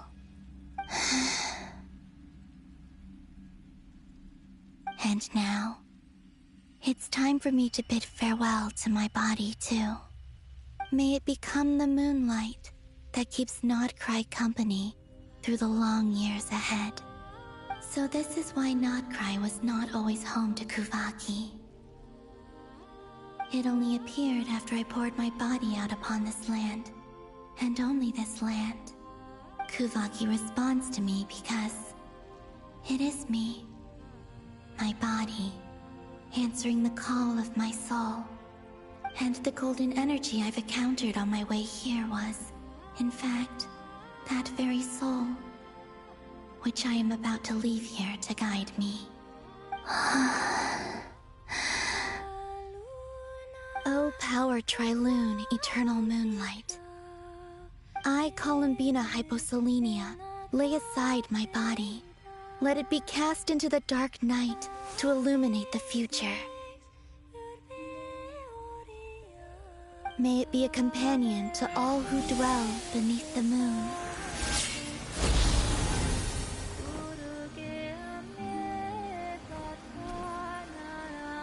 Until the time comes for me to return home.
allowed to see that? Is anyone? Can you still see? How many fingers am I holding up? I see 2 fingers, and a look of sheer terror on your face. Truly astounding, Miss Nefer. Your eyes have glimpsed the very ends of the world, and yet they remain as sharp as ever. Or is the credit for this miracle due to Miss Lauma? It seems that even time itself is no match for your medical skills. Surely you jest, Mr. Flint. I suspect we have Columbina to thank. She must have realized the immense toll that the ritual would take and purposely set aside some of her power in the past to protect Nefer's eyes when this moment arrived. There is always a great price to pay for witnessing the truth, but it seems that this time, Columbina has shouldered that burden on our behalf. She chose the perfect method of getting a message to us. Though her eyes were always shut, she was clearly so perceptive. She knows us well. She knew exactly how we would think and what we would try. Despite being separated by time and space, we're seeing the same possibilities and seizing the same opportunities. We still don't even know if she's okay right now. But as long as there's a chance we can do something, we'll fight to make it happen. We'll get you back somehow, Columbina.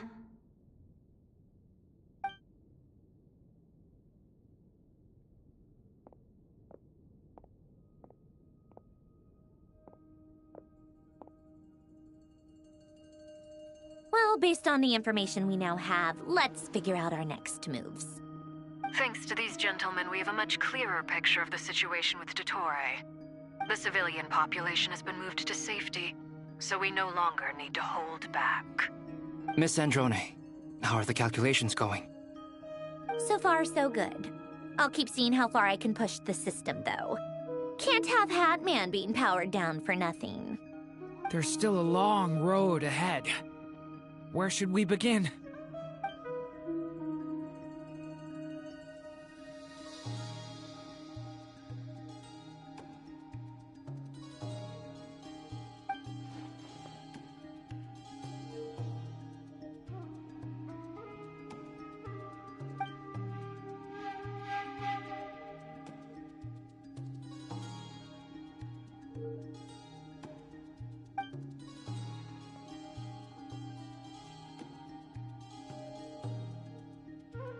Our plan is clear. Time is short, so let's get moving.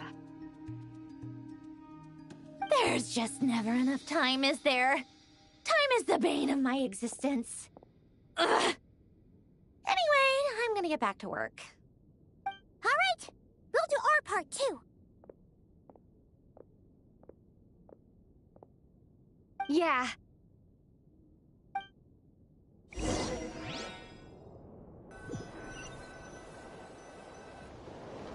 Albedo's theory says that elemental energy can dilute the light realm's power, but I'm no expert in building elemental defenses. Sounds like something out of the advanced elemental theory section of the library. Whew.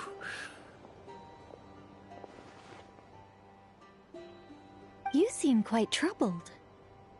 Well, yeah. I mean, who doesn't get a little flustered when they're completely out of their depth? You were the very picture of confidence back when you approached the Hexen Circle. Eh, I could have been faking it through that whole meeting for all you know. Who's to say I'm not just a ball of nerves in a charming and gregarious package? Oh gosh, really? I'm so sorry, I had no idea. Well, you're all the braver for it. Still, I was much more in my comfort zone than I am here. At least in Mondstadt, you can cry for help from a cliff top and actually stand a chance of summoning Barbados himself. Things have never looked bleaker than they do now. If we don't pull this off, Tevat's doomed, isn't it? Oh, you think so? Actually, yes. Yes, it probably is. It's a shame. Don't put too much pressure on yourself. Tevat has faced annihilation many times in the past, but it also gave us you, didn't it? Hey, don't give me that. It's not like I'm anyone special. I disagree. Every human born in this world is special. We angels have always believed that. In that case, this humble human being has a big favor to ask of you. I thought you might say that. I'm sure Alice, in her great wisdom, sent you here precisely to help us in this difficult time, yes? Well, that has less to do with her wisdom, and more to do with my power. Of course, of course. Well, the thing is, these elemental defenses we're about to build, I don't think it's a question of if they'll fail, but when. Durin's findings from his patrols make it clear that Dottore is constantly expanding his territory. First it was his lab, then the design bureau, and now this. It's not realistic to completely stop him encroaching on the rest of Notcry. Rather, our goal should be to stall him for as long as possible. If Miss Sandroni's calculations are correct, well, they're the closest thing to certainty we have in this situation, so let's assume they are. Anyway, her calculations suggest that our best hope for victory lies in Miss Columbina's return. It's up to us to slow Dottore's advance and buy time for her to make a return. Are you asking me to help you with building the defenses? No. I'd like you to prepare for what comes next. When he eventually reaches us, we will have to fight him. You were an angel once and a mage now. I'm asking you to lend us your protection. Oh. Can I take it that you're triggering the terms you fought for during our three-way talks? Well, technically those terms were about protecting Mondstadt. But if you're happy to agree to the change in location, then yes, let's do that. You're cashing in on this much sooner than I'd imagined. Well, yeah. The way things are going, I might not get another chance. Very well. The mages have heard the knight's plea, and we will respond. To tell the truth, Alice and I had already discussed how we might help you all, so I didn't come empty-handed. I always like to be prepared.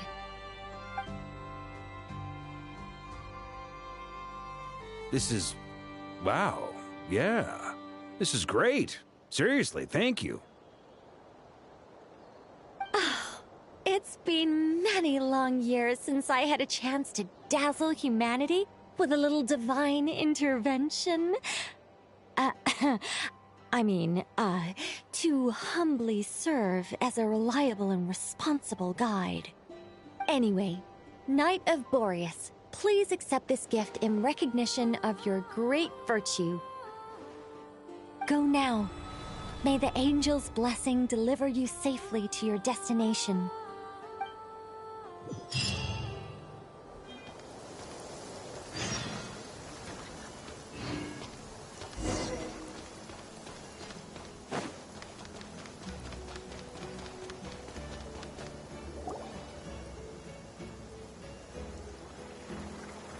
Ah, you're here.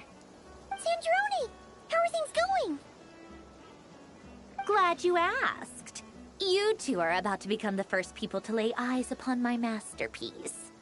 Or should that be the first person and the first, specter? Hey! Whatever. Come, feast your eyes on this. Wow! We've never seen something like this before! This meter displays the progress of my formula. Currently, it's still making the most important connections. Once it's finished running, I'll deliver it right to your side. And then, we can finally bring Columbina back. What do you mean, deliver it? Can't you just tell us over the Dodo communication device? It'll just be some numbers, right? Ugh, you're such a greenhorn. This isn't the kind of formula you solve in math class. It's a highly complex algorithm capable of constructing a framework of rules.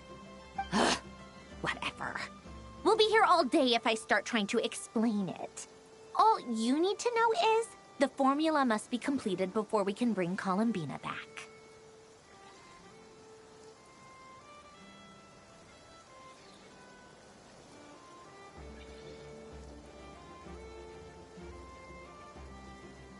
I'll share the data with you.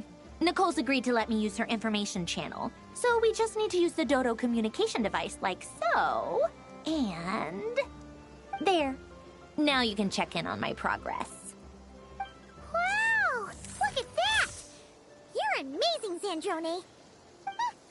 About time you recognized my genius. Took you long enough. Anyway, that's all for me. You should check on the others if you have time. Make sure we don't have any weak links in the chain. That might sound harsh to you, but close supervision is a common practice in a Fatui. Not looking to catch anyone out. I just care about everything going smoothly. That's all. I'm kinda stuck here while the formula's running, so I need you to be my second pair of eyes in the meantime.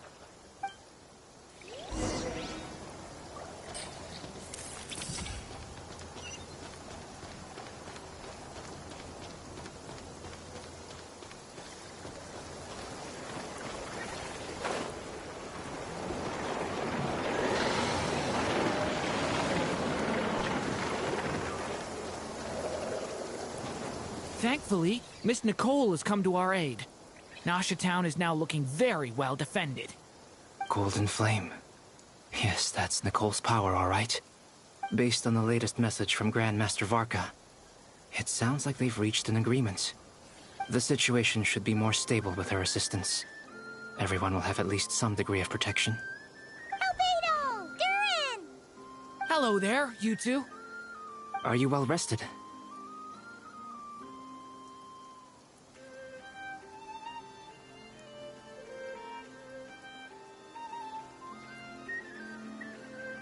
That's good to hear. As per the plan, Albedo and I will be in charge of Nasha Town. As Dottoro's energy field expands, it's creeping ever closer in that direction. But we will do our best to hold our position.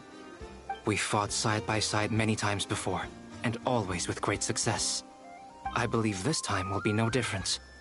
So don't worry about us. Focus on fighting Dottore.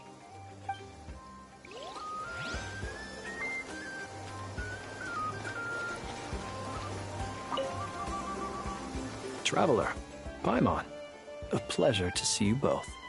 Twins! How's everything coming along? Fairly well, if I do say so myself. Personally, I am ready to confront Dottore head-on. Ooh, you sound much more serious than usual. To be honest, I am not usually fond of exercising my full strength. For one thing, it's hardly conducive to maintaining a low profile. Besides, I believe one should have the right to choose when to show their hand. I am conserving my strength until the moment of battle is upon us. Anything to boost our chances of victory. Seeing you get into the zone like this really puts Paimon at ease. Huh, Traveler?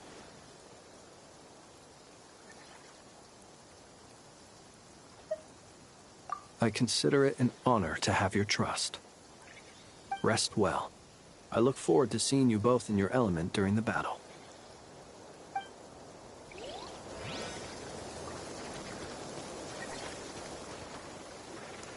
Yes, Miss Moonchanter? What are you staring at? You always address me in the strangest ways. Lady Moonchanter 1 minute, Miss Moonchanter the next. Yes, and? Are either of those incorrect?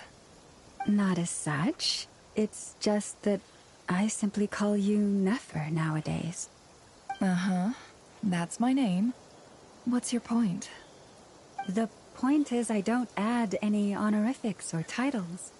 Meaning what? That maybe we're on friendlier terms now than we used to be. Is that how you see it? And I thought I was the one with eye damage. Never! Wilma! Paimon, Traveler. Just swinging by to check in on you. How are things going? Did you manage to get some rest? Don't worry about me. I won't slow us down. And I give my all to ensure our victory. Ah, yes. Allow me to give you two a quick checkup. All done. You're both in good shape.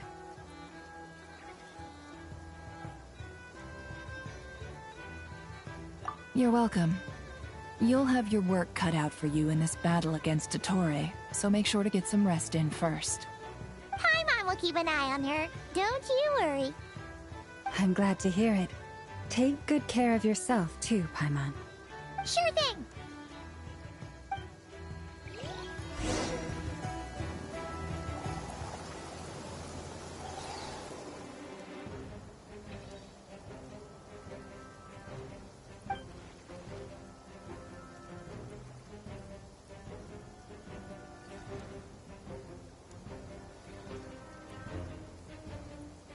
Here they come. That's quite a horde. As we expected. Get ready, everyone. Take your positions and prepare to engage. Let's begin. I'm at the ready.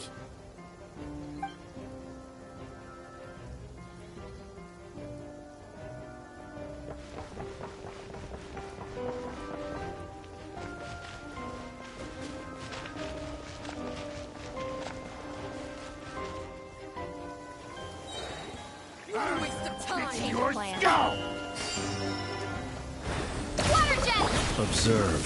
Huh? Close your eyes. Burn. No more.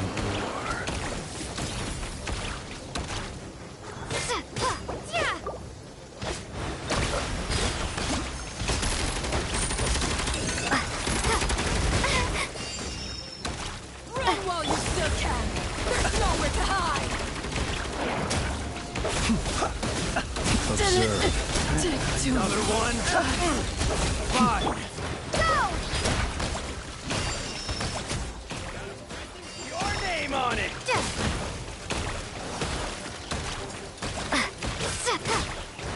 You're pretty strong.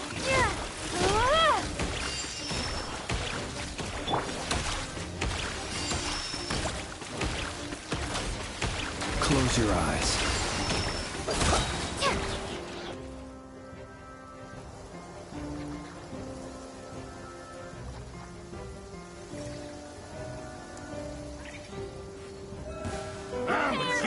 Your skull! Forrest? No more lies.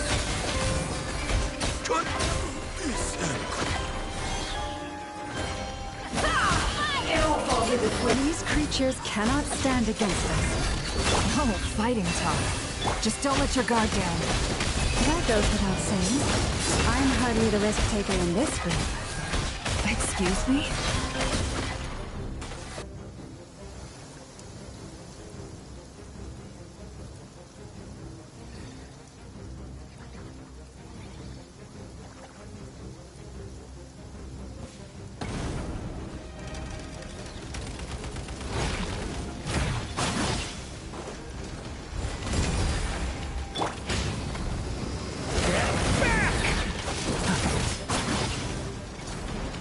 No! Not yet! Burst forth! Moment of birth!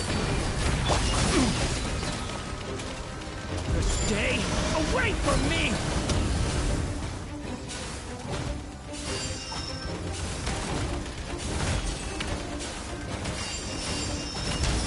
That was easier than I thought.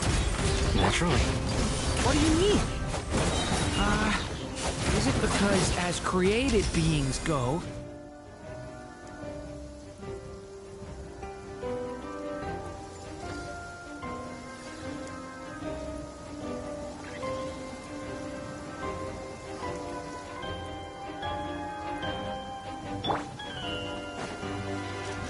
Forrest, protect...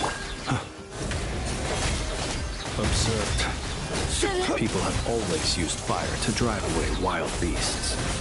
Wouldn't a lantern work just as well? You read my mind, my dear friend. I was just about to say that. All right then, dear friend. Bring the light. It all falls into place.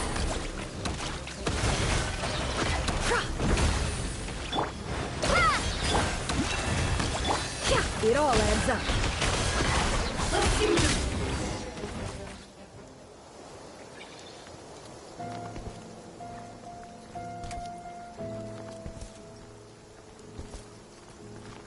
You're looking well. I trust you've had a good couple of days. Dottore. It's actually a good thing, in my view. If the subjects of my experiment were to die prematurely, it would throw quite a wrench in the works. And so, I must thank you all for your resilience. We are no longer on the same level, but you are nonetheless worthy of my respect. A creator god should be merciful and gracious after all. And in any case, it is only right that before I end your lives, the world is informed of the arrival of their new god.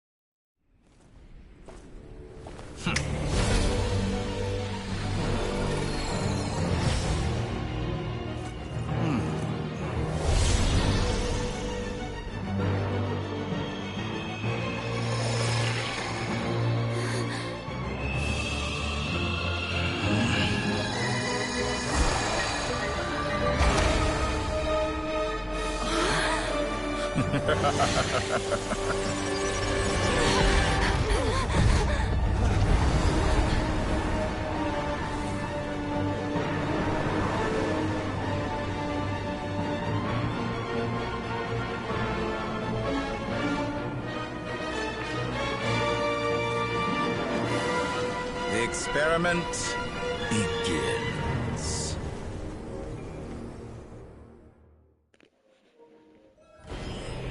With the marrow of the three moons in my hand, behold the false moons fall!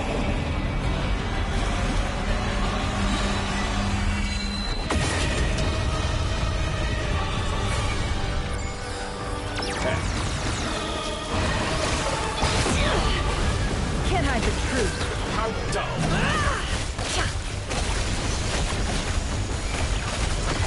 It all falls into place.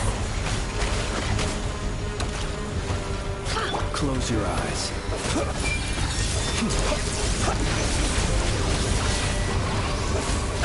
Night falls.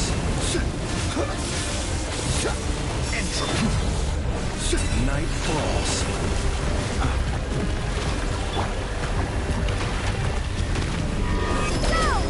No more lies. Let's see what you're made of. Moon's remnants fall!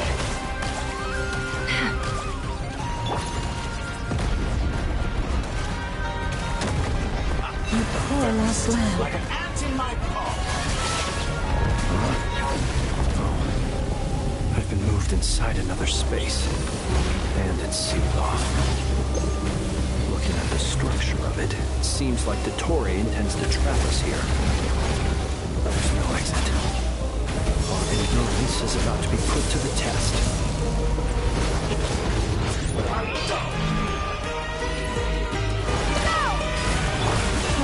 Protect us.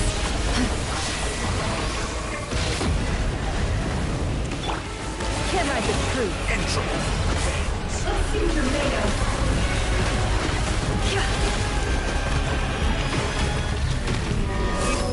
It all adds up.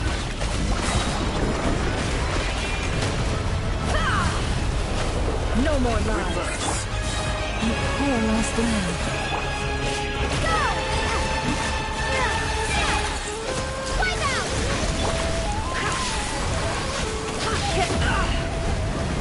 It all adds up. Pathetic. Let's see what you're made of. Good. Keep it up. I'm still Can I collecting be the true? marrow of the three moons in my hand. Behold the false moons fall!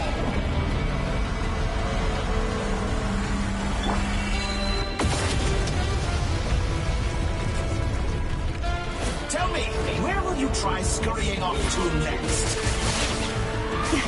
A grave looks like Dottore has opted for a divide and conquer strategy. But we will not allow him to triumph.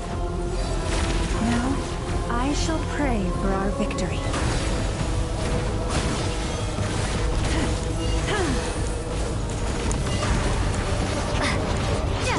Entropy bends to me.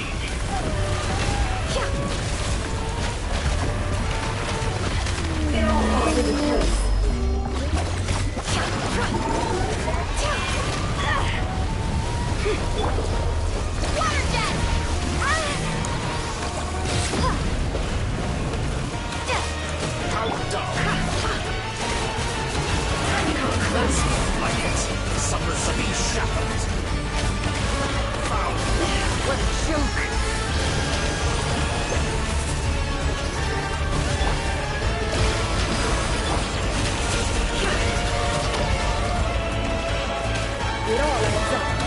Did you honestly think that would falls into place.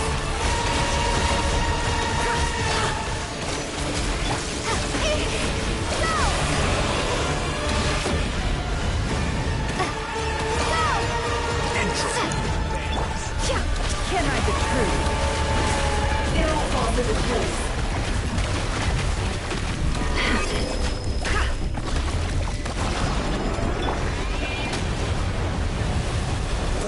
Water jet!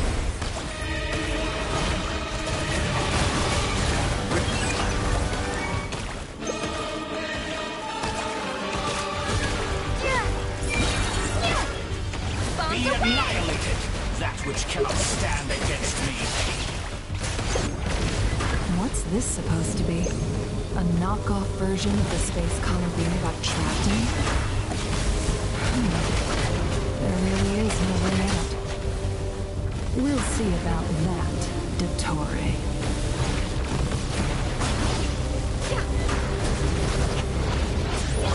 My apologies, I had not intended to take your teammates from you. You have a choice now. Obey, and I can release them. An excellent deal, if you ask me. Won't you consider it? Did you honestly think that would hit me?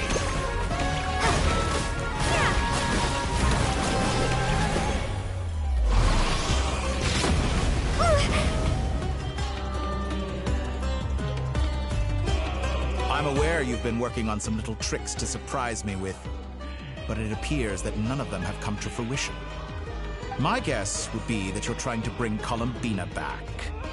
But then, where is Sandrone? Or are you trying to buy time for her?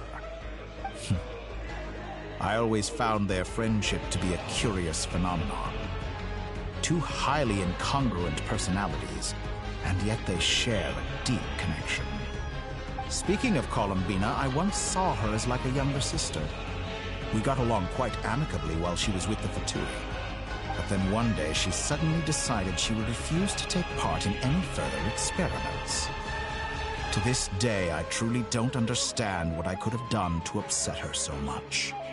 It's such a pity. I could have had a sister, a family. But alas, she grew to dislike me. My guy! Who wouldn't grow to dislike you? You're not fit to be family to her. That I can't deny. So many people, all obsessed with playing out the same. Oh, he changed his mask. I didn't even realize that. This world is rotten. You never get to see his true eye color, huh? And then there's you. You had every opportunity to reach the right conclusion. The thought of killing you off like this?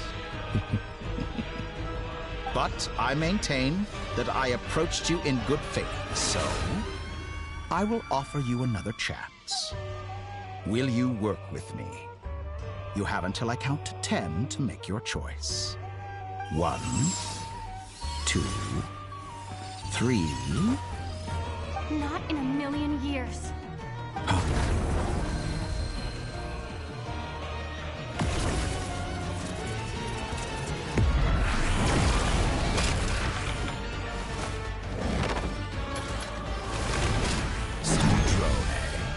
What a pleasant surprise. I didn't think you'd join us all the way up here. You're as sick and twisted as ever. Don't fool yourself into thinking anyone's grateful for the chances you're offering them. Sandrone, the formula hasn't finished running yet. Funnily enough, I was just discussing a collaboration opportunity with the Traveler, and then I see you, who I must say is a good example of an opportunity gone to waste. Gone to waste? I said that everyone would get one chance, and you've used yours to march right back into the lion's den. So yes, it's an utterly wasted opportunity. And what makes you think I believe a word that comes out of your mouth? I was planning on disposing of your little formula after wrapping up more urgent business here. But since you've taken the trouble of serving it to me on a silver platter, I can simply bring it forward in the schedule.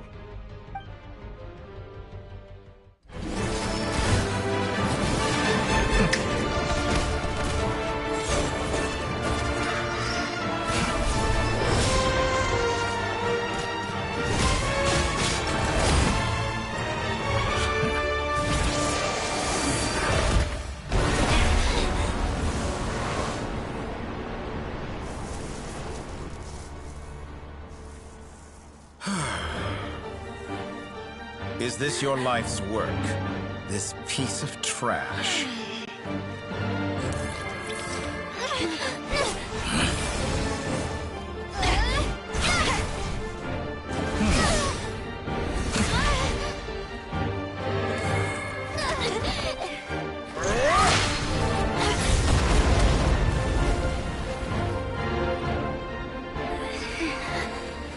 Your formula runs too slowly, Sandrone. You put your hope for success on others instead of fighting dirty. That is why you have failed. Now, whom should I slay first? Any volunteers?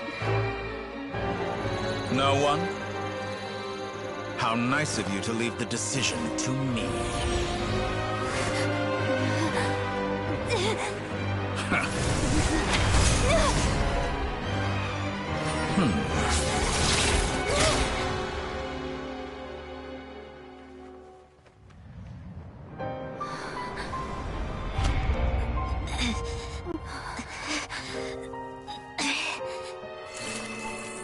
Oh, how unexpected.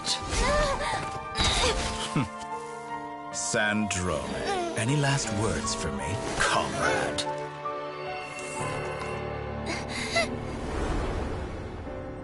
Is there anything you wish for?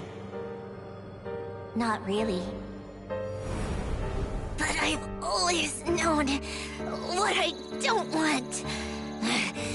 Go to hell, Dottore.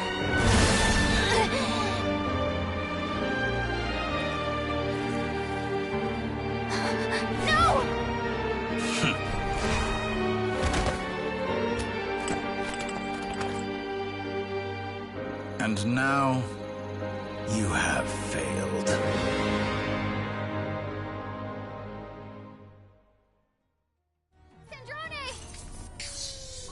Now you see how fragile mechanical contraptions are. Just a gentle tap, and they fall to pieces. However keen of an inventor Sandrone may have been, her death spells the end of the formula that was running inside her body. Of course, I have to commend her for making it this far. As her colleague, I have to admire her stubborn tenacity. Now, it is time for you to take your place by my side. My count was interrupted, but the second chance I extended to you still stands. Once again, you are welcome to join me. By now, I'm sure you have gained a greater appreciation for the power and authority I wield. What is stopping you from embracing a new world of endless possibilities? Not in the mood to talk? As you wish. You seem less talkative than usual today.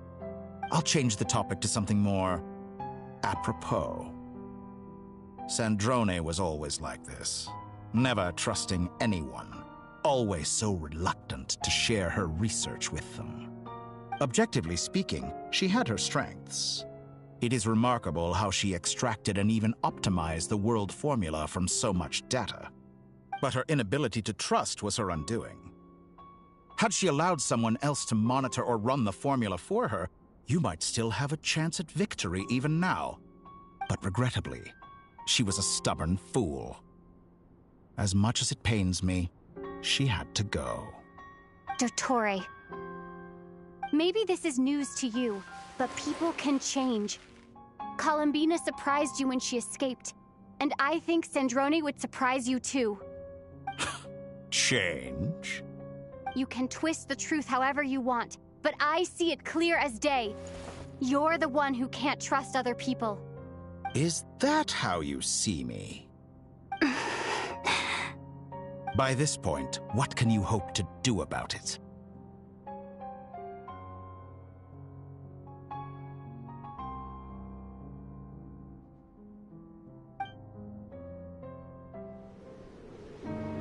It is pointless to fight on. You've already lost. Wrong. You can't win this, Dottore.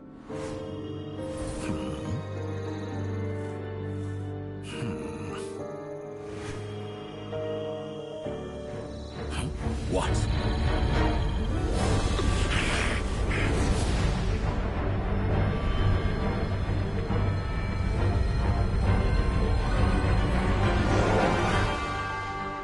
My formula can get us 90% of the way. It will connect you to Columbina.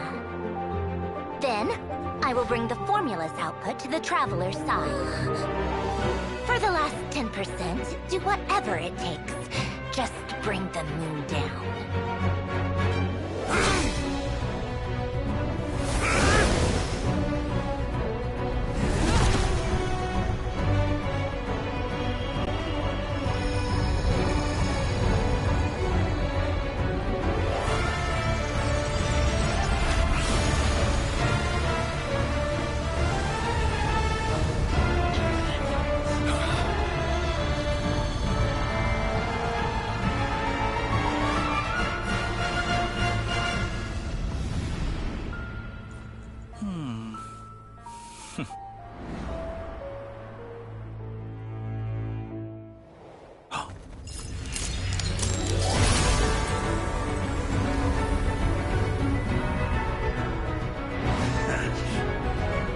The moon will never be yours.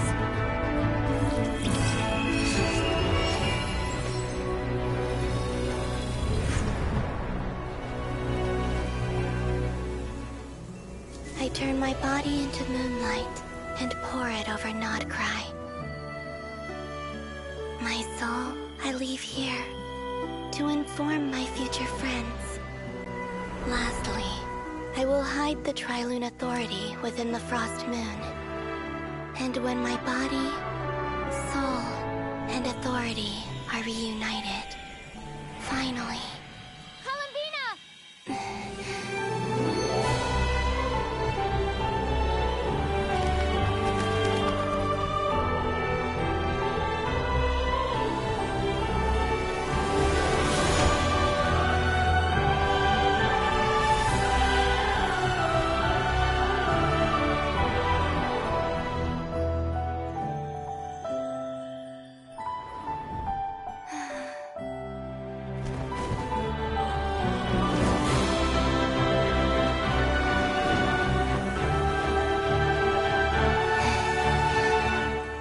It's been too long.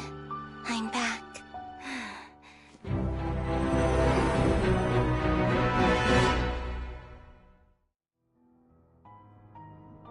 Stay focused on the battle, Traveler. What a touching reunion.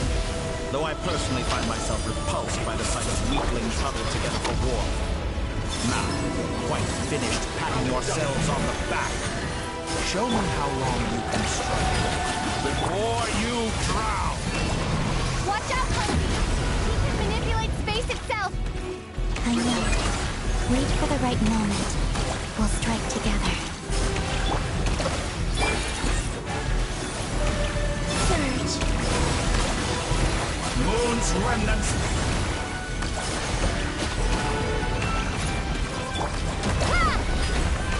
Did you honestly think...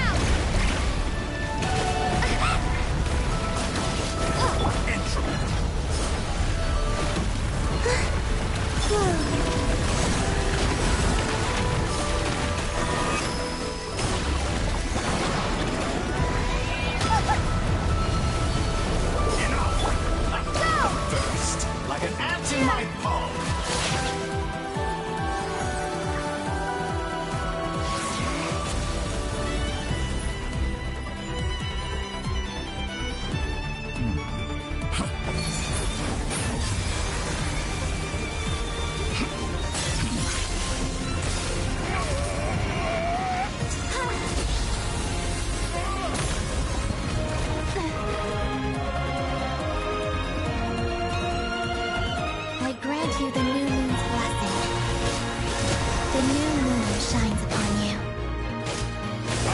growing weary of your stubborn resistance.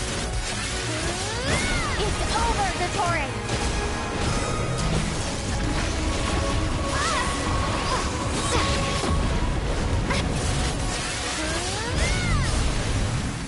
No longer must the world cower in the cold night.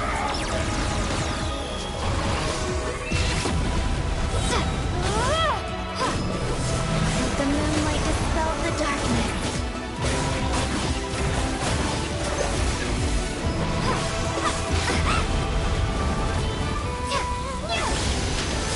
Everlasting. Our future is not yours to command.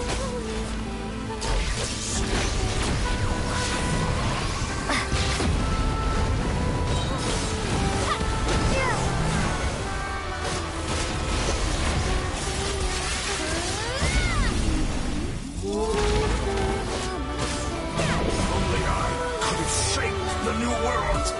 Only I.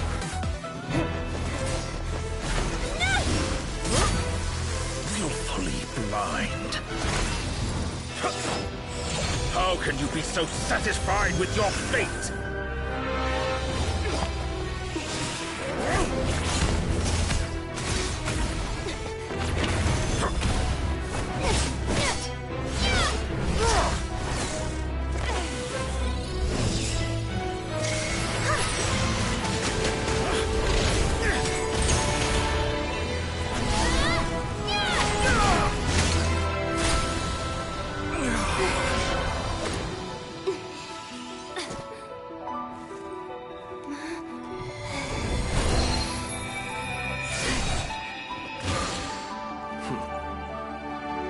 This battle was never about fate. It's about friends, family, and the home you stole from them. So dull. Only the weak rely on each other for comfort. You shall see. Once I transcend fate, you will be nothing but fodder for my grand experiment! That will never happen.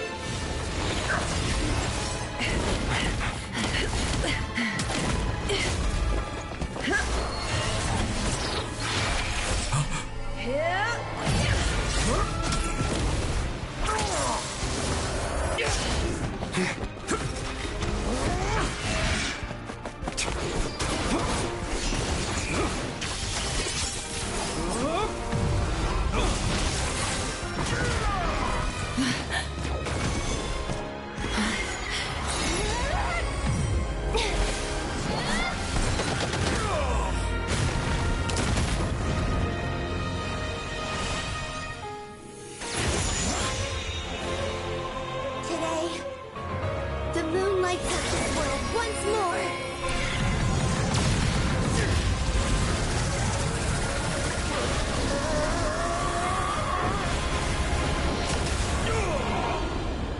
This loathsome world.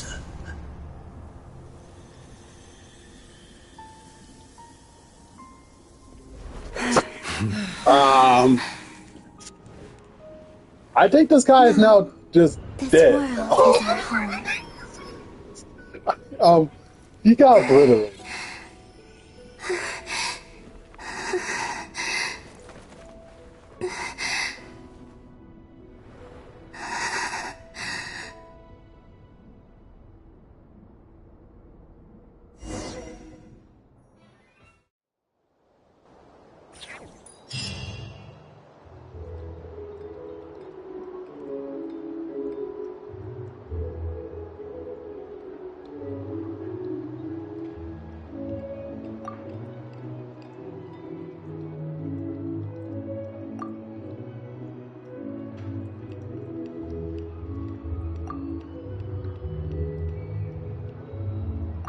No, you're doing it wrong.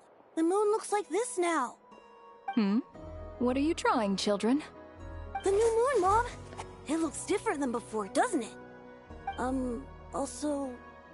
Can I go buy a sugar sculpture today? Please? Just one? All right. I suppose today is a special day after all. Almost like a festival. Extra, extra! Get the latest Nasha Express here! Post-disaster report! Nasha Town reborn beneath a new moon! The voyage begins today! The future looks bright thanks to the League. Want a copy? I knew things would be different, but I didn't think that would include the moon. They say a new moon goddess has been born. A new moon goddess? Who's saying that? The Frost Moon Scions? I guess so. I'm not too clued up on the details. As far as I'm concerned, the moon's still in the sky and it's business as usual. Hey, since we've come all this way, shall we grab ourselves a free meal while we're here? Are you a convert now? Or are you just here for the free lunch? Oh, come on. What does it matter? After everything we've all just been through? That smells good. All right, that's it. I'm hungry. Time to eat. Come on! We gotta get there early, or there won't be any good spots left! Shh, keep it down. This is a residential area. What if people are still sleeping?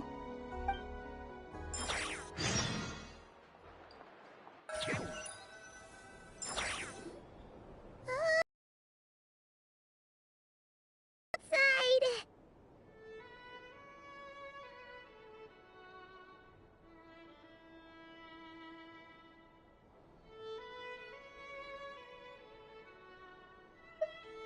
It's okay. Paimon was pretty much awake anyway. Being slower than usual. What about you? Did you rest well?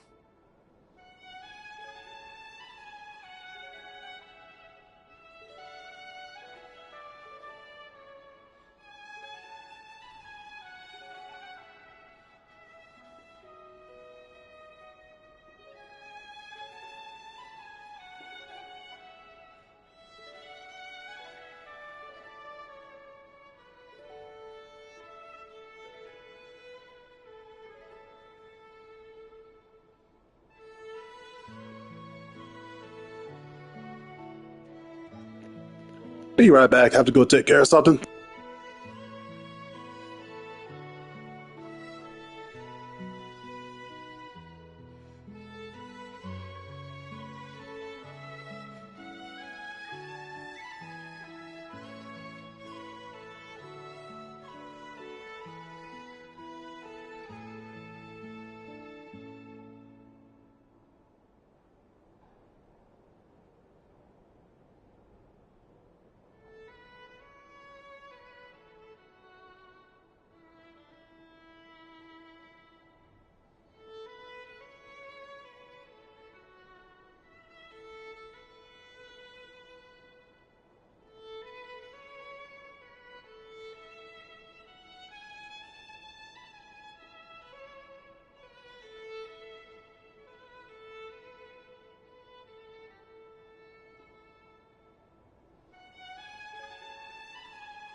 Still winding down from everything that's happened? Or are you wondering how our friends are doing? Or is it about what Dotori said to you? Okay, if you say so. But don't push yourself, alright? Let Paimon know if you need to talk. What we just went through was a lot. It's totally normal if you need some time to get back in your groove. Luanatar disappeared after Columbina came back. Apparently, she was part of Columbina's soul or something. Still, Paimon kind of misses Luanatar somehow. But anyway, you did great. So did Paimon. We all worked our butts off to contain this disaster, and in the end, we made it. So, chin up, Traveler. You should be proud of yourself. Hey, don't poke fun. You should be glad that Paimon's growing as a person. Paimon didn't think you'd mention it. You have no idea how anxious Paimon was. She was worried sick about you.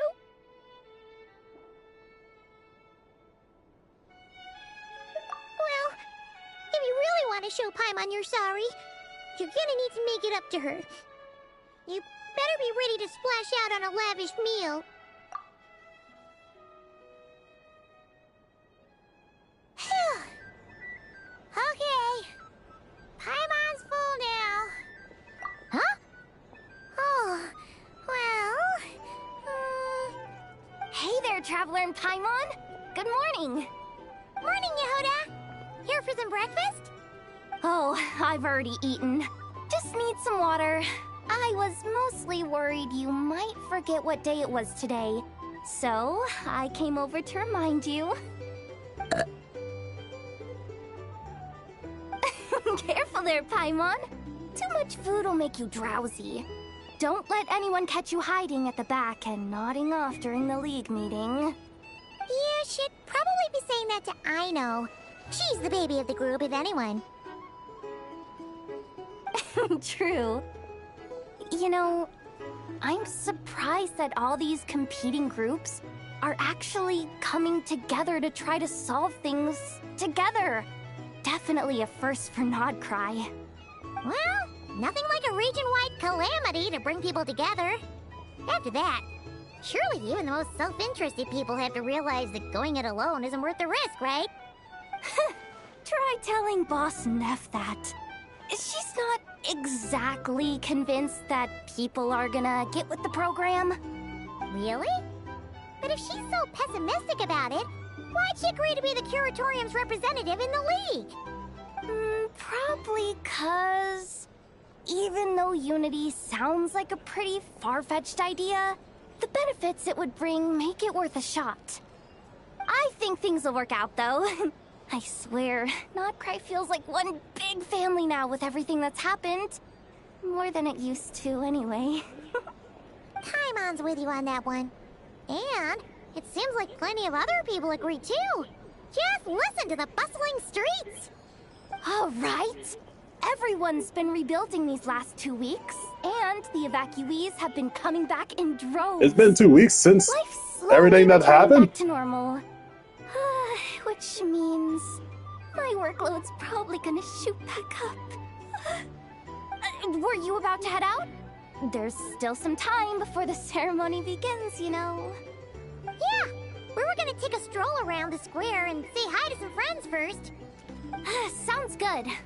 See you later then.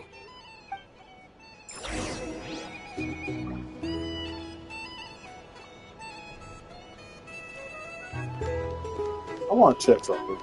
Hey, you got anything new? Well, I'm sitting down now.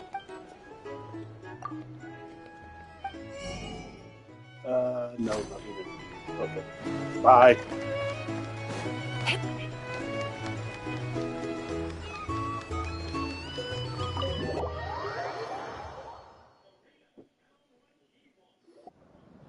Please accept today's boon. Have a nice day.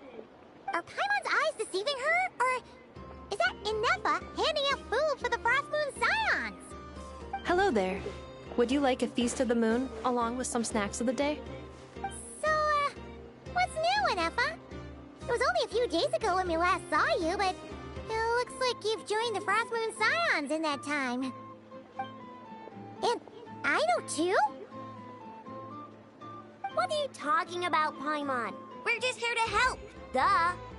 In the wake of the disaster, it's all hands on deck. We responded to Lama's request for support. At times like these, the smallest good deed can inspire others and help them through the hard days ahead. And we're using eggs and heating tubes to make that a reality. In true Kromkake crab shops. Enough! Did you hear that? The Traveler said I did good. The Traveler! That's because it's true, I know. Proposal. If you can resist eating today's dessert, I will provide you with compliments, too. No way! Well, that proposal got shot down quickly. I need something to get me through the hard times, too, you know. Mom! Yes, dear. Go right ahead. Excuse me. Could I take a photo with the robot lady? She helped us get safely out of Nodcry, and she helped us get back home too. She's the best. Of course she is! And since I'm the whiz kid who built her, that makes me even better than best, right? But you stole my snacks, though. Oops. Shall we move to the open space near the center? The view there is better. Thank you! Aren't you the better pick for this job, Flint? You underestimate yourself yet again, Master Ilua. Not at all. I rarely come by Nasha Town. I don't know any of the big shots here. All in good time. Socializing is a step-by-step journey. But you're much further ahead on that road, aren't you? You're not seeing the full picture. You know the truth now. My friends do not understand my habits. There is no question about it. The Lightkeepers need a representative in the League. Someone who is upright, cares about other people, and can realize their self-worth through group action. You say it like you wouldn't make the cut. I am most flattered that you think I would. Sigh a little less, Master Ilua, and have more faith in yourself. All the Lightkeepers agree that you're a very promising young man. That is precisely why Starshina Nikita felt safe delegating such important work to you. I'm sure we all also agree that we would sooner die of dehydration than manage to wrangle anything out of you in a discussion. My apologies. I am not in the habit of bringing water with me when I go out. Whatever. I'll take the job. By the way, who else is part of this? Oh, it's quite the who's who of Nodcry. There's the Moon Chanter of the Frostmoon Scions, the boss of the Curatorium of Secrets, a representative of the Voynich Guild, and even someone from the adorable Kronkake craft shop. I'm sure you will find speaking with them to be a genuine pleasure. If you say so. I've never done this work before, so I'm honestly a little scared of making mistakes. But I'll do it. Not only is it our duty as Lightkeepers, but because I want to make Nodcry a more welcoming place. An admirable attitude to take. The beacons are lit, Ilua. We're but one step away from breaking through the blizzard. We have the chance to band together and build our shared homeland into an Elysium. This is unprecedented for Nodcry. An opportunity not to be missed. Yeah. You're right. I'll do my best. Quite a few familiar faces have arrived. Let's go, shall we?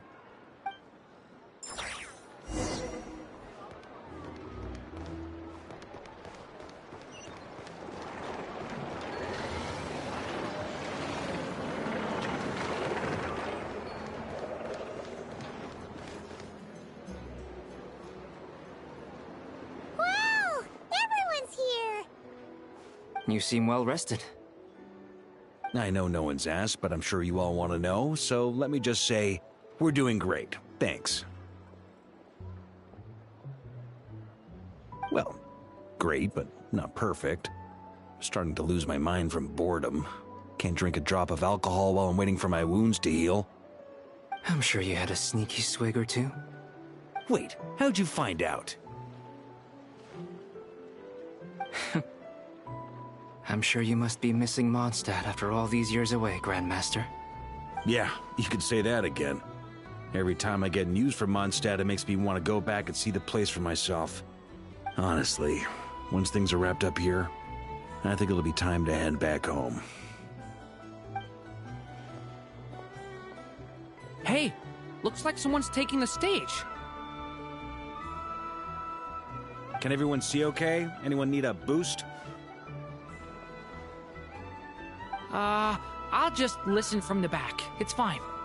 You're taking this pretty seriously, huh, Durin? Well, it's not every day that I get the chance to see how people speak in official settings. Soak it up like a sponge.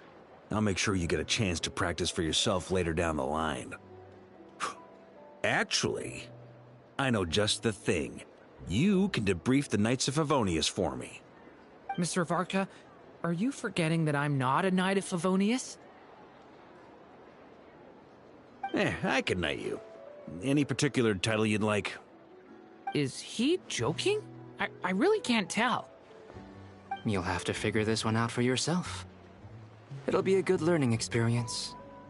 It is my honor to host the opening ceremony for the League, and to have this opportunity to speak to you all in my capacity as Voynich Guild representative. Could this person also have been pushed onto the big stage by the real big shots? Guess I'm not the only one then. We come here today, having weathered the trials and hardships of yesterday, and having learned from them the importance of unity and cooperation. All right, here we go. Uh-oh. Looks like Aino's off in Dreamland already. Wait, Boss is looking kinda drowsy too. What's up with her? Come on, get this speech over with already. Nodcry is our home, the land we rely on for survival. And as we chart a course for the future, sorry. may we persevere She's through the storms closing her eyes ahead because she as we just sail wants to go towards a back new to era work. of prosperity, freedom, and hope.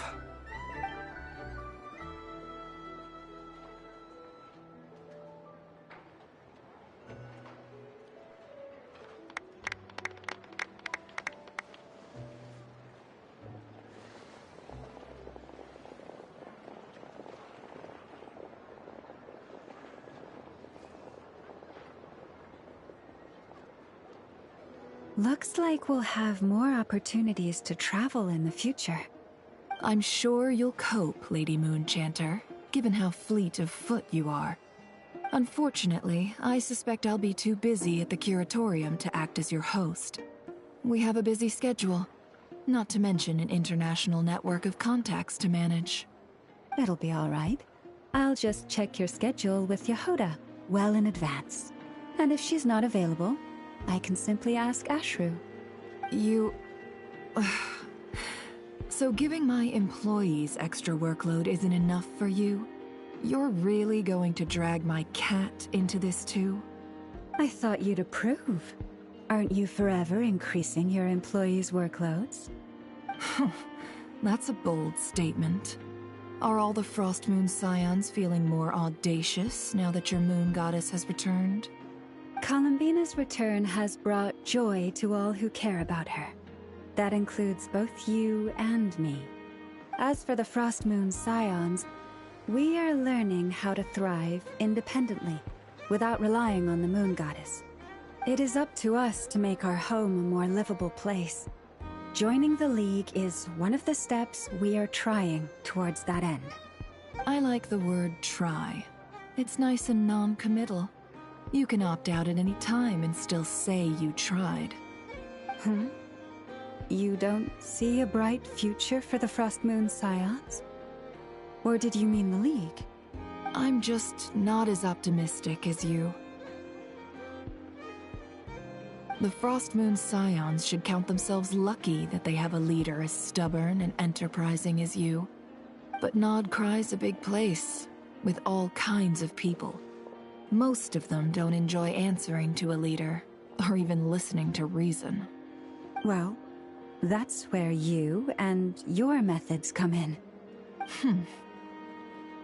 Unless the Curatorium of Secrets is only here for appearances. For now, yes. And that won't change until this venture becomes worth my while. What would make it worth your while? Getting out more than I put in. Right now, I'd barely break even, but I'll grant that it's a good start for Nodcry. Then maybe it's worth a try. All right, you can stop now. Or do I have to join the Frostmoon Scions before you'll get off my back? You'd be very welcome to join us. Hey, you two! Congrats on all your hard work! What are you chatting about? Nefer was trying to dissuade me from adding to her employees' workload.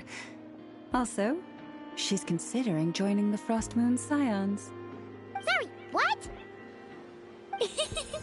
Your conversations are always Thanks, the Nicole. most interesting.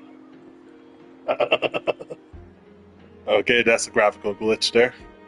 Would you two care to join me for some tea before heading to your next destination? Sure.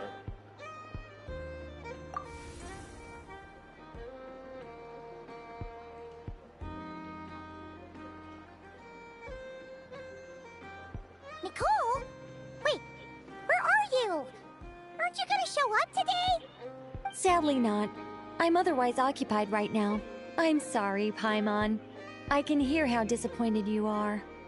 If it's any consolation, let me say that how things appear on the surface is a far cry from what they are at their core.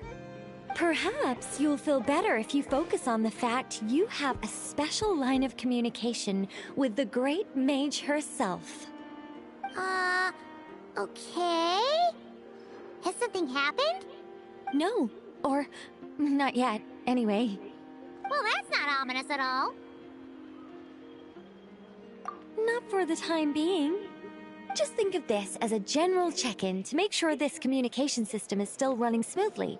Besides, it's good to chat once in a while if we want to maintain our friendship. You could have just said so. Haven't got all worked up for nothing. Still, the best friendships are built through face-to-face interaction, you know. It's never gonna stop being weird having tea with you when you're not there and just talking to thin air. All right, fair point. I'll bear that in mind for next time. Yeah. Any update on that crisis at the world's borders? Alice just informed me that they had their work cut out for them. And now everyone's thoroughly exhausted. But they did finally get things back under control. Still, we can't let our guard down yet. The disruption caused by this disaster has made Teyvat easier to detect from the outside universe. She plans to wait for things to stabilize, then reschedule her Mondstadt vacation plans. As for me, Mondstadt vacation plans. Perspective. This is a time when many new variables are emerging, and the situation is changing constantly. Plus, most of this change is for the worse. We have to remain vigilant and ensure that the embers of chaos are not rekindled. I did notice that the energy in Nodcry changed somewhat after the War of Funerary Flame, but since it was still aligned with the Light Realm, I never gave it a second thought. It looks like I'll have to examine the connections between phenomena I observe more closely in the future. Just doing my duty. It's more or less second nature by now. Of course. To give you the full picture, I'd have to start with the substance from which angels were formed. Never mind. Paimon's right. Showing off my knowledge would be much more satisfying in person. By the way, you did receive the gifts from the Hexen Circle, yes? I'm not trying to claim credit or anything, but my pride demands that I at least mention it.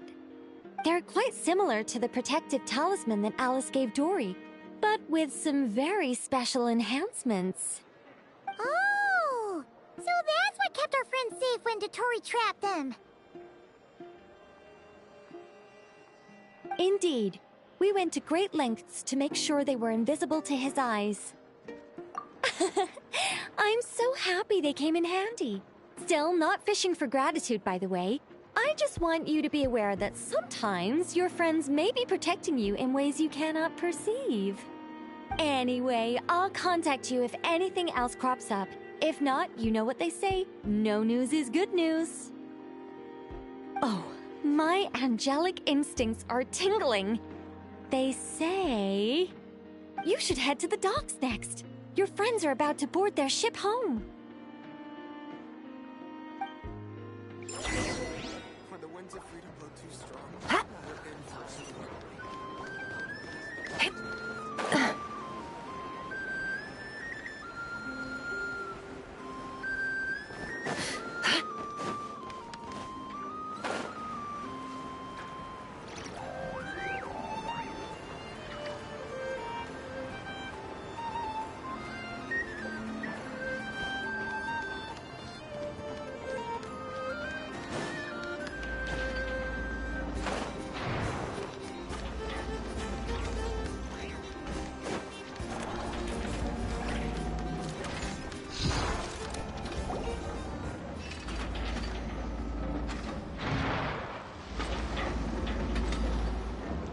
You're here.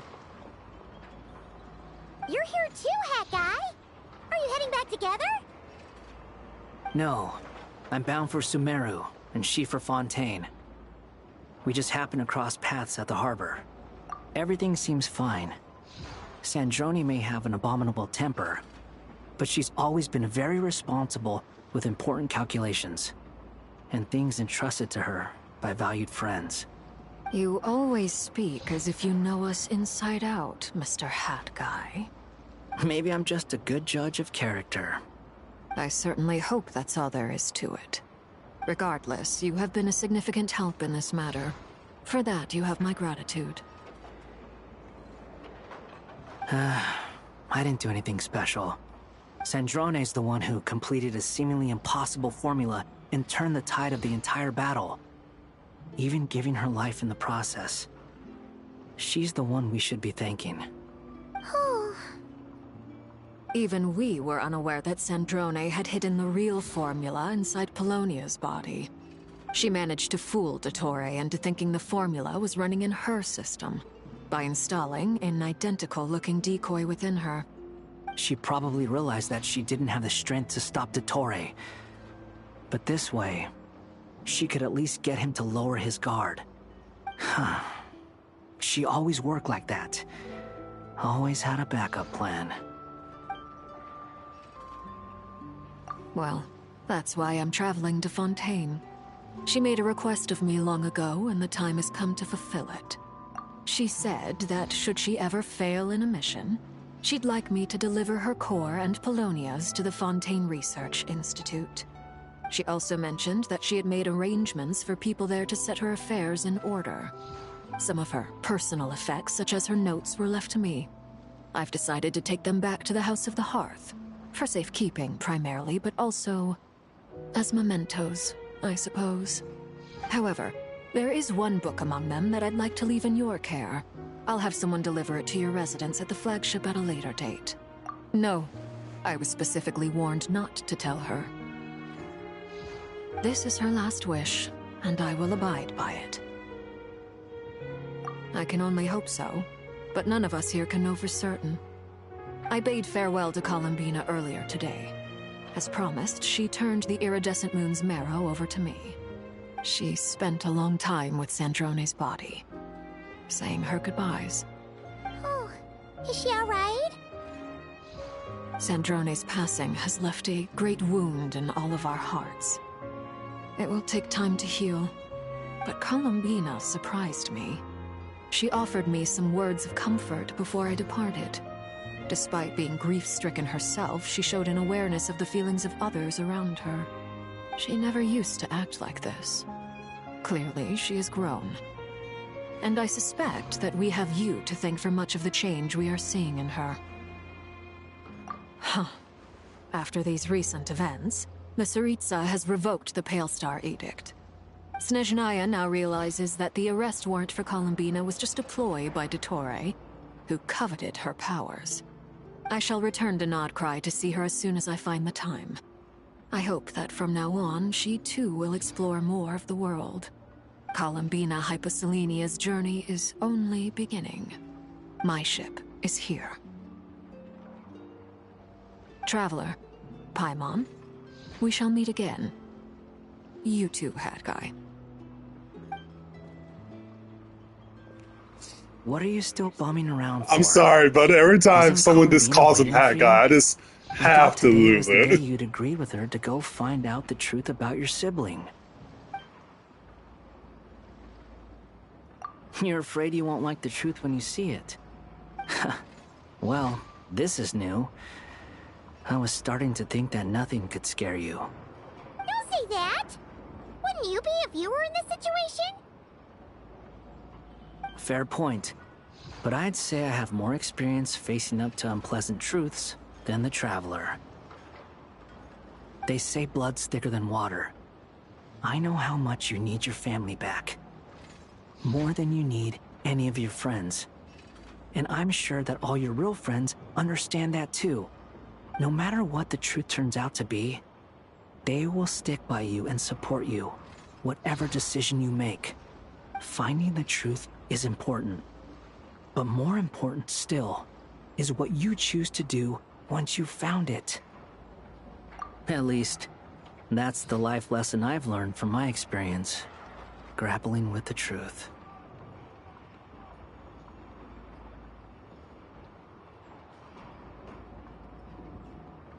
What? Now that Dottoro's dead and gone? A little, I guess. But it hasn't solved everything. Maybe I regret not getting to end his life with my own hands. Or maybe it's something else. But for whatever reason, I still feel like I have a chip on my shoulder. Either way, I'm going back to Sumeru. Lesser Lord Kusanali is gonna need help dealing with all the chaos Dottori left in his wake. Not just from this incident, but everything he did in the past, too. You should continue with your journey, as you've always done. Who knows? Maybe we'll meet again someplace else. So, what should we do now? If you want to explore a bit more to steady those nerves, Paimon's game! After all, when Columbina said she knew where your ship was hidden, Paimon promised to give you two some alone time with the truth. It hasn't been all that long since we were last apart, sure, but with Columbina there, Paimon's sure things will be just dandy. Ain't no biggie. Paimon might be all about that food and fun, but she knows how to do right by people. Paimon's sure you'd prefer to digest the news about your brother in peace. But, no matter what you see, just know you can share it with Paimon. Of course, as long as it's not super private. If you can't make sense of something, let's give it some thought together. And even if we both can't figure it out, Paimon can at least treat you to a nice meal.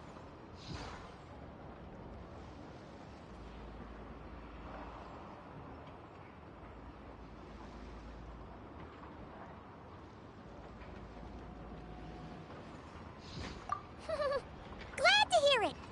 Feel better now?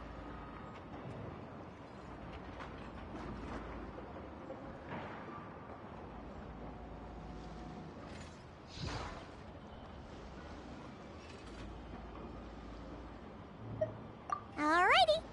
Next up, time to meet with Columbina.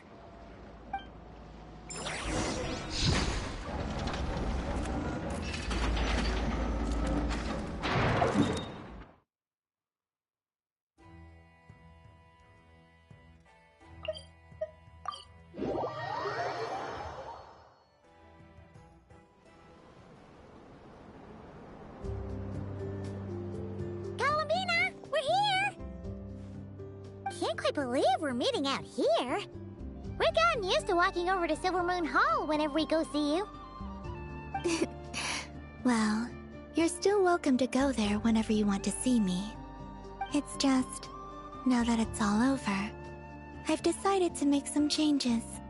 Try and fit in with the Frost Moon Scions, like Lama suggested. The older generation are still timid around me. They don't dare get too close, and they bow their heads when I walk by. But things are much better with the children. I see more curiosity in their eyes. Hopefully, by the time the next Moon Prayer Night comes around, I can enjoy the festival with them as myself, without having to pretend that I'm only dressed up as the Moon Goddess. You'll do fine, Columbina. Paimon's sure they'll realize you're super nice once they get to know you better. You really think so? When we first met, you thought I was a little up in the clouds. We were just starting out then, come on! So Lama told you, huh? I'm only teasing. I know that I have you to thank for pulling me back down to solid ground. It feels good to finally stand firm on the earth where I was born. Oh, that's great!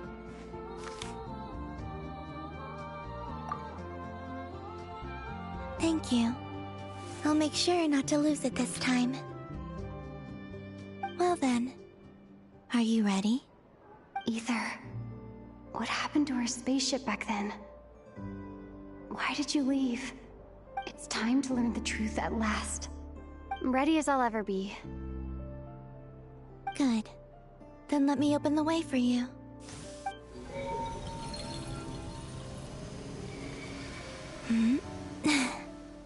Where does this lead? To our shared destination. Huh? Do you remember me telling you about my missing prologue back when we just met?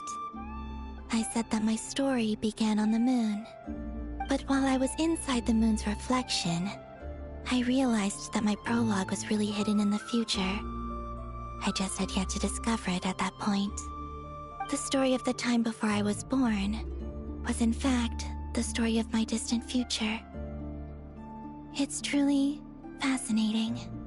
But when I obtained the Trilunar Authority and returned to our present reality, I sensed something I hadn't expected.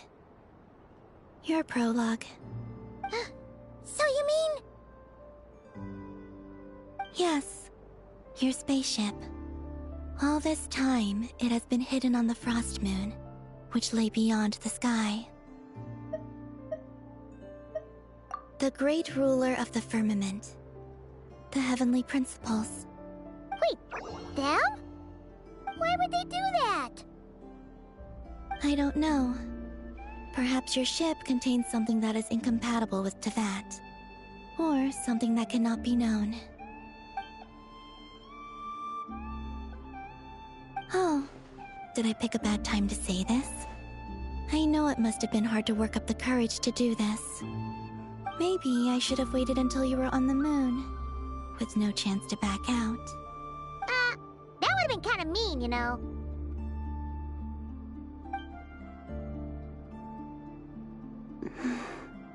Take me there. Oh? Whatever is hiding in that I was about ship, to say, she didn't say anything. it belongs It was to delayed. me and Ether. Those memories belong to us. No one else has the right to decide whether I should or shouldn't know about it. Not even the heavenly principles. Very well. Then let's go. You two take care, alright? And don't forget to come back soon! Rest assured, Paimon. We will. Traveler, after you. Thinking about the story that we'll find hidden on the moon? Yes. And hoping that it has a happy ending. Stories like that don't exist, you know? You don't believe in happy endings? I don't believe in endings. You know, that's a good way to look at it. I don't Where am believe I don't believe it. This is the pathway I built between Tevat and the Frost Moon. The moon is very far away from us, so it could be a long journey. Jesus.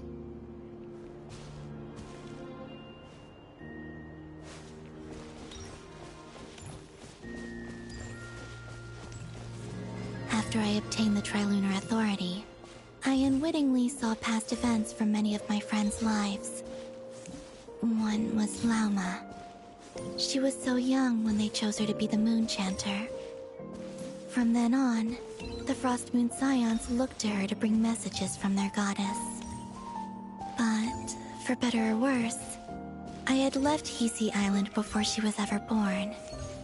It was not until much, much later that she met me. I think it's for the best. Because of the way things turned out, you had the opportunity to become friends. Yeah? You're right. In that sense, I think we were both very lucky.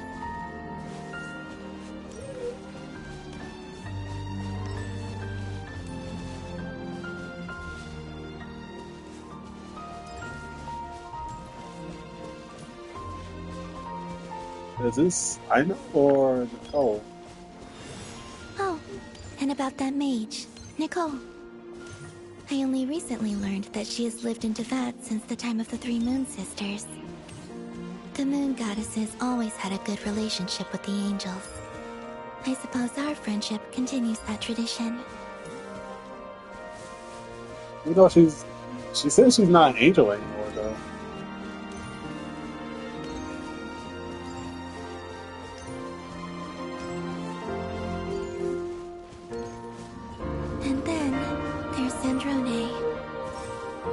knew that much about her, beyond the fact that she was created by someone called the Lord Artificer. She, too, suffered for a long time before joining the Fatui.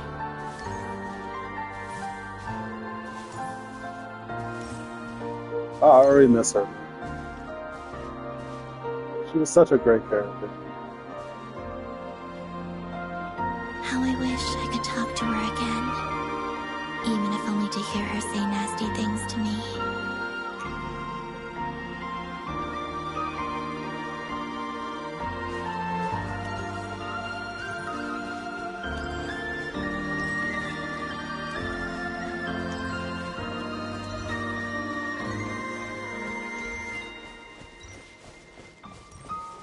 Also, I saw your sibling's story.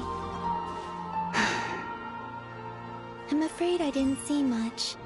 It seems that he rarely came to the surface, where the moonlight shines. But I did notice that back when you first set out on your journey, he would often appear nearby, gazing at you from afar with a guilty look in his eyes. Ether... Let us speak no more of the past. I probably shouldn't reveal so much about my friends. It's not my place. Let the moonlight carry us forth. We are very close now.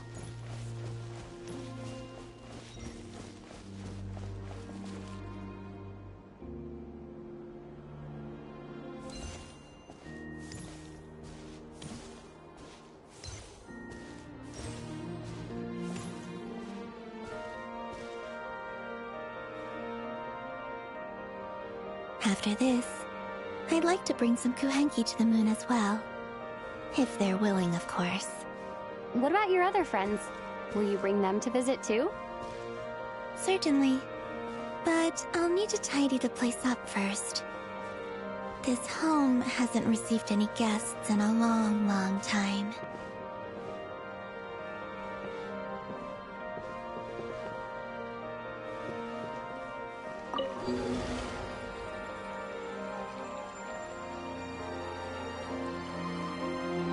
I remember writing something similar with you on Moonprayer Night. I believe it was called... Dodoko's Whirligig.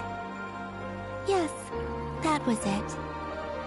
You asked me if I was afraid to return to the moon, and I said that I was. The idea that I had gained something precious, only to lose it so quickly. That frightened me. But I'm not afraid anymore. Besides, this time, we're traveling together.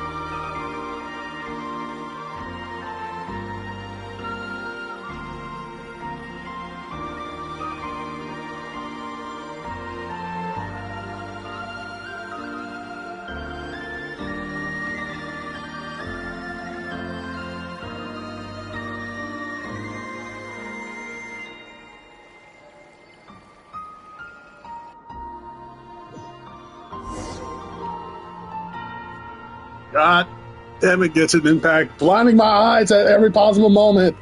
My light is off in my room.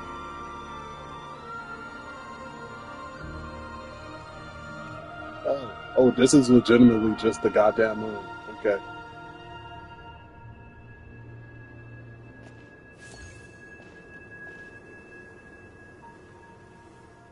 We're here.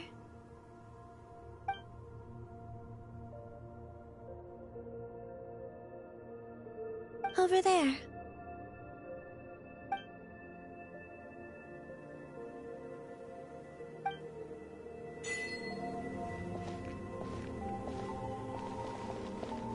Okay, yeah, that's just straight up their spaceship. On the moon.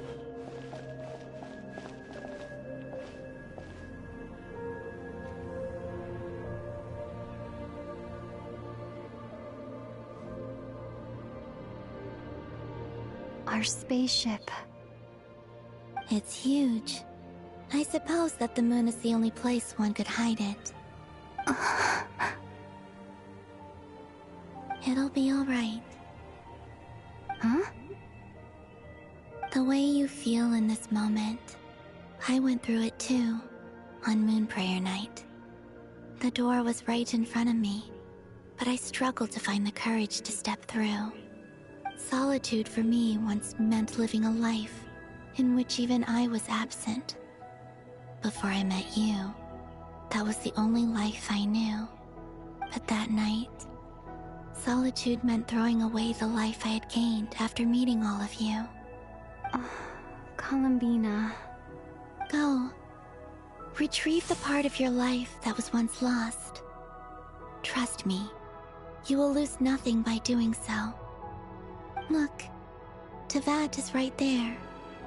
All of our friends are down there, waiting for us. You're right. Thanks, Columbina.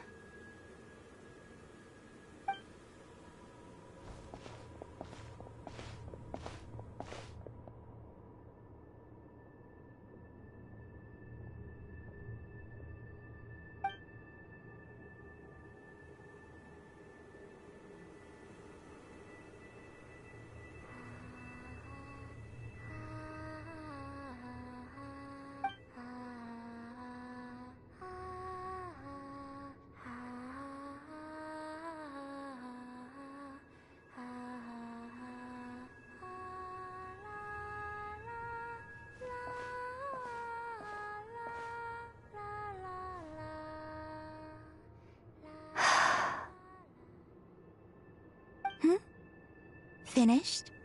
Yeah. Why did you take your eye mask off? Well, since my return, I've decided to take more opportunities to see the world with my own eyes. Besides, I've always wondered how Tevat looks from the moon. And what do you think? It's beautiful. I could spend a whole day here just gazing at it. What about you? What do you think of the truth you found?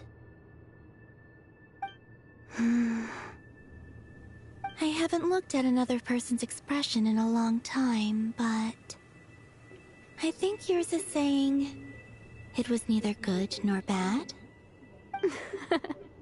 Keep this up, and it won't be long before you give Nefer a run for her money. Oh, I don't think that's going to happen. I'm much more used to sensing what's going on around me with Kuvaki. I think I'll save my eyes for seeing special moments I really want to remember. I read the spaceship's flight logs. I always assumed that this was my first time in Tevat. I thought that Ether and I must have been hibernating in space for centuries on end. But the logs show that our spaceship flew over the skies of Tevat once before. A long, long time ago. Flew over? So you didn't land? No. The ship barely came to a stop before flying on again. After that, it continued traveling through space for a long time. Some of the data is corrupted, but I suspect that it kept flying for thousands of years. It was only after that that the ship made a forced landing in Nodcry. When Ether found me, he came from outside the ship. Could this mean that he left the ship long before I did? Maybe even during our first pass over Tevat? Are you alright? Yes. I can feel that the truth is coming together, one small piece at a time. I remember Ether telling me that when he first arrived in Conria, he could not recall the past. So this might be something that even he doesn't know. Here, I made some space for you. Your mind must be racing, and this seems like the perfect place to relax and clear your head. Oh, wait, there's one more thing. What is it? Wait here a moment. What? By the way, I love how her eyes look. It just looks so pretty. Hey, Columbina. Oh! Oh, right, I forgot! I really did forget. The Traveler gets a new outfit. And a new hairstyle, I do believe. Is that a new outfit? An old one, technically. It's been in a cabinet inside the ship this whole time. It's a matching pair with Ether's. He's always liked this set more. Huh. I don't think there's a huge difference. Really? Yes. It's still the same you. You're the same person, no matter what clothes you wear. Only Columbina would make an observation like that. Traveler, do you consider Teyvat your home? Home is wherever Ether is. But then, after all the time I've spent here and everything I've been through... Yes, I'd say it's my home. Would you change your answer if Teyvat changed appearance? I mean, if the truth about Teyvat turned out to be different than what you thought. I don't know. But I don't think so. The truth is not what matters most to me about Teyvat.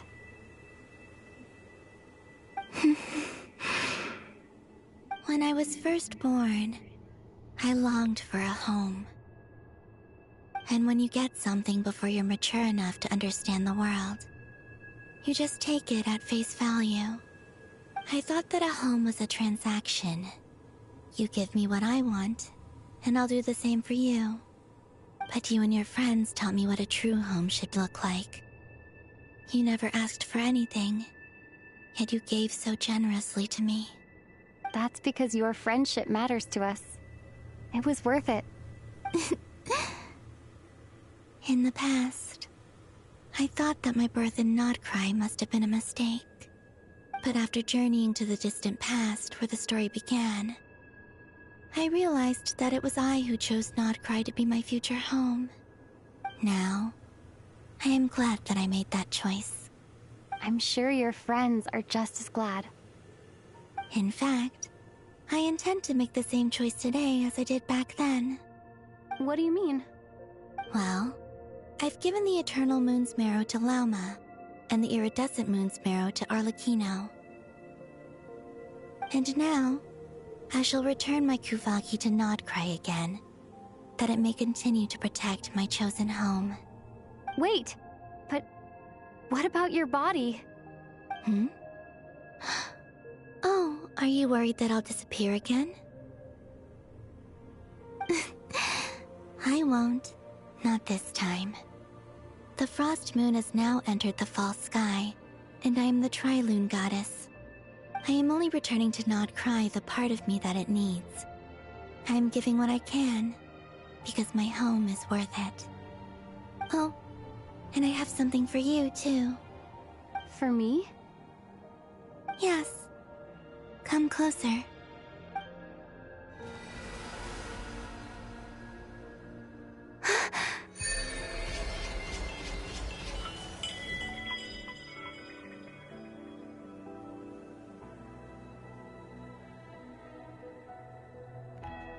Wait, what?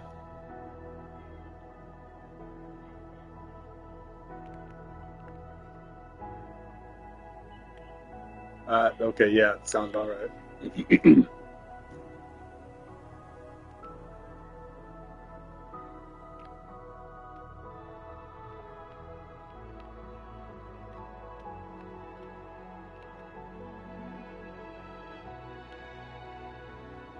I think she just got a universal buff.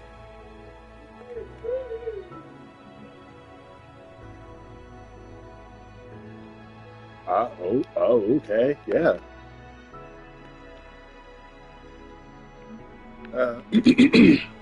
This is crit raise. This is defense, energy recharge, element of mastery.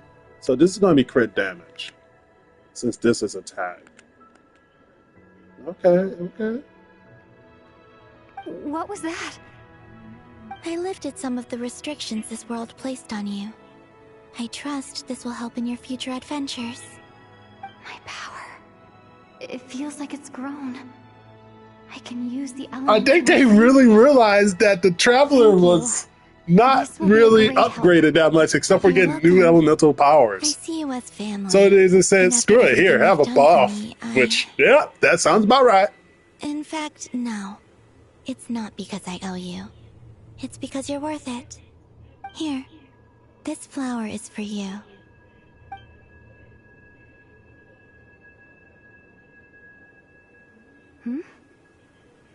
Isn't this a moon prayer blossom? Yes. Don't worry. You will never see these flowers lose their color again. I'm finally discovering the joy of giving. How I wish I'd learned this sooner. Hey, better late than never. What are you thinking about now? Why don't you take a guess? You get one shot. I don't think I'll get it in one guess. But I'm sure it's a happy thought. That's kind of a sneaky answer. I can't say you got it wrong. Down into that, the moon seems so far away. I felt it might always lie beyond my reach. But on the moon, everything feels so close by. The haze that once enshrouded the skies has finally been dispersed.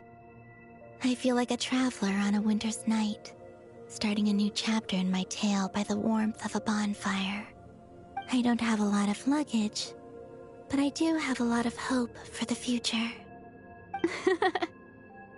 Well, what's next? Next? To start with, I want to stay here just a little longer. After that, let's return home and continue our journey.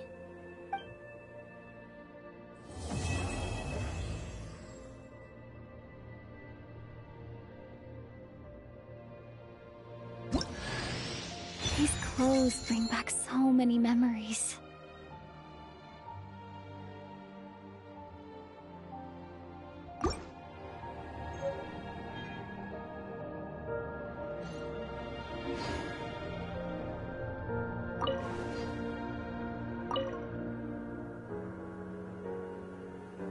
The journey goes on, for you and for me. Like I said, this is not the end. I don't believe there has to be an ending. Oh, is that your next destination? Most people would probably tell you to pack some warm clothes. But I experience things differently than most people, so I can't know how cold it is. In fact, it is home to quite a wondrous heat source. I think they call it Kreshnik's torch. Every city in Snezhnaya is built around one of those. I sensed the energy it gave off as I was passing by on a railway train. It felt grand and distant. I also recommend the Korolievsky troupe in Snezhnograd. They give performances quite regularly, and entry was free for harbingers. I liked them a lot.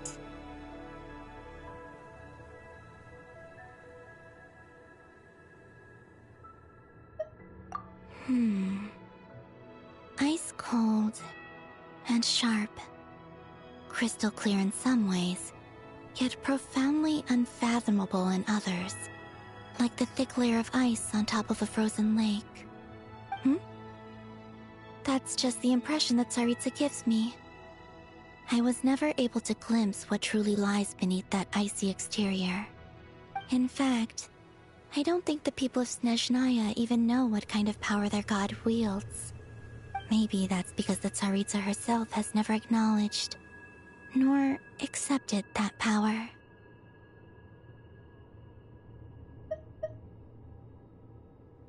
There's Regrator, the Rooster, and the Jester. Between them, they control a lot of what happens in Snezhnaya, but I can never wrap my head around how exactly power is split between them. I just know they are each responsible for many specific domains.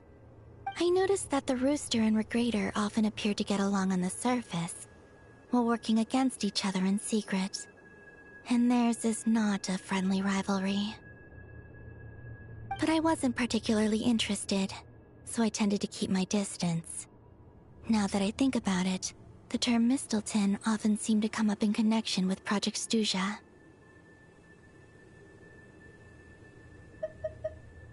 Once things settle down in Notcry, I'd like to explore the world beyond Snezhnaya. You've told me so many stories about the other places you've been to, and all the friends you've made there. I'm curious to visit those nations and see them for myself. It would also help me learn more about the journey that has made you into the person you are today. Okay. As you continue on your journey, don't forget to gaze up at the moon once in a while. It is, after all, no longer an illusion. It shall cast down its true moonlight, connecting us in truth.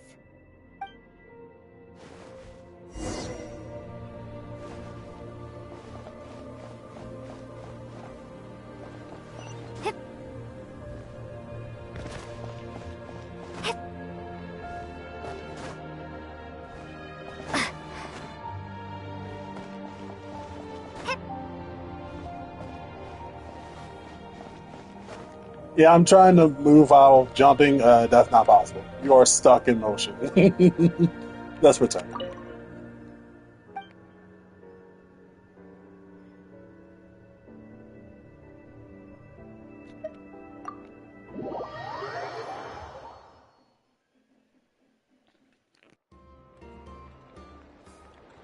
To Jean, acting Grand Master of the Knights of Favonius. Ugh, this preamble is such a pain to write. It's probably high time we got rid of this acting business. I trust that Dern has updated you all on recent events. Hope we didn't worry you too much. The good news is, we managed to come together and put a stop to the Doctor's evil schemes. With that, I think it's safe to say that Notcry is finally out of the woods. As for the Fatui, not counting the Damselette, aka the Moon Goddess, who has left their organization, we found ourselves allied in this instance with both the Knave and Marionette. May she rest in peace. As ever, we find ourselves better off for making friends rather than enemies. But until we can ascertain the Tsaritsa's true intentions, the future remains uncertain. In a short while... Wait... How am I meant to surprise everyone if I tell them in the letter that I'm heading home? Well, that would be a huge waste.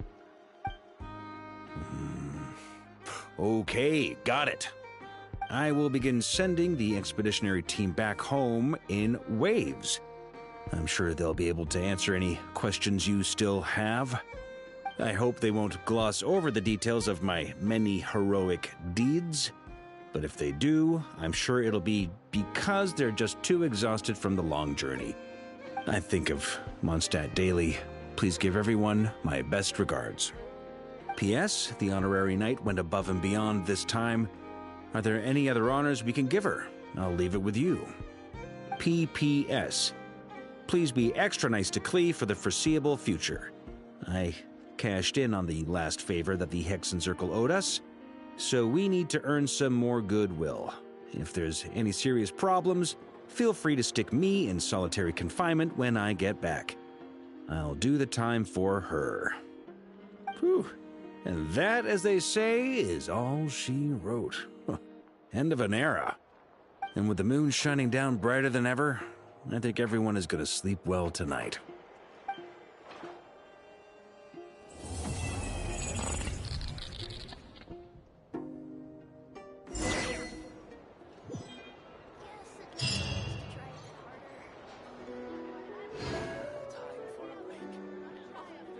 I beg your finest fucking pardon? What was that?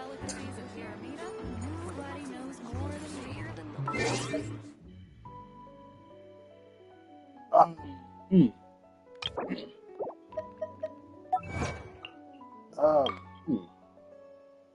Jesus.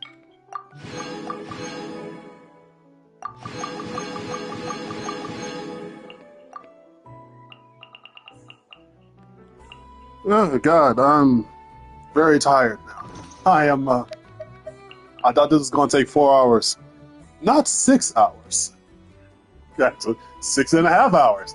It's taken me quite a while. Oh my God.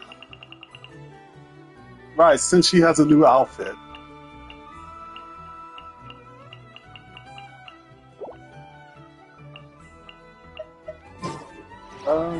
Okay.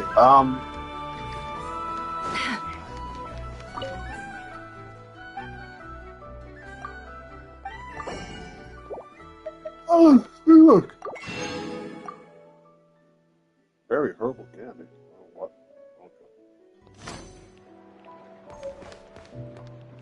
Okay. Increases max HP. That's not a purple item?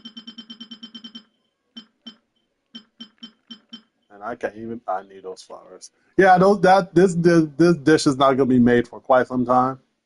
I need that to upgrade Calabino. Okay. Yeah. Yeah. Screw you. I'm about to say I have this dish. So why are they giving us this for resource management needs? Maybe I don't know.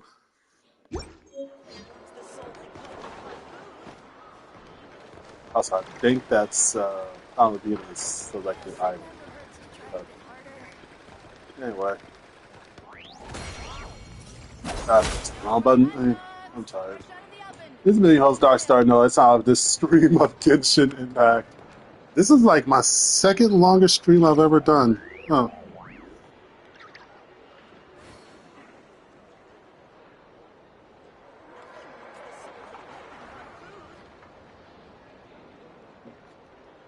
Yeah, not my second longest. Hope you all have a wonderful day or night whenever you are watching this. And until then, take care.